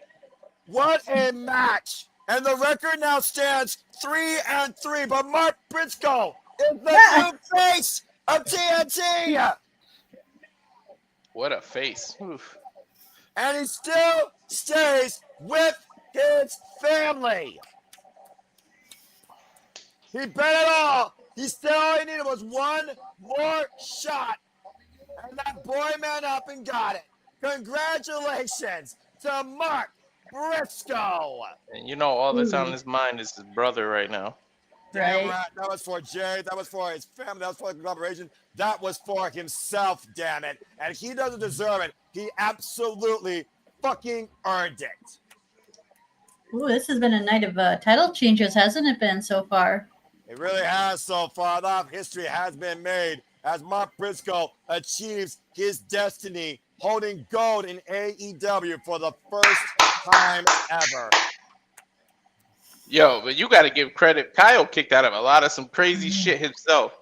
He was a hell of a champion, too. 115 days is nothing to be disappointed about for 8 defenses. But congratulations to the man of the night, Mark Briscoe, the 29th TNT champion. Well done, boy. Well done. Nothing to sneeze at. Oh, man, that was fucking wild. Look at the Titantron showing the brothers. About to say, that's what it's all about. That's about brotherhood right there. And that's what we're all about here, bringing a brotherhood and a sisterhood together for the love of professional wrestling, damn it. Again, I hope you all have enjoyed the coverage so far and the commentary and analysis. Still to come tonight, we have $1 million on the line in trios action as Kenny Omega and Jurassic Express take on Josh Alexander and the Young Bucks. The AEW Women's World Championships on last. Chris Statlander looks to avenge 1 year of aggravation and make the CEO go bankrupt, denying her the one legacy she has yet to achieve. The AEW Women's World Championships. Mercedes Moné goes one with Chris Statlander for the 3rd time ever. And in our main event, Heyman Page defends the goal against Samoa Joe inside a steel cage. And that is literally all that's left now on this incredible pay-per-view for AEW. And I hope you've all enjoyed it so far. So please, you have, like, share, subscribe, comment, tell a friend, subscribe to Barrett for Wrestling, subscribe to Razor Wrestling, follow Nicholas Ferrantes. He'll give you his real takes, and we appreciate him always. Absolute joy having the Canadian Connection here for the first time ever together in the virtual booth. Absolute pleasure having you all here as we're all in this together as the World Championships will semi-main as it's time for $1 million to be on the line. Presented by iDrink. Kenny Omega and Jurassic Express take on Josh Alexander and the Young Bucks in trios action. She better not achieve that shit. All right. Well, that being said, let's go ahead and take a look at the comments here real quick. Everyone extremely happy for all of us. Ash, what were your thoughts of that win and Kyle Fletcher's run as TNT champion? That was a crazy match. Congrats for Mark Briscoe winning the title. And, of course, Walter, this is the last chance for the Don Callis family to get a victory tonight. They've gone 0-4. Damn, right? Damn, at least I know I'm not alone in being broke. Look at these two. I'm about to say, I mean, I know a thing or two about being broke, but it's the simple things in life that matter the most, like your integrity and like family. And Kenny Omega knows a thing or two about that, never compromising that, despite what the EVPs have done to him over the last calendar year and what Hollywood Jack Perry did to him at a different time long ago. It's from bots here real quick with Don Cosman is crumbling right before our very eyes. 1 for 4, I think, tonight. Lance Archer, only member of the family to win. That was one on the other side of the world. Accurate. That was hardcore wrestling. Family. And let's see here. Elizabeth here, been a nightmare. That might get worse than that 6-man tag to win $1 million. Pray it's in cash and that Nick knows how to spend it better. It's simple. Don't go to the casino. Right? Is that a Wheel of Fortune?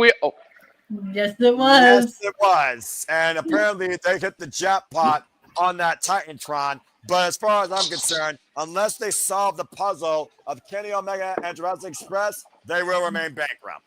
Not only do they have to solve the puzzle, but the wheel that they land on has to contain the million too. There are 72 spots on the Wheel of Fortune when you think about each spoke, and there are 24 wedges, of course, on the wheel, and each one has 3 spots. So there's a 1 in 72 chance. Yeah. You're right, Ash. And basically, that's probably the odds of the Young Bucks and Josh Alexander coexisting and winning this match and that $1 million across the announce table. I cannot fucking believe I'm saying that. But do you know how many people in Wheel of Fortune has won the $1 million prize? 5. Exactly. Only 5. It's crazy. Dude, I love when they get the puzzle and they read it and they just mispronounce it, so it goes, eh. That shits are so funny. The only time $1 million ever mattered to me in a sporting or a competition scenario was deal or no deal. While the Young Bucks are making a deal with the devil that they may regret forever. But we saw backstage as Josh Alexander seems to be calling the play as he asked the Young Bucks to follow my lead, trust me on this. And there's the Young Bucks, by the way, in their green money attire that Don Cos gave them as a holiday gift, looking like something out of a toothpaste. Anyway, Nick, you all right, bro? We haven't heard much from you. You all right, man? Stuff in his face. That explains a lot. And me, Just want to eat the pasta, Nick. We're all good. Oh my gosh! Wait! The music. And I'll cover right, but yeah, you're right. Everyone wave your hands because here comes Jurassic Express. We're 4-1 2025, and currently, guys, Jurassic Express have won $600,000 at the expense of the Young Bucks. And hello to 4-1 in 2025. And not for the first time, but I'm seeing Nick eating some pasta tonight. I'm having spaghetti tomorrow for dinner. And I was like, yeah, I appreciate it. Do we think we see I did too, by the way, Hassan. Do you think we get Wayward Son after this match? Well, do you think there will be peace when this is done? That's the better question. Let's not forget, 2 years ago, the Young Bucks lost to Kenny Omega and Chris Jericho and threw a hissy fit before they tried to change the world, recreating the Elite. And speaking of which, here comes the of the Elite, Kenny by God Omega. The anime music. He hears the battle cry, and he's in action tonight. A good old Canadian boy. Mm-hmm. And definition of good in professional wrestling, a one-of-a-kind mentality. There's only one, Kenny Omega, who's 1-0 in trios matches alongside Jurassic Express. They've only been together for one other match. But Kenny Omega is a former AEW trios champion. Him and Luchasaurus have been through hell health-wise. Yeah, about to say, God bless them for still being able to stand on their own 2 feet and deliver what we love and what they do, and that's professional wrestling. It's so good to see Kenny Omega on my screen on a pay-per-view heading to an AEW ring. It's sad that it's sad. Kenny Omega's going to be like part-time soon because of like his diverticulitis. I feel like he already is part-time. Well, he says again, don't worry about my health. I'm just here to do the best I can for the fans and still do the best I can for myself for what I love in that ring. Part-time or not, we are lucky, fortunate to still have Kenny Omega existing in professional wrestling and in life. Do you think we're going to see Kenny Omega in more of these tag matches? Or will we start to see him in like singles action a bit? Well, I think it depends on the story. And let's look at the story here. It's more than just the Young Bucks trying to find a fortune, even through the most dubious means. This is about Kenny Omega getting back against the man that hurt his golden lover and injured him indefinitely, Josh Alexander. Bell rings are underway. Perry starting for his team. And I think Jack, that's Matt Jack starting Perry. for his team. That is Nick, actually. Nick? And you gotta look at the way the hair is, by the way, to really distinguish the two. Up and around out of the corner. And Nick right now with the arm wringer to Jungle Jack Perry. As I said, Jungle Jack Perry was formerly Hollywood Elite Jack Perry, former TNT champion, who lost that title last year at Full Gear against Daniel Garcia. Oh, and he lost his trouble. Exercise and tripped up right now. Great agility being shown here. Young Buck up and over. Jack Perry and Nick keeping up with each other. Ooh, right in the boot. There's a jaw and up and over. Jack Perry lands on the outside. Went for the moonsault. Jack Perry scouted it though. Sidestepping the barricade tonight. Back elbow strike. Jack Perry now off the barricade. Moonsault. Nick able to scout it. And again, these two know each other so damn well. Damn. And the ring, deep arm drag, springboard. And again, Jack Perry. Open pound strike. Escalera. Slingshot. Deep arm drag takeover off the ropes. Drop kicks. Tipped up. Stalemate. Woof. All part of the elite at one point, Nick. Noah. Exactly. And of course, countless times we've seen Jurassic Express and the Young Bucks go against each other. Let's not forget, Jurassic Express, Luchasaurus, and Jungle Jack Perry. Hard for me to say that sometimes. Beat the Young Bucks, Walter, in a $500,000 match at Wrestle Dream last month for the first time ever. And they just tagged in this prehistoric beast. Definition with a master's degree, Luchasaurus right now, re-engaged as his kill switch. Hey, what is Kenny doing? And right now, Kenny Omega, again, I do wonder what Kenny Omega does think about all this, knowing his hatred towards Don Callis. And still. Oh, that's not Kenny, that's Jack. Somebody was like sliding underneath the ring. What the hell is he doing? Maybe he was trying to set up a double play there, and Luchasaurus was able to scout it. You didn't see Perry way underneath the ring. I was like, what the? He might have been looking for something or just finding his footing. Tag made, or maybe adjusting something. Who knows? Matt Jackson legal to drop down. Good agility by Luchasaurus here. I'm thinking something special. He probably just had to go pee or something. Cover. Dude, where does the Savage go to the bathroom in the woods? I'm just saying. Irish whip. Uh-oh. Tag me! Kenny Omega legal. And the family action. This is the first time he get to have his hands on the Young Bucks, huh? Exactly. Double axe handle, 2 at Nick Jackson's arm. Of course, Kenny Omega, him and Adam Page, the Young Bucks, part of one of the best tag team matches in AEW history's Genesis at Revolution 2020. Oh, man. Elbow right to the top of the ear by Josh Alexander. And again, we talked about this, Ash. There's reluctancy there with the Young Bucks going after Kenny Omega. Right, and it makes you question, like, not only that, will that end up costing the Young Bucks and Josh Alexander? That's why Josh is firing them up. He's mad at them. Josh Alexander also is in this for himself. Imagine what it means for Josh Alexander to beat Kenny Omega. Right now, Kenny Omega and Josh Alexander, the two legal men, the two Canadians, the Irish whip. Kenny Omega looking to follow up here against the former TNA World and TNA X Division champion and current Maple Leaf Pro Wrestling champion. Sent to the outside. Kenny Omega, fast and furious, slingshot, plunge on to the outside. Did he trip on his own gear? Yeah, his gear is broken. I'm about to say, I think the chains are loosening there. Sometimes your own gear can be your own worst weapon or a nice souvenir for somebody at ringside. Omega right now, of course, like we talked about, out with Darby. Oh, well, you know that's going to play into Josh, who loves the ankle lock. Remember, Walter, he put the ankle lock on Kenny Omega this past Wednesday on Dynamite. Don Callis says, release him, save him for Saturday. And Josh immediately on the attack, to your point, on that left leg. As soon as I saw him limp, I was like, ooh, Josh is going to take advantage of that. I knew that was going to be lingering since Wednesday's Dynamite. I knew it was going to be. Again, you see right now the Young Bucks here just watching on from the apron, and it doesn't look like they are in approval. But they got to consider here what's on the line, $1 million. At the end of the day, they've been looking for a big money match. $1 million. I don't care if that's my mother in the ring. I'm hitting. Damn, Walter!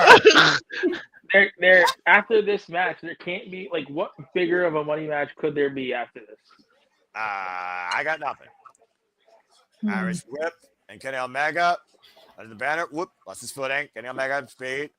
Double takedown on the Bucks, taking them out the leg. And Kenny Omega looking for the double.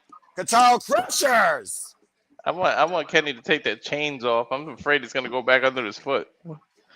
Maybe able to allow him to slip out of that boot if Josh Alexander's the ankle lock, pulling Eddie Guerrero as the Terminator might rise tonight here in the Prudential Center. Yo, Kenny's walking gingerly. Yeah, well, Kenny Omega picking up speed, 0 to 75 from the other side of the ring, and Josh with the elbow. Again, if I do wonder though if Kenny Omega would have been better off to make it a tag there. Whoa! That's so standing Hurricanrana. Now Kenny Omega now looking for maybe 3-for-1 for a very dangerous move on a Carmine's ankle. From 0 to 75, looking to fly.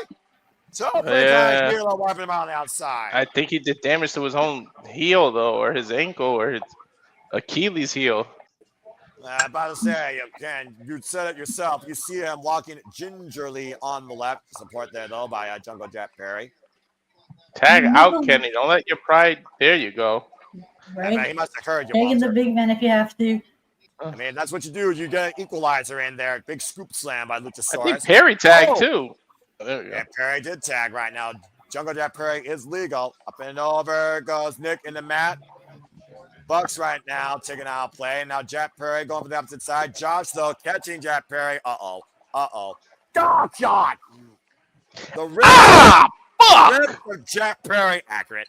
Planted on the apron with that power slam. Hardest part of the ring.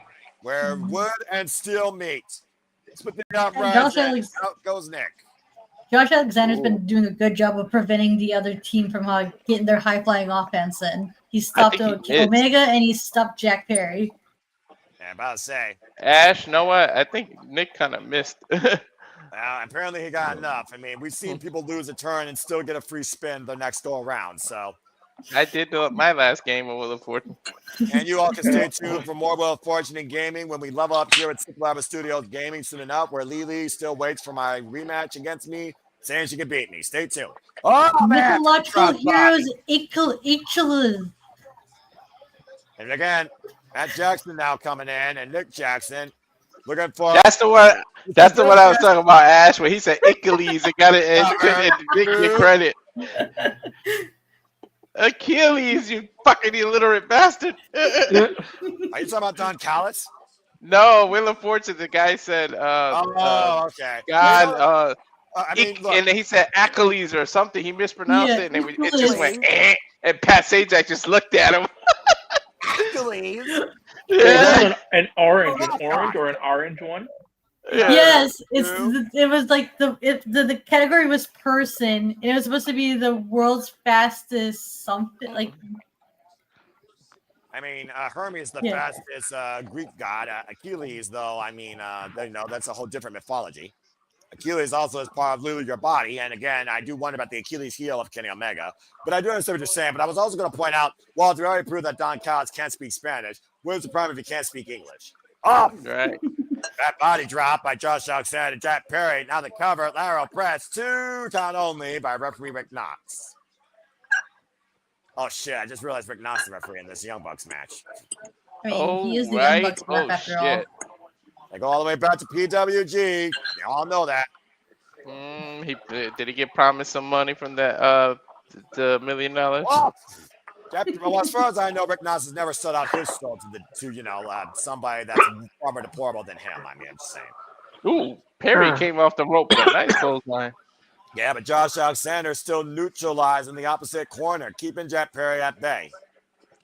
Ooh, elbow. And again, now Jack Perry up the rope.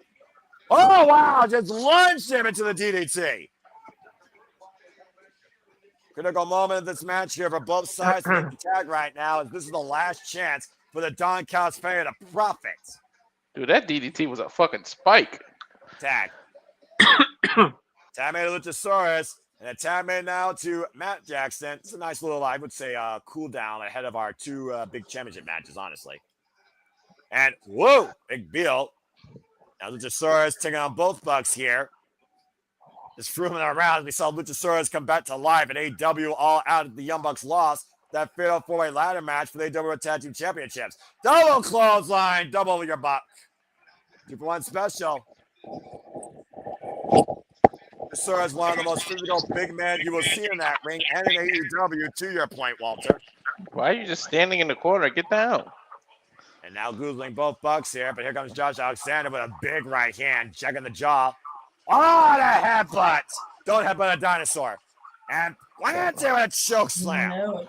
Yeah, that's right under not. That's right under not headbutting a Samoan. That's accurate. Oh, right. And Oh, man, the head on, right, that'd be like a crazy head-on collision. Luchasaurus and one of the Samoans. Standing moonsault cover on Matt. Gets a 2 counts. Yo, this is a big ass dude to be doing that. I mean, we've seen people that are limitless do this, so I'm not surprised. But for Luchasaurus, I do agree, because that dude's muscle. Mm-hmm. Luchasaurus chance raining out here at the Prudential Center. And got Cruz again. Possibly. Nope, the Bucks deny it. Through the legs. That's how you take down a big man. Right. Big man off his feet for the moment. Uh-oh. Keyword moment. Tremendous agility here. Super kicks. Luchasaurus don't go down. Double clothesline denied. And takes both Bucks down and also himself with him. You might literally need a meteor to take him down. Right? I mean, listen. If Luchasaurus can survive the Ice Age, he can survive anything. Right. That's fair. True. That is true. Tag made Josh Alexander, and we're going to get the Here tag. comes Omega. Kick. And the Canadians are legal. And the Bucks are going to let Josh Alexander do the work. And now Kenny Omega finally has Josh Alexander one-on-one himself. Time to pay your price. Ooh, get the midsection, though. Toe kick. Oh, right in the maple leaf. Yeah, a little bit above the belt, though, but I do see what you said there. Above the border. By first goes Josh Alexander. Kenny Omega in the driver's seat. Kenny Omega's been waiting to get his hands on this guy since what happened to Kota Ibushi at Bayley's place. And the fireman's carry, the steamroller. Kenny Omega, though, again, that ankle ash that you was pointing out earlier, up to second. And the moonsault, but crashed the mat, though. Now, Matt. Crash and burn. Oh, face first. Oh, ooh, that was nice. That was nice. And right now. Nicely spotted by Shafir there. Oh, great count of the power bomb. And catching a bug with his own super kick. Oh, my God. That was nice. That was a good sequence. Catching Jeff Perry, though. And this just took a backbreaker. Press kick to Josh Luchasaurus. I thought he was going to do a Blue Thunder bomb the way you held him. Right now. Oh, Destroyer! Bang! Right into that knee. Lying in. All 6 men are down for the moment, it seems. I have no idea who the fuck is legal. And so did Rick Knox. I think just the 2 Canadians are legal. I think you're right, because I remember when everyone else came in the fray. By the way, look at this. Look at Destroyer. Jesus. Ooh. And then bang, to your point, at that flying, he clocked. Right, Omega just fucking lost himself. I mean, if Kenny Omega finds the target, he usually doesn't miss. I'm just saying. Right. He triggered his ass. Almost. I mean, yeah, preferably that was a V trigger. Good point, Walter. Canadians squaring off again here. Josh Alexander and Kenny Omega, former IWGP World Heavyweight Champion versus former TNA World Heavyweight Champion. Former AEW World Champion, I might also add. Second longest. Oh, the straps are down. Okay, now we're going to get serious. Again, open palm strike here. Josh Alexander asking Kenny Omega to bring it. You know, this feels like one of the matches Josh Alexander was waiting to do here in AEW. Don Callis, family agenda be damned. Just something about that, you know? Yeah, it is. Do you think Kenny Omega is healthy enough to be in the C2? I don't know, but right now he's showing us Snapdragon. That can still pretty much show us why we've been calling him the best bout machine. Miscommunication by the Bucks, swing and a miss, and a snapdragon. I'd rather him do this match. Snapdragon. Take some weeks off so that the G1 climax comes around. Kenny can be in it. All right, Walter, let's not kill the man. I know he loves Japan, but let's not kill the man. That's what I said. Give him a break from now, all the way to January. When's the G1? July. June or July, something like that. That shot block by Josh Alexander. Immediately ankle lock. Uh-oh. Center of the ring right now. Josh Alexander busted wide open, by the way. Uh-oh. Speaking of E-Trigger. I'm about to say. And Kenny Omega dragged back towards center. And right now, the Bucks, though, undaunted this time, they might pull the PTE trigger. Kenny trying the ankle lock, and he might be unconscious here. And the Dark House family might be going to the pay window here. Rick Knox might call it. Jurassic Express kept at bay right now by Matt and Nick Jackson. Yo, that's so smart the way they're keeping them at bay.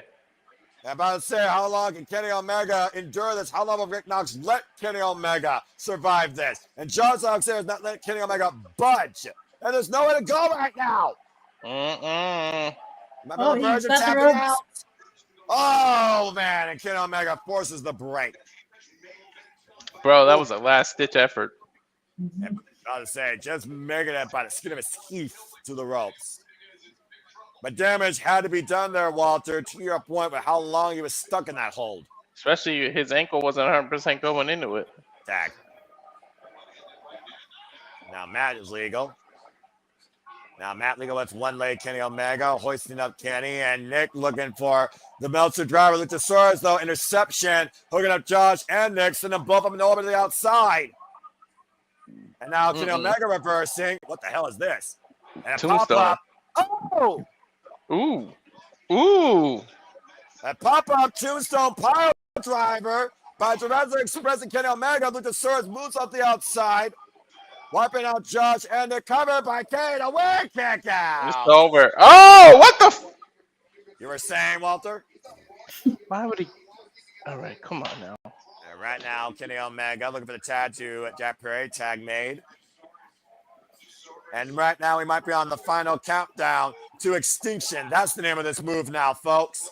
And Josh denies. Instead, leaves them alive. Josh up the rope. Miscommunication. Big trigger to Josh Alexander. Jack Perry up and over. Take up a run to Nick. And now Matt isolated. Count it down. Extinction. 3, 2, Extinction. 1. Countdown to extinction. Over to Josh with the save. Yo, that was $1 million save, literally. That's the first time and only time, Walter. That is 110% accurate. I don't know how much a winner's purse is usually for a wrestler, but legitimately, there is $1 million on the line. How much more, though, do the Young Bucks have left? What is Lucha doing? And how much does Cam Omega have left in that leg? Trying to hoist up Nick and Matt. And what the hell? Is this a double doomsday? Escalera, Jeff Perry to the top rope. Double dudes. What? The Bucks are on the feet. Super kick Cam Omega. Super kick Luchasaurus. Goes underneath the banner. Jeff Perry up the second rope. Climb that super kick on the moonsaults. I hate giving the Bucks credit, but that was crazy to land on your feet from that. There's Josh Alexander. Oh, no. One wing angel on the outside. One wing angel. One wing angel on the floor, Josh. And Jeff Perry the roll up. 2. Oh. A swing and a miss. Looking for the backslide. Trigger. And right now, the Bucks with the BTE. Trigger. The Jeff Perry. Oh, they actually won it. Young Bucks and Josh won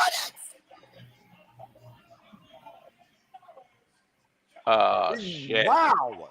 I didn't think they were going to win. I think I picked Kenny and Durant. Wow. I'm surprised by that. The Young Bucks are once again millionaires. For and now. They're probably going to go spend it on the casino again. I was about to say, if I get money, I'll never walk in that place again. You would think that Nick would have learned his lesson, though. I'm just saying. And now the Young Bucks are $1 million richer as Don Callis has a mic. And remember, we didn't get the answer on Wednesday. We might get that answer tonight. The rest of the family is coming in. Yeah, the entire family.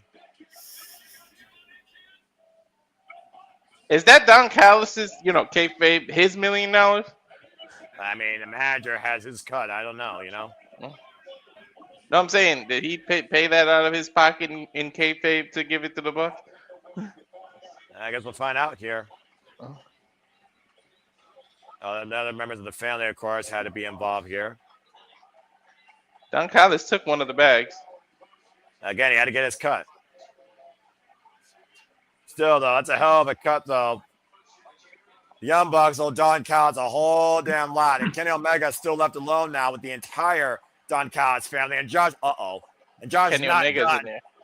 And Josh Alexander right now going after the angle, as well as Mark Davis and Clone, Rucker, Romero, and Hechicero all in the ring. We have 5 technicians and a hyper. Yo, people joked about the Bucks turning. This could be their chance.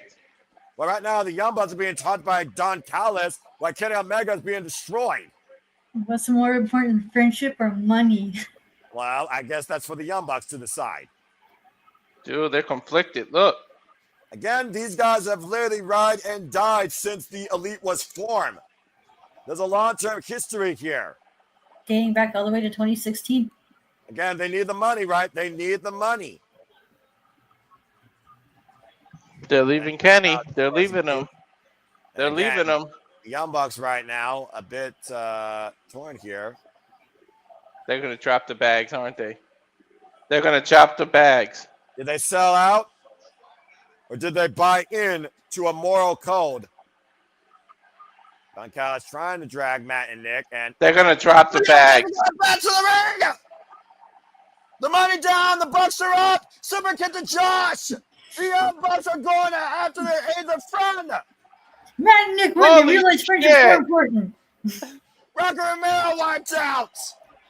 Mark Davis, swing and a miss. Double super kick. The Dogsula and Luchasaurus choke slam. You gotta be kidding me. They really turned face? The Young Bucks turned $1 million down to save Kenny Omega. And Jack Perry as well, for that matter.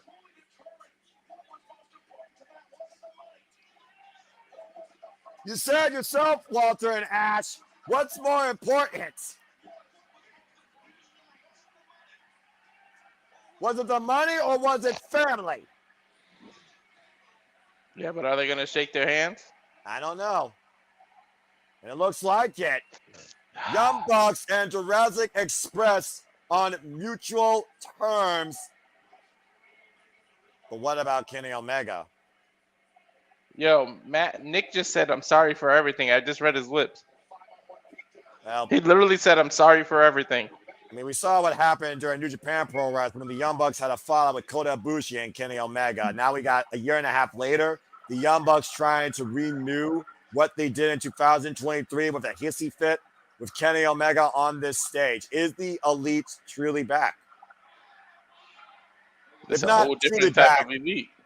If not truly back, can they at least move away once and for all from the past?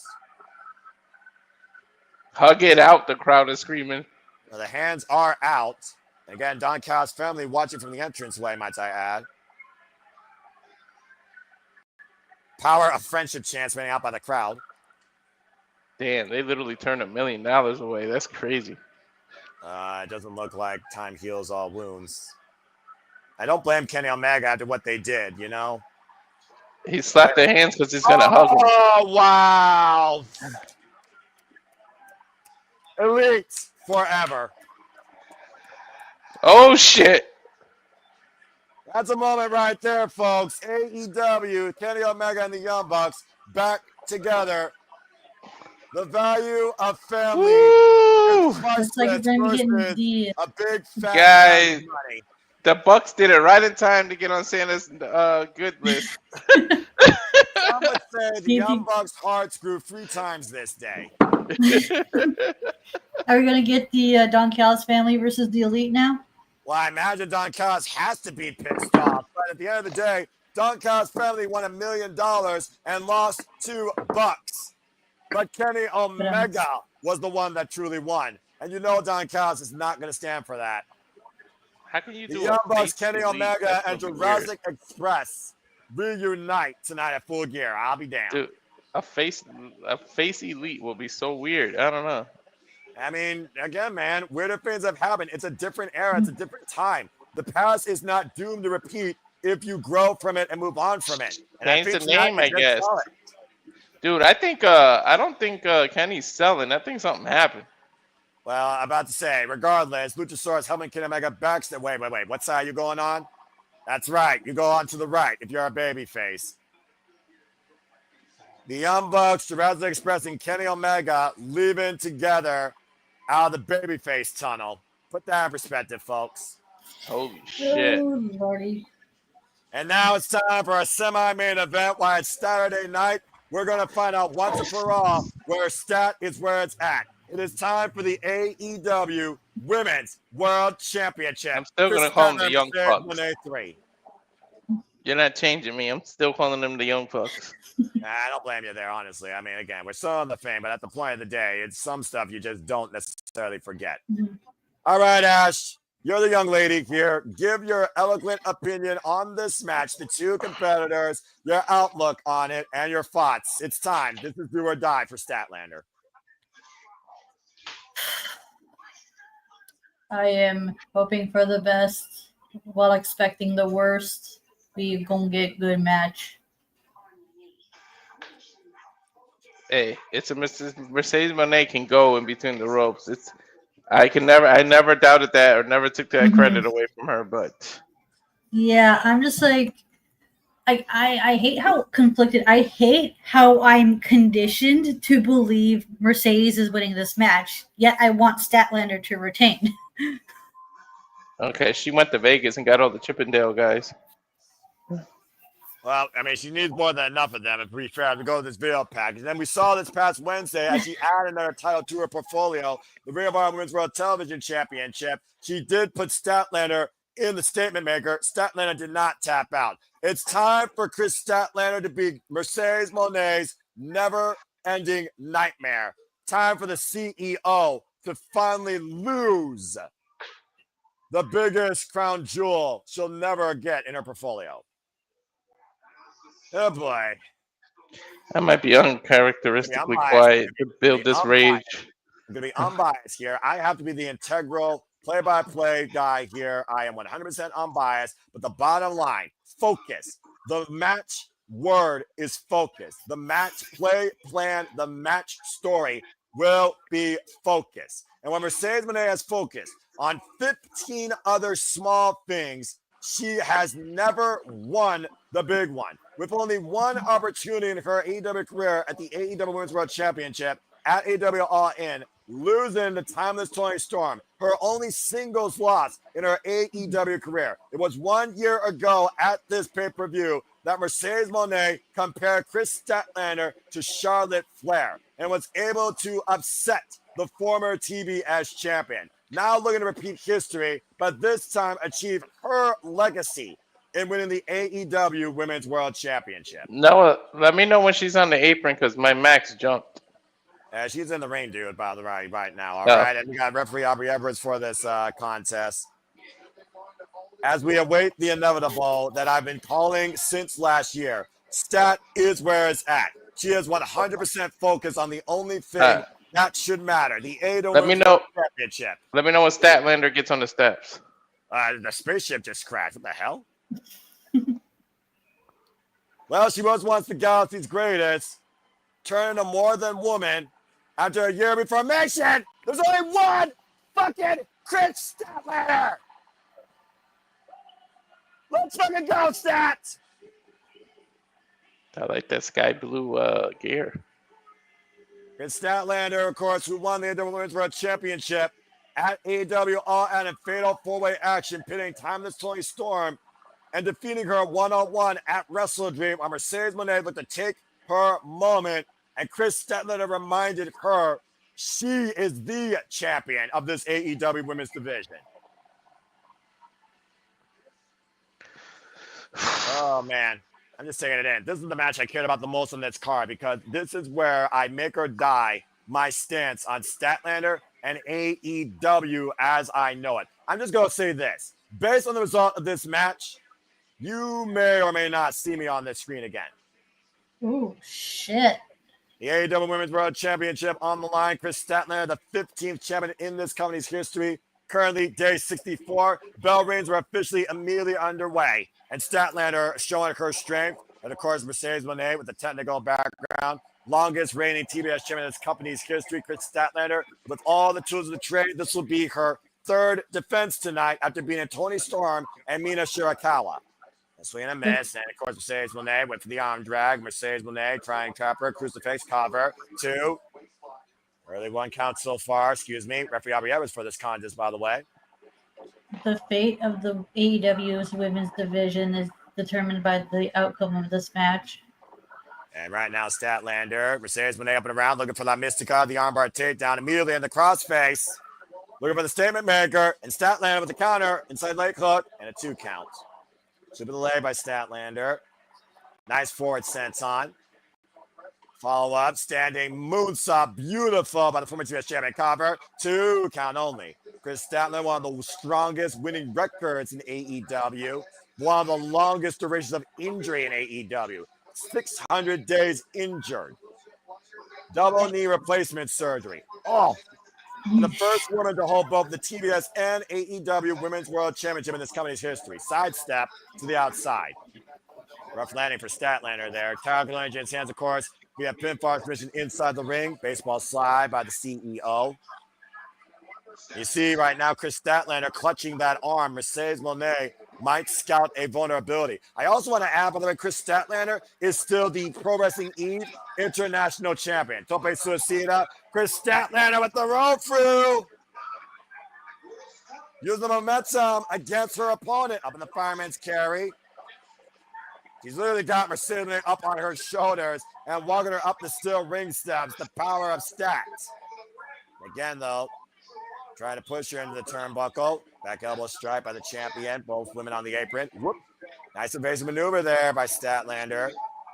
Inside second. Mercedes Moné right now being hoisted up. They're going to be brought in the hard way by the champion.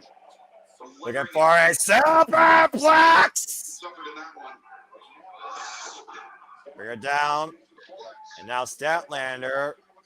Dragging Mercedes Moné to the drop zone. Maybe looking for that big area 451 splash. Why does this match feel rushed? And right now, nobody home. Well, Chris Statlander's got to have some sense of urgency here because she knows she might have an injury on her elbow. Look at the way she's grabbing her arm. And she also knows Mercedes Moné beat her twice, including on this stage last year. Yeah, they are going at a pretty fast pace, I've noticed, Nick. Yeah, this is not good here. Aubrey Evers checking on Chris Statlander, making sure that she can continue. Yeah, we're about to see right now what's going on here. Just giving the instructions. Chris Statlander is still grabbing though, that left arm. Oh, down the right mirror by Spriggan Moné. Again, Moné jaw-jacking the referee as Moné again jaw-jacking everybody that she can. I'll be snapping back. Off. And again, the shoulder first and the still ring steps of that compromised arm. The jumping meteor to the floor. And now Mercedes Moné trapping that arm underneath her foot. And the stop on the elbow. Shades of Shayna Baszler. I can literally take the arm out of the socket. Ask Dakota Kai about that. Right. Mercedes Moné been TBS champion now, by the way, for 546 days with over 23 defenses. Cover, 2 count only for Moné. And Statlander right now would be a one-arm woman in an ass-kicking contest. Off. Tornado DDT, takedown on the arm. Now looking for the Fujiwara. Mercedes applying her submission background here. Yeah, we're really working on Statlander's arm. You can sense there's a unique focus here in this match, folks, with the other people that are not speaking right now and holding their breath. Again, though, Statlander might have leverage here, considering she's not flat on the mat, though, Ash. The hammerlock applied now. And Monet, again, focusing her attack on that arm, driving her knees into it. Now we're going on the opposite arm. I'm sorry. I told you I might uncharacteristically get quiet because I cannot have that happen. I don't think this was what Chris Statlander's focus was going into this tonight, preventing Mercedes Moné from going after the arm. And again, the level of experience Mercedes Moné had against Chris Statlander, though, in general, could also play as detriment to the champion. Mercedes Moné, for those that are wondering, literally inspired by Eddie Guerrero, also assistantly trained by Brian Fury, and of course, handsome Johnny. Has been involved in wrestling now for 15 years. Cover 2, count only. You were saying, Ash? Yeah, I was about to say her working on that arm is going to like play into effect when she locks in the statement maker and the Monet maker as well. And a gory bomb, of course, to the flatliner, the pinfall finish, and of course the crossface submission hold, the submission finish. And of course, that combines also a Statlander and a hook in Mercedes Moné for the big Saturday Night Fever, that weekend modified pile driver. Right, it's gonna you got to give Mercedes credit because what this do is taking Chris Statlander's power advantage away. Yeah, exactly. That is the biggest strength, quote unquote, of the champion. So that's a fair point. And again, the arm hammerlock being driven into the corner right now. Statlander has only had leg injuries in her respective career. Again, 2 knee replacement surgeries, 600 days on injury in her AEW career. And you also got to keep in mind, Mercedes has a really good wicked counter game, too. Yeah, we saw that with Mina Shirakawa when she trapped her with a roll-up, and the referee did not see her grab the ropes. Lied, cheat, and still like her idol, Eddie Guerrero, to win the interim Ring of Honor Women's Television Championship at Wrestle Dream.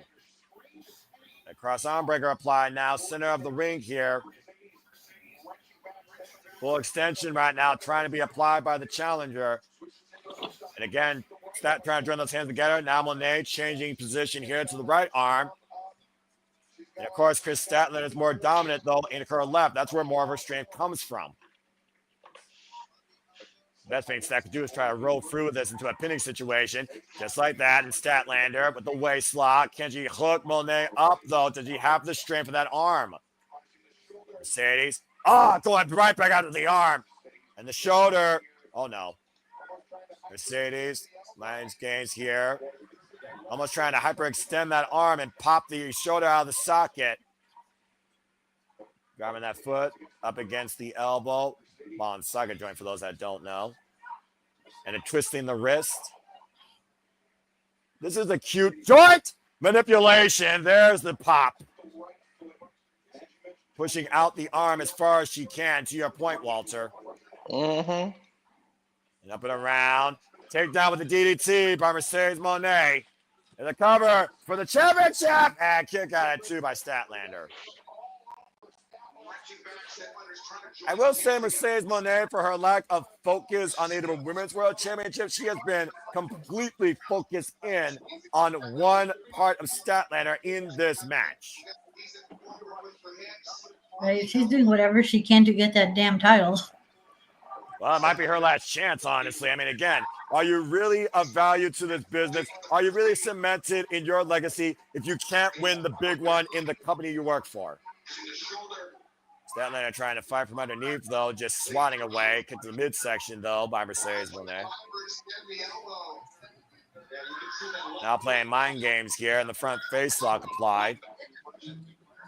Moné, German suplex. Oh, give me a fucking break. Pops the hip, throws over. There's a second one. And now Mercedes Moné hooking up Statlander for the Tres Amigos. And not letting go, it looks like. Possibly looking for a fourth one. Another German suplex applied. Still maintaining full head control in the front face lock. Might be going for double down here. 6 German suplexes. And Moné is still not letting up here. How much does this show how Mercedes Moné wants the gold, Ash? Right? It's like she's really want to make sure like she cannot use that arm to lock in that Saturday Night Fever. 8 German suplexes in a row and still not stopping. There is 9. Can she pull a full 10? Mind you, his man's her damn title she has. And if so, that means he needs 4 more. And right now, again, how much is it taking out of the challenger versus the champion? 11. Each one of these, though, has to be wearing out Mercedes Moné, if not more than Chris Statlander. She's exhausting a lot of energy here, guys. And 12.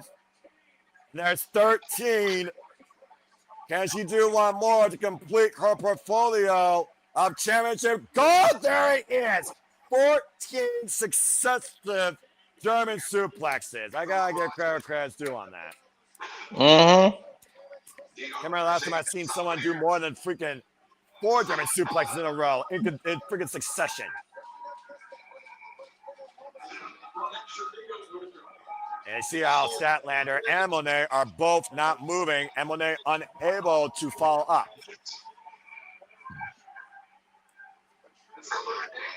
Still, this momentum fully in favor right now, channeling her own Latino heat as we just recently celebrated the legacy of Eddie Guerrero in El Paso.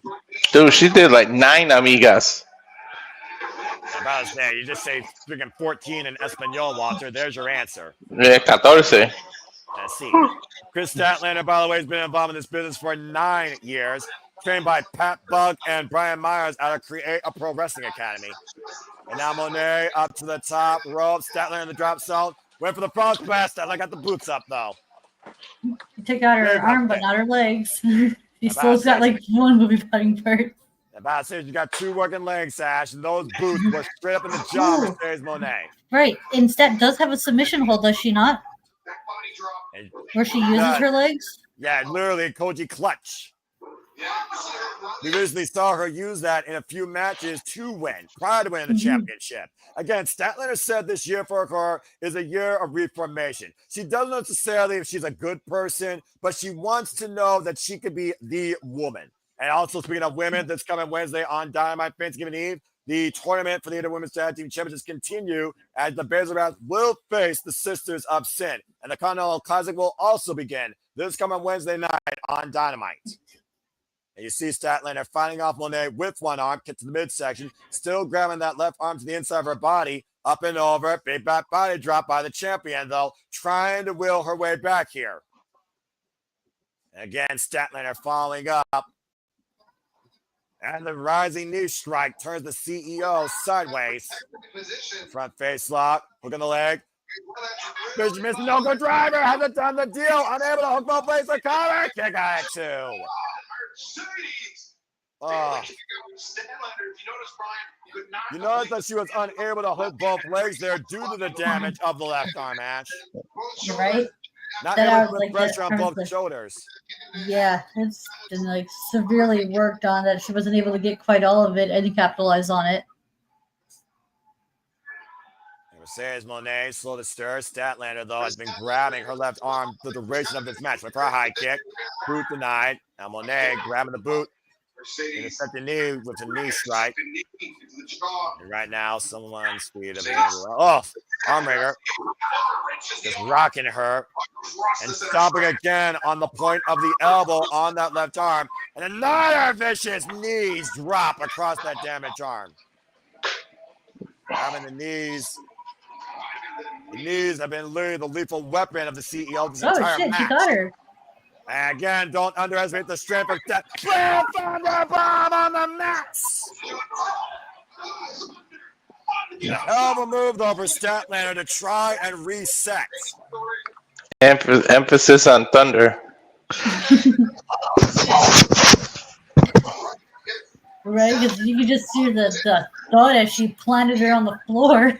Yeah, about to say, and of course, those mats are for the building, not for the competitors here. Yeah, Walter, again, your silence speaks volumes. What's your head thinking at, bro? What are you thinking here? I'm thinking Mercedes is doing everything you need to become the champion, and I'm making me nervous right now. What Statlander doing everything she needs to do to stay champion, showing what she's willing to endure and willing to rely on. A champion is only as strong as how far they're willing to go and how dynamic they are as a competitor. Statlander has been working for this her entire career. There is no way she's not going to give less than 100% to hold on to this title, let alone get this win back from last year. Right, I was about to say they're replicating the same spot fight they did from last year. Up to 9, and Monet just breaks the count. Almost had her there as a count-out victory would have allowed Chris Statlander to retain. And Chris Statlander went for the rolling. Oh, codebreaker! By Mercedes Monet, the backstabber. Double knees in the spine now. Doing together offense. Here's the CEO. Sunset flip powerbomb in the corner. 3 powerful moves in succession by Mercedes Monet. Mercedes right now squaring up what she has been lacking focus on. Mercedes. That's lariat by Stats. Connecting with Monet on the run-in. Tell you what, I've never seen Mercedes this focused. 2. And no, the arm. Mercedes goes straight out to the arm. Statlander again, though, keeping her body off the mat, trying to roll through. Again, keeping her shoulders also off the mat. Kept control of the hold, though. Did Mercedes Monet again, those knees right to the point of that elbow. And the jaw Statlander that time. Swing and miss. Statlander, waist lock, rip cord, hooking her up.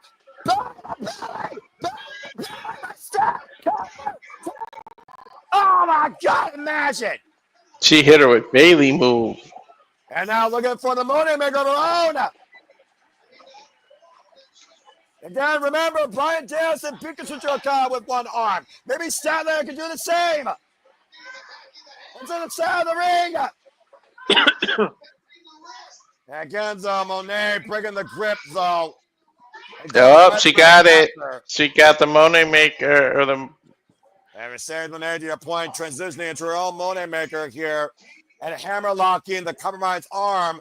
Statlander in the center of the ring. Dangerous situation for the champion, though. Trying to break the grip. S-lock not firmly locked in place, Walter, underneath the jaw. She reversed into a cover, though. Ooh, look at the strength. Look at the strength. And the cover, the reversal. Nope, the roll through. And again, trying to roll with it. Statlander hoisting up on the shoulders. Climbing to the rope with it. I'm about to say, you got to do something high risk here if you're going to hold on to this title. You got to put your own body at risk if you're going to leave the champion at this point. There is no turning back if Stat loses here. Mercedes Monet, though, Renega choke applied now. Statlander perched in the top turnbuckle. And Statlander, Mercedes Monet, Stat got Monet hooked up on the shoulders. And, oh, man, drop the knee. Super gut buster. Avalanche gut buster. Risking She couldn't cover her either, Noah, because she hurt her own elbow. Again, dude, like I said, it's high risk for a reason. Stat's risking it all more than Mercedes Monet despite her focus.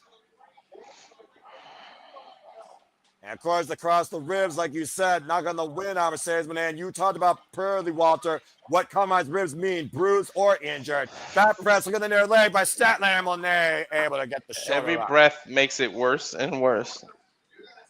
And take a look at the replay here, guys. Oh, excuse me. Just jumping down and dropping her ribs first on that knee, the side, almost the kidneys area. Mm-hmm. And of course, Dean Malenko used to use that move a lot as well. Eddie Guerrero versus Dean Malenko here. Who would have funkin'? Oh, she can't pick her up, Noah. Yeah, again, the strength's just not there in that left arm.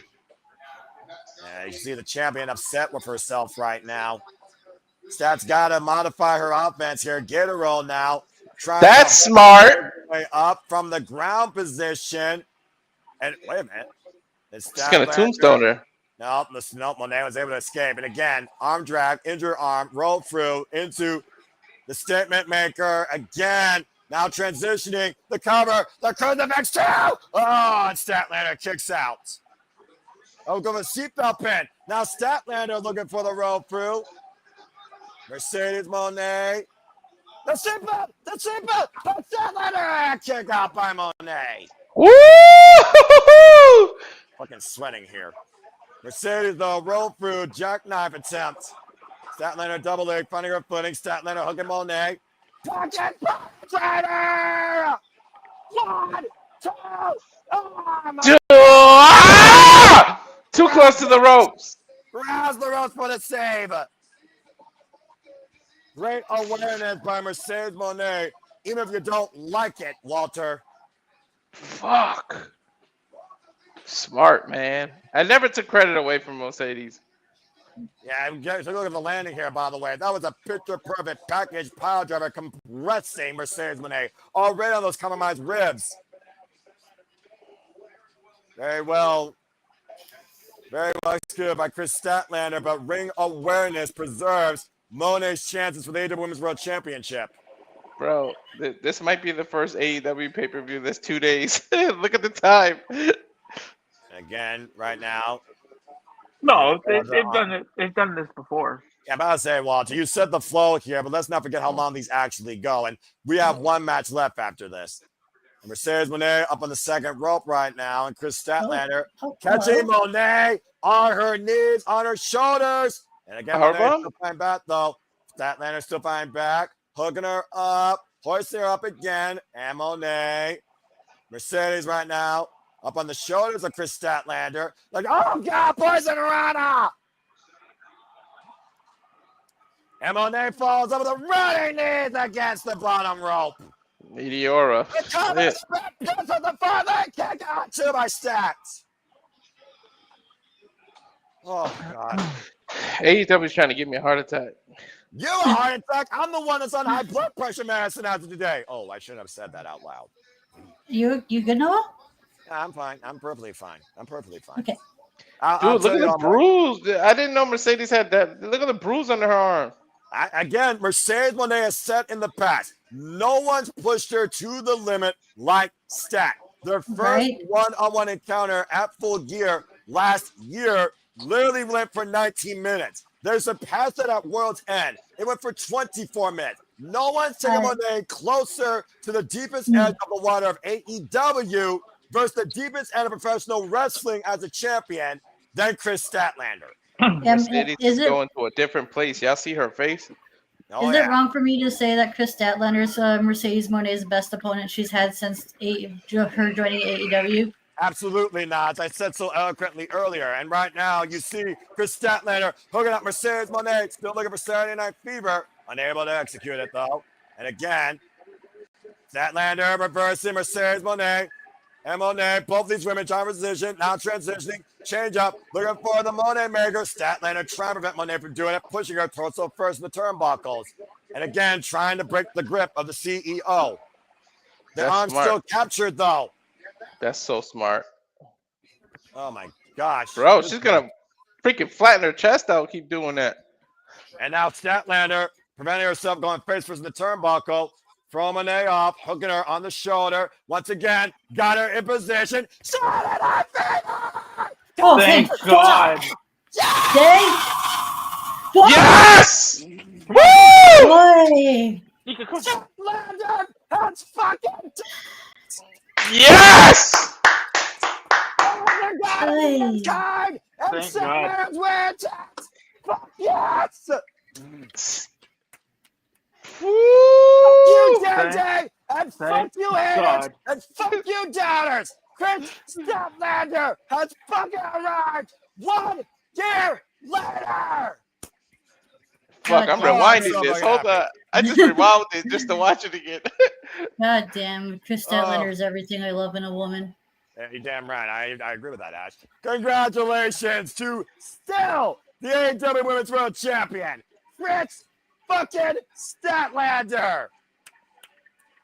And the CEO goes bankrupt twice in a row for the AEW Women's World Championship.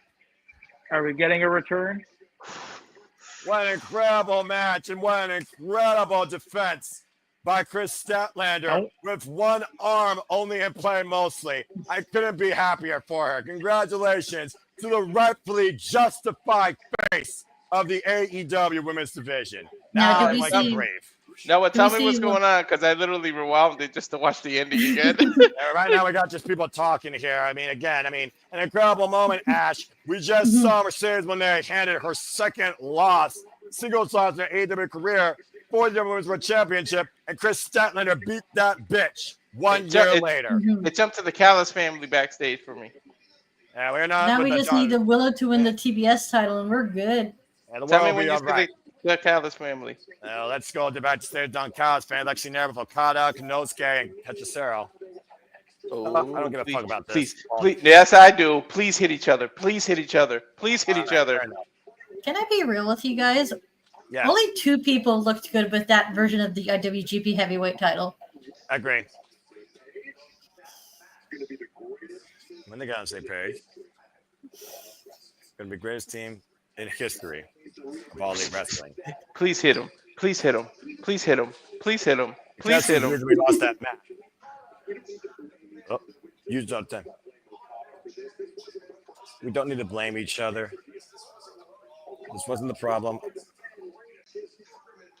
Whoa. Uh-oh. Oh, shit. He's going to defend the title? I'm going to show everyone. Let's do. Why is the greatest tournament wrestler of all time? Oh, yeah, he has to defend the Continental Classic. He's the reigning Continental champion. What? Huh?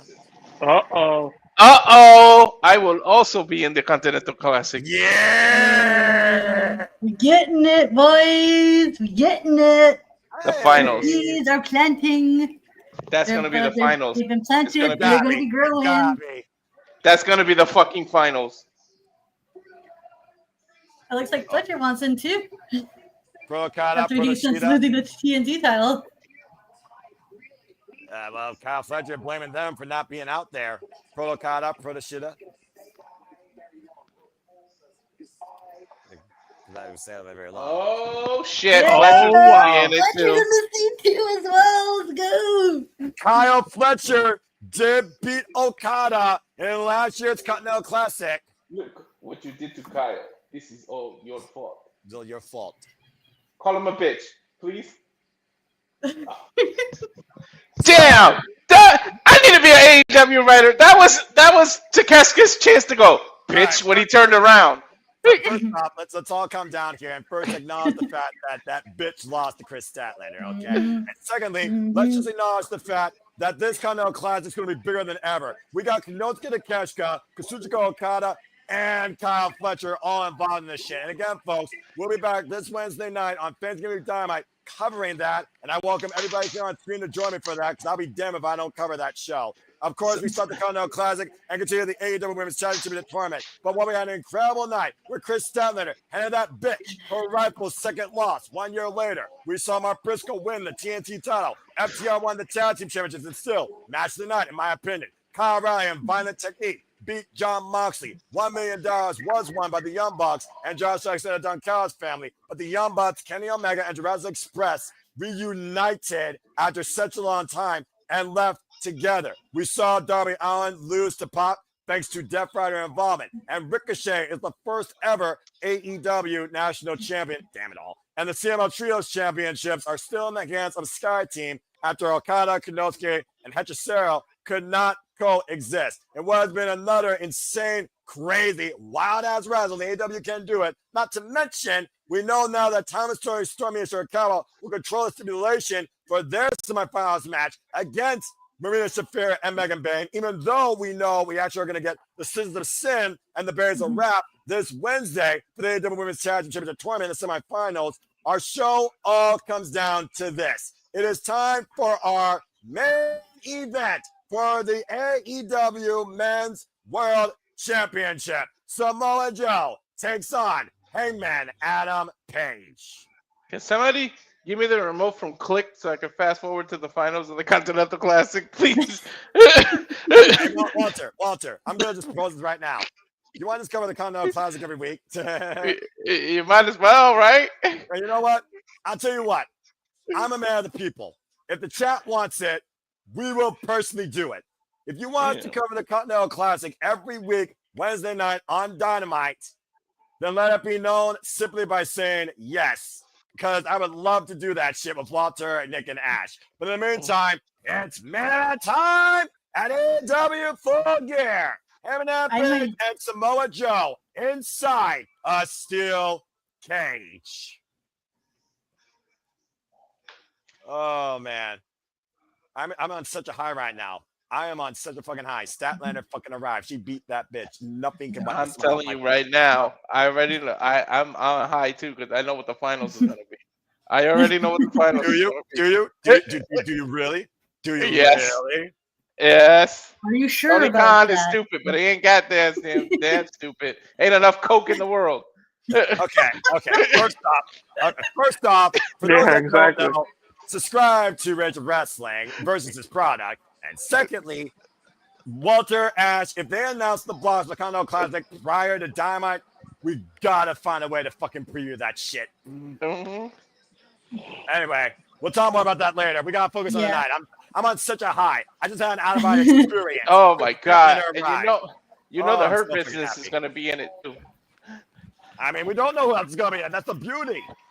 Right? I'm telling you. Well, I think we know what the finals are. I mean, look, possibly. I think now, assume.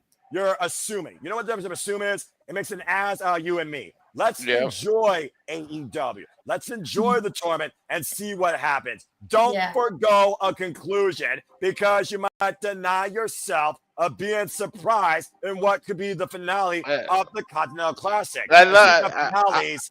Eminem Page is going back to that dark place tonight, it looks like. I'm here for the journey regardless of what the destination is. Yeah, that's fair. What is this? I think it might be a new theme. Yeah, maybe. Right? Well, I mean, we once saw Ghost Riders in the Sky. Eminem Page, the AEW Men's World Champion. I think you're right, Ash. Yeah, he's got a new theme.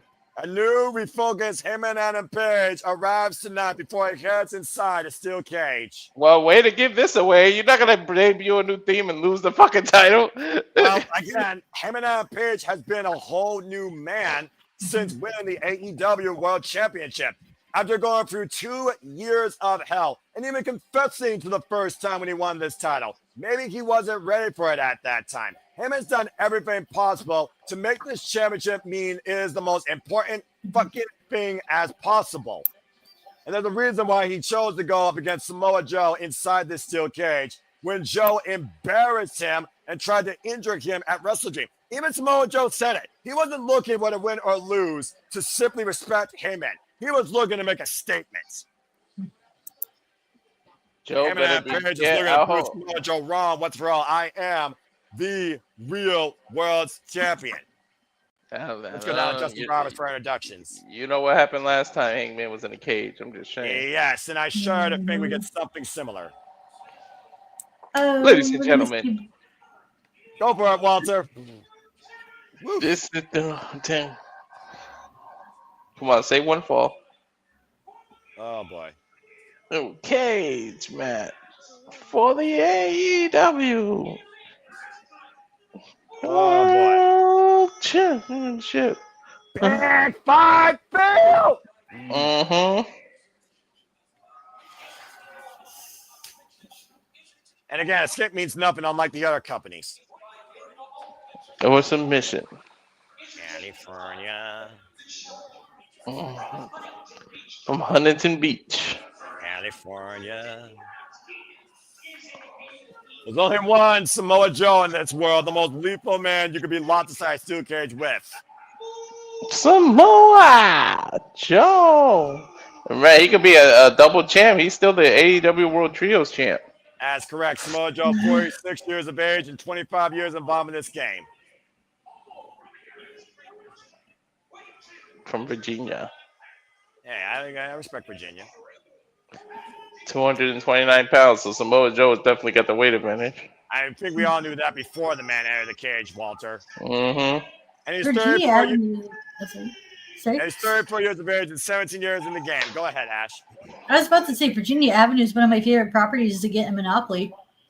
Mm-hmm. one of these days we gotta play Monopoly on the PlayStation or Switch together, but that's a whole different time. That being said, Paul Turner holds up the AEW Men's World Championship again in a steel cage. In AEW, folks, you can't be a pussy. Escape means nothing. The only way to win is via pinfall or submission inside this structure.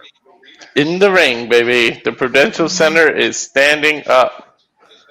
Did a hell of a night here on another pay-per-view of the year candidate for sure. Here we go. Ring the bell. Oh boy.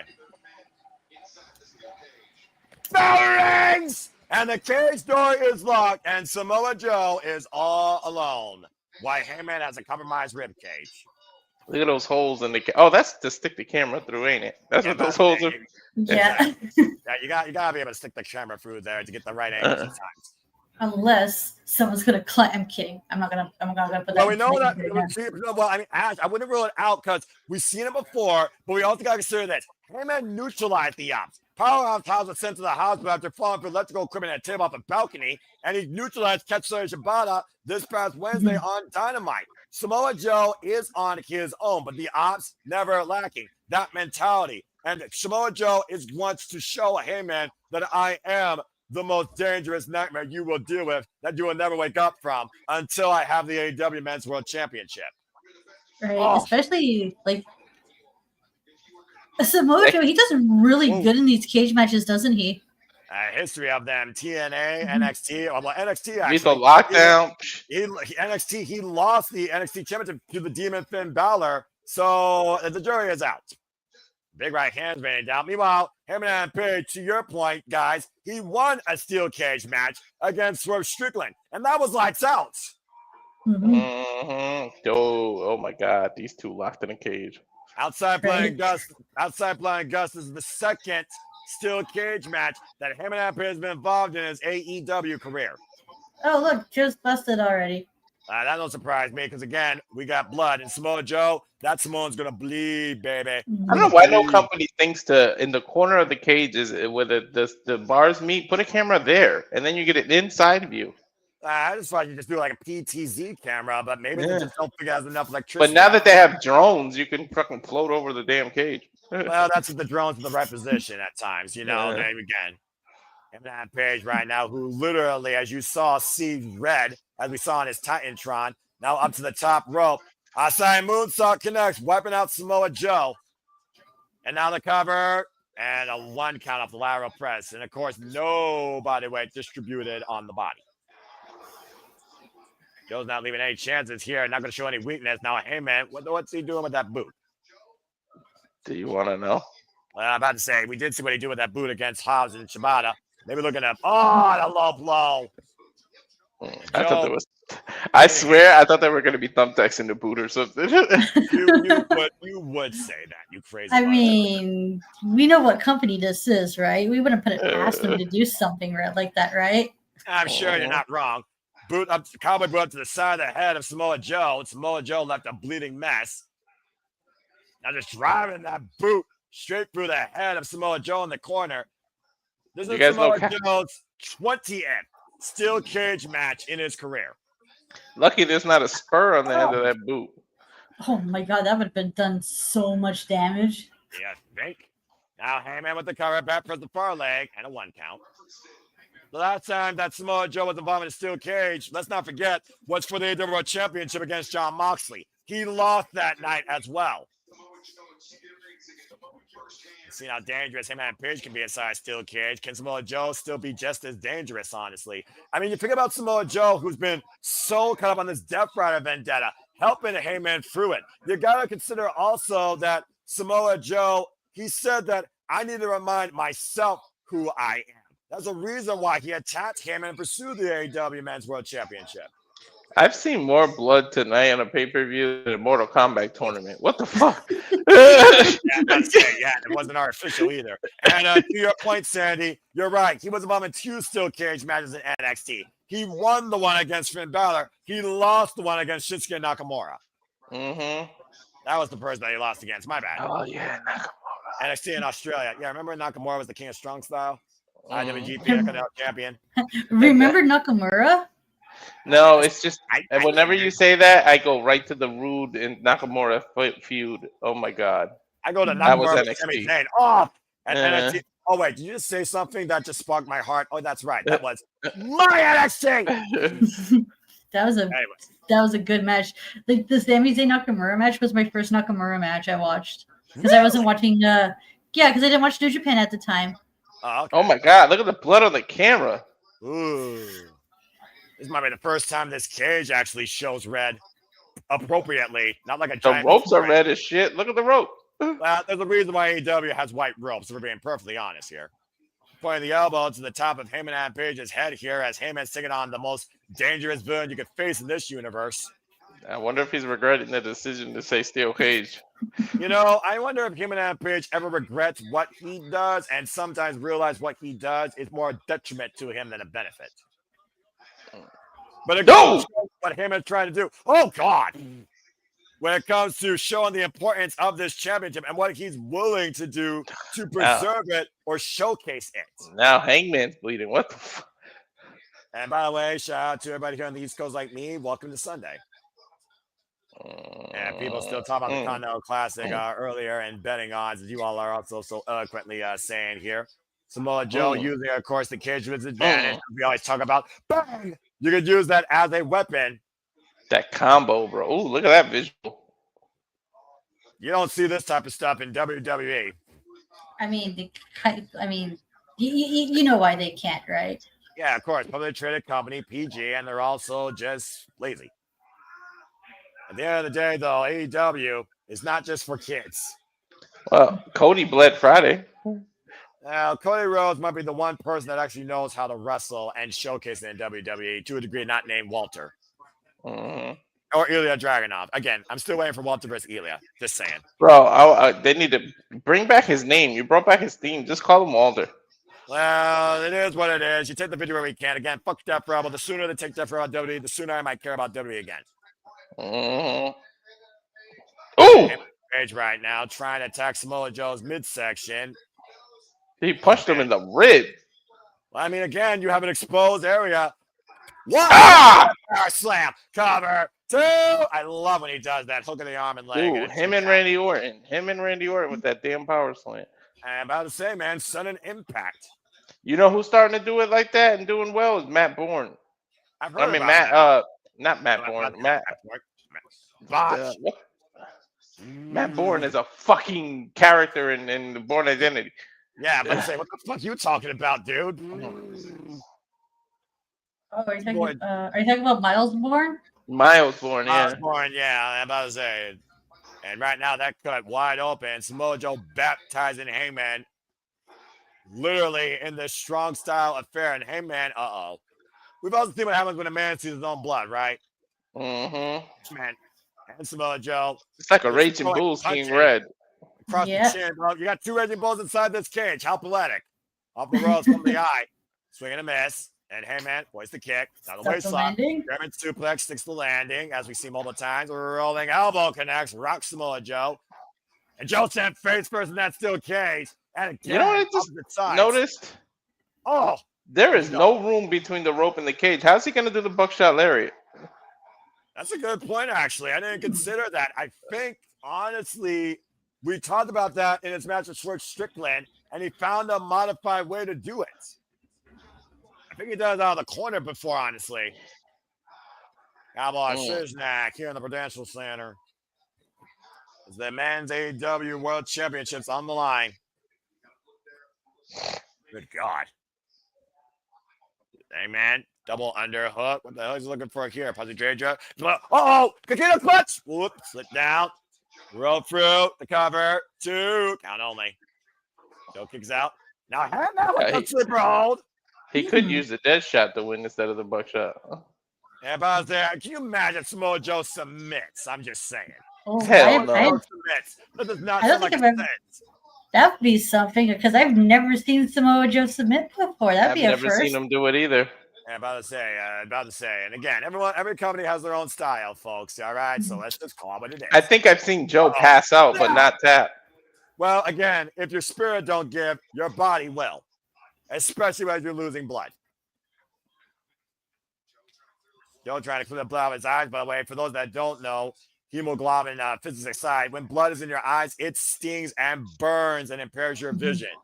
It sting like a motherfucker. It does, yeah. Stings more than Steve Burden. That's Samoa Joe. Wow, that's a reference. Even I understand. Joe pulling the turnbuckle pad off. The referee can't do shit about it.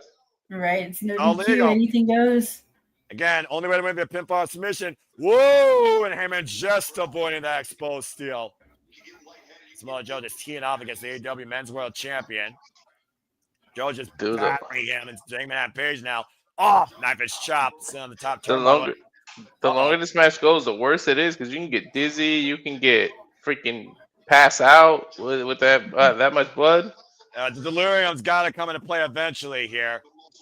Just Bryan ahead of Samoa Joe, creating separation. Hangman Page has been AEW Men's World Champion now in the second run for 134 days. And another shot to the midsection here, going into his sixth defense. After being Lee Moriarty, Kyle Fletcher, Samoa Joe, and MJF. And John Moxley in a follow-up. Maybe looking for a muscle buster out of the corner, as we saw him do that on the Men's World Championship at Wrestle Dream. That catapulted us to this situation. Watching that. Oh, son of a powerbomb out of the corner. And Heyman trying to wheel the audience to lend him his spirit. Back up to his feet. There is no way he's going to do that. Shibata. What the hell?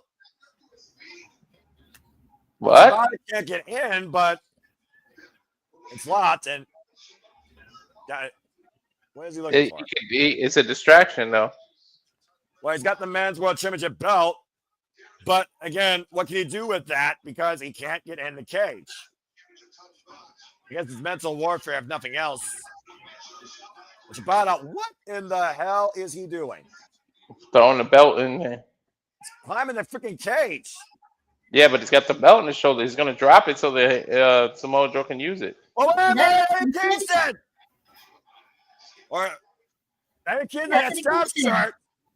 I thought he was saying that was staff for a moment. Eddie Kingston and Shibata, of course, had their fall during the Trios Championship match. Oh, no, the ref bum. There's been a ref bum. And there's the Jedi and the cover. 1, 2, 3, 4, 5. It should be over. Oh, no, the ref is down. Shenanigans abound. The cage is locked, though, Ash. No one can get in. Well, unless we have Powerhouse break it off. Oh, you gotta be kidding me. Yeah, there you go. No way. There's no... What the hell? He's going to break the chain or the door. Okay, I guess we know what happens when you're fueled by anger. And the cage door has been open. Heyman just realized what happened. Hobbs now in play with the men's AEW World Championship. Damn. That's the Mark Henry spot. And there's the low blow to Powerhouse Hobbs. And now Hobbs parading face first in the steel cage. Oh, wait, what's the back, Heyman? From behind Joe, the Kakina clutch. But the ref is down, though. Guess what? Guess what? They left the door open. Now I can see how he could do the buckshot. Oh, no. That will do it. And yeah, he just went first into that steel ring post. Buckshot. Oh, no, but the ref is still down. I fucking called it. You can see it. You can see it. That's why they left the door open. 7, 8. Now Hook coming into play. Yo, what if Hook goes heel? And rejoins. Incapacitated. Uh-oh. Now Hook with the men's world championship. There he goes. Wait a minute. Oh my God! Hook just decked him of the AEW Men's World Championship. Yeah. Fucking Nostradamus, yo. I fucking called it. Joined. What the fuck? Remember, Joe is his mentor. What? Oh, come on. No way, man. Muscle Buster, he's gonna go for. And Samoa Joe right now with him and that Page. Yo, we just saw Young Bucks go face and Hook go heel. What? And Oh John my the Muscle God. Buster on the championship. Oh my God. Holy shit, Joe's the fucking champ. Champion again. Okay. History my can God. repeat itself, guys. Who ended World's End. Samoa Joe's last reign? MJF did at World's End, Who exactly. still got an opportunity at the title? It's MJF. The rules are reversed this time around because last year MJF lost the title to Samoa Joe. Holy shit. I can't believe that fucking just happened. Samoa Joe is once again AEW Men's World Champion. Call me Nostradamus. I just had a feeling when he held that title, I was like, he's gonna fucking hit Hangman. Well, I mean, you look, you had to consider with how quick of a turnaround this match was and how much Full Gear has not been good to the Hangman. Mm-hmm. History speaks volumes, folks. And not just in Hangman's case, but in Hook's case. Samoa Joe wins. I do feel like they rushed this match because of the timing, too. They rushed this match. In all fairness, wasn't it at Full Gear where Hangman beat Omega? Exactly. Hangman has not had a singles win at Full Gear since that match, Ash. Damn, that long. Yo, look at that blood. Go get go get stitches, Yo, bro. He's poor. For the 7th Full Gear, Samoa Joe ends the night as the AEW Men's World Champion. I don't know why. I'm telling you, running everything. What? Soon as what? Is that Sting or What? MJF? I bet you it's MJF. It's gonna be MJF. I can't see anything. It's pitch black. What? Huh? What? Who is it? I don't see it. Who is it? I don't see anything. Keith Lee? Please be MJF. Please be MJF. Keith Lee? There's a moon. Swerve. God. No fucking way. The house is on fire. It's Swerve. And that's Nana right there. Whose house? Swerve's house. Swerve Strickland. Swerve is back. Oh shit. The most dangerous man in AEW is back. Whose house? Swerve's house. Yeah, but how smart is it to walk into the ring with that many people standing in there? You know this player don't give a damn how many players to go Oh, it's through. some new music too. Oh shit, he do got new music. Oh shit, this realist is back. Uh-oh. Whoa. Ooh, that's good. This is New dance! A new dance! I can dig it. Well, this is gonna be interesting because it was Swerve who beat Samoa Joe. What was it like? Exactly. A couple years ago at Dynasty. At Dynasty last year, Swerve Strickland is back, folks. Oh no, it's the same dance. He was doing new steps before. Well, I mean, it's different music, but you know what? At the end of the day, people are still not A. How do you fucking like AEW now? Your Men's World Championship picture is Samoa Joe and Swerve Strickland. And MJF. History is going to repeat itself. Does MJF come back now? I don't know. Remember, him too. there was one backstage altercation face-to-face when MJF was Men's World Champion. And Swerve Strickland had a solo talk. They have never faced each other in AEW. And Samoa Joe is literally looking at his undoing. This makes sense for the only fact that the last time we saw Swerve, Wardlow was the one who took him out, and Wardlow's not here no more. Mm-hmm. Holy hell. Yeah, but if Swerve and Hangman get one more, there's their trios challengers. Yeah, about to say, I don't think that's right. Yeah. Trio titles be damn. Only one time match here in this moment, folks. That's the Men's World Championship. And you're looking at Samoa Joe, who now holds it. Staring at his past. But Swerve can't do it on his own, Noah. He's gonna need backup. You got Hangman, and it's got to be somebody else. When was the last time that Swerve Strickland was afraid to go into a battle, let alone a death sentence on his own? Look, Samoa Joe literally opened it up. Oh, shit.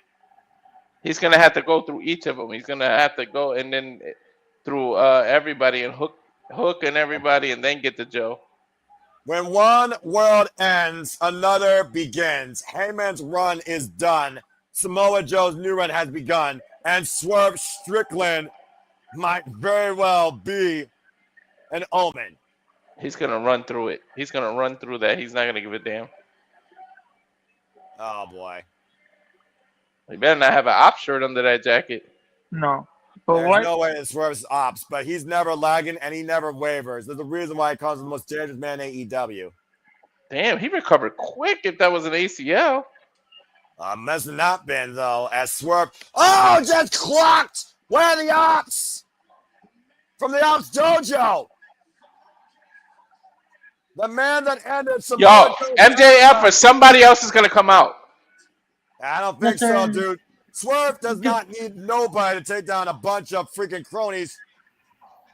What would be cool? Men's AEW World Champion, Defy World Champion, AEW Tag Team Champion is back. Swerve Strickland, who yeah, page. You're right, because 2 years ago. You're right, because the ops left. It's all the Goonies left. Yeah, what, so he don't need what would be cool right now is if the lights go black again. And Killer Cross stands in the middle of the ring. You don't need Killer Cross in AEW right now. Stop it, Nick. And Swerve with the brain buster on the Ops Dojo. Oh, wait a minute. Swerve stopping. Oh, he just twisted that fool's ankle. Dude, that fucking gator roll before the swerve. Oh, boy. And Swerve might be looking to make a sacrifice here. Most dangerous man. Taking a mad slam. Oh, my dear God. Snapping that arm. We have seen the Bucks turn face. Oh. We have seen Hook turn heel. Swerve return. You sure you were bored, Nick? I wish this happened in the give me some hints or something. I don't need hints. You ever heard of a surprise, Nick? Why the fuck? Yeah, it won't be a surprise if they give you a hint. Yeah, man. Why don't you fucking enjoy something for once in your life, man? That wasn't predictable. House call! Man, poor Nick's just catching strays, man. Well, you know, everyone once in a while. Just telling him that it wouldn't be a surprise. That kick, yo. I love that kick. Exactly. Well, I mean, hey, he wasn't caught. Oh, man, what a lariat. At the end of the day, you know, everybody sometimes just wait. Wait. What's up with Hangman? Hangman and Page standing side by side against his greatest rival, seeing Samoa Joe holding his title. Samoa Joe, once again, AEW Men's World Champion, but Swerve Strickland has returned home. And Hook as we join the Ops. Bro, it must have been an MC or not an AC or like a tweaked knee, because there's no way you can recover that back. This thing, he did a John Cena. He looks jacked though. Swerve looks jacked. Yeah, well, either way, I know one thing for sure. This show has turned AEW a whole different gear as we head into the Continental Classic. What a fucking phenomenal pay-per-view.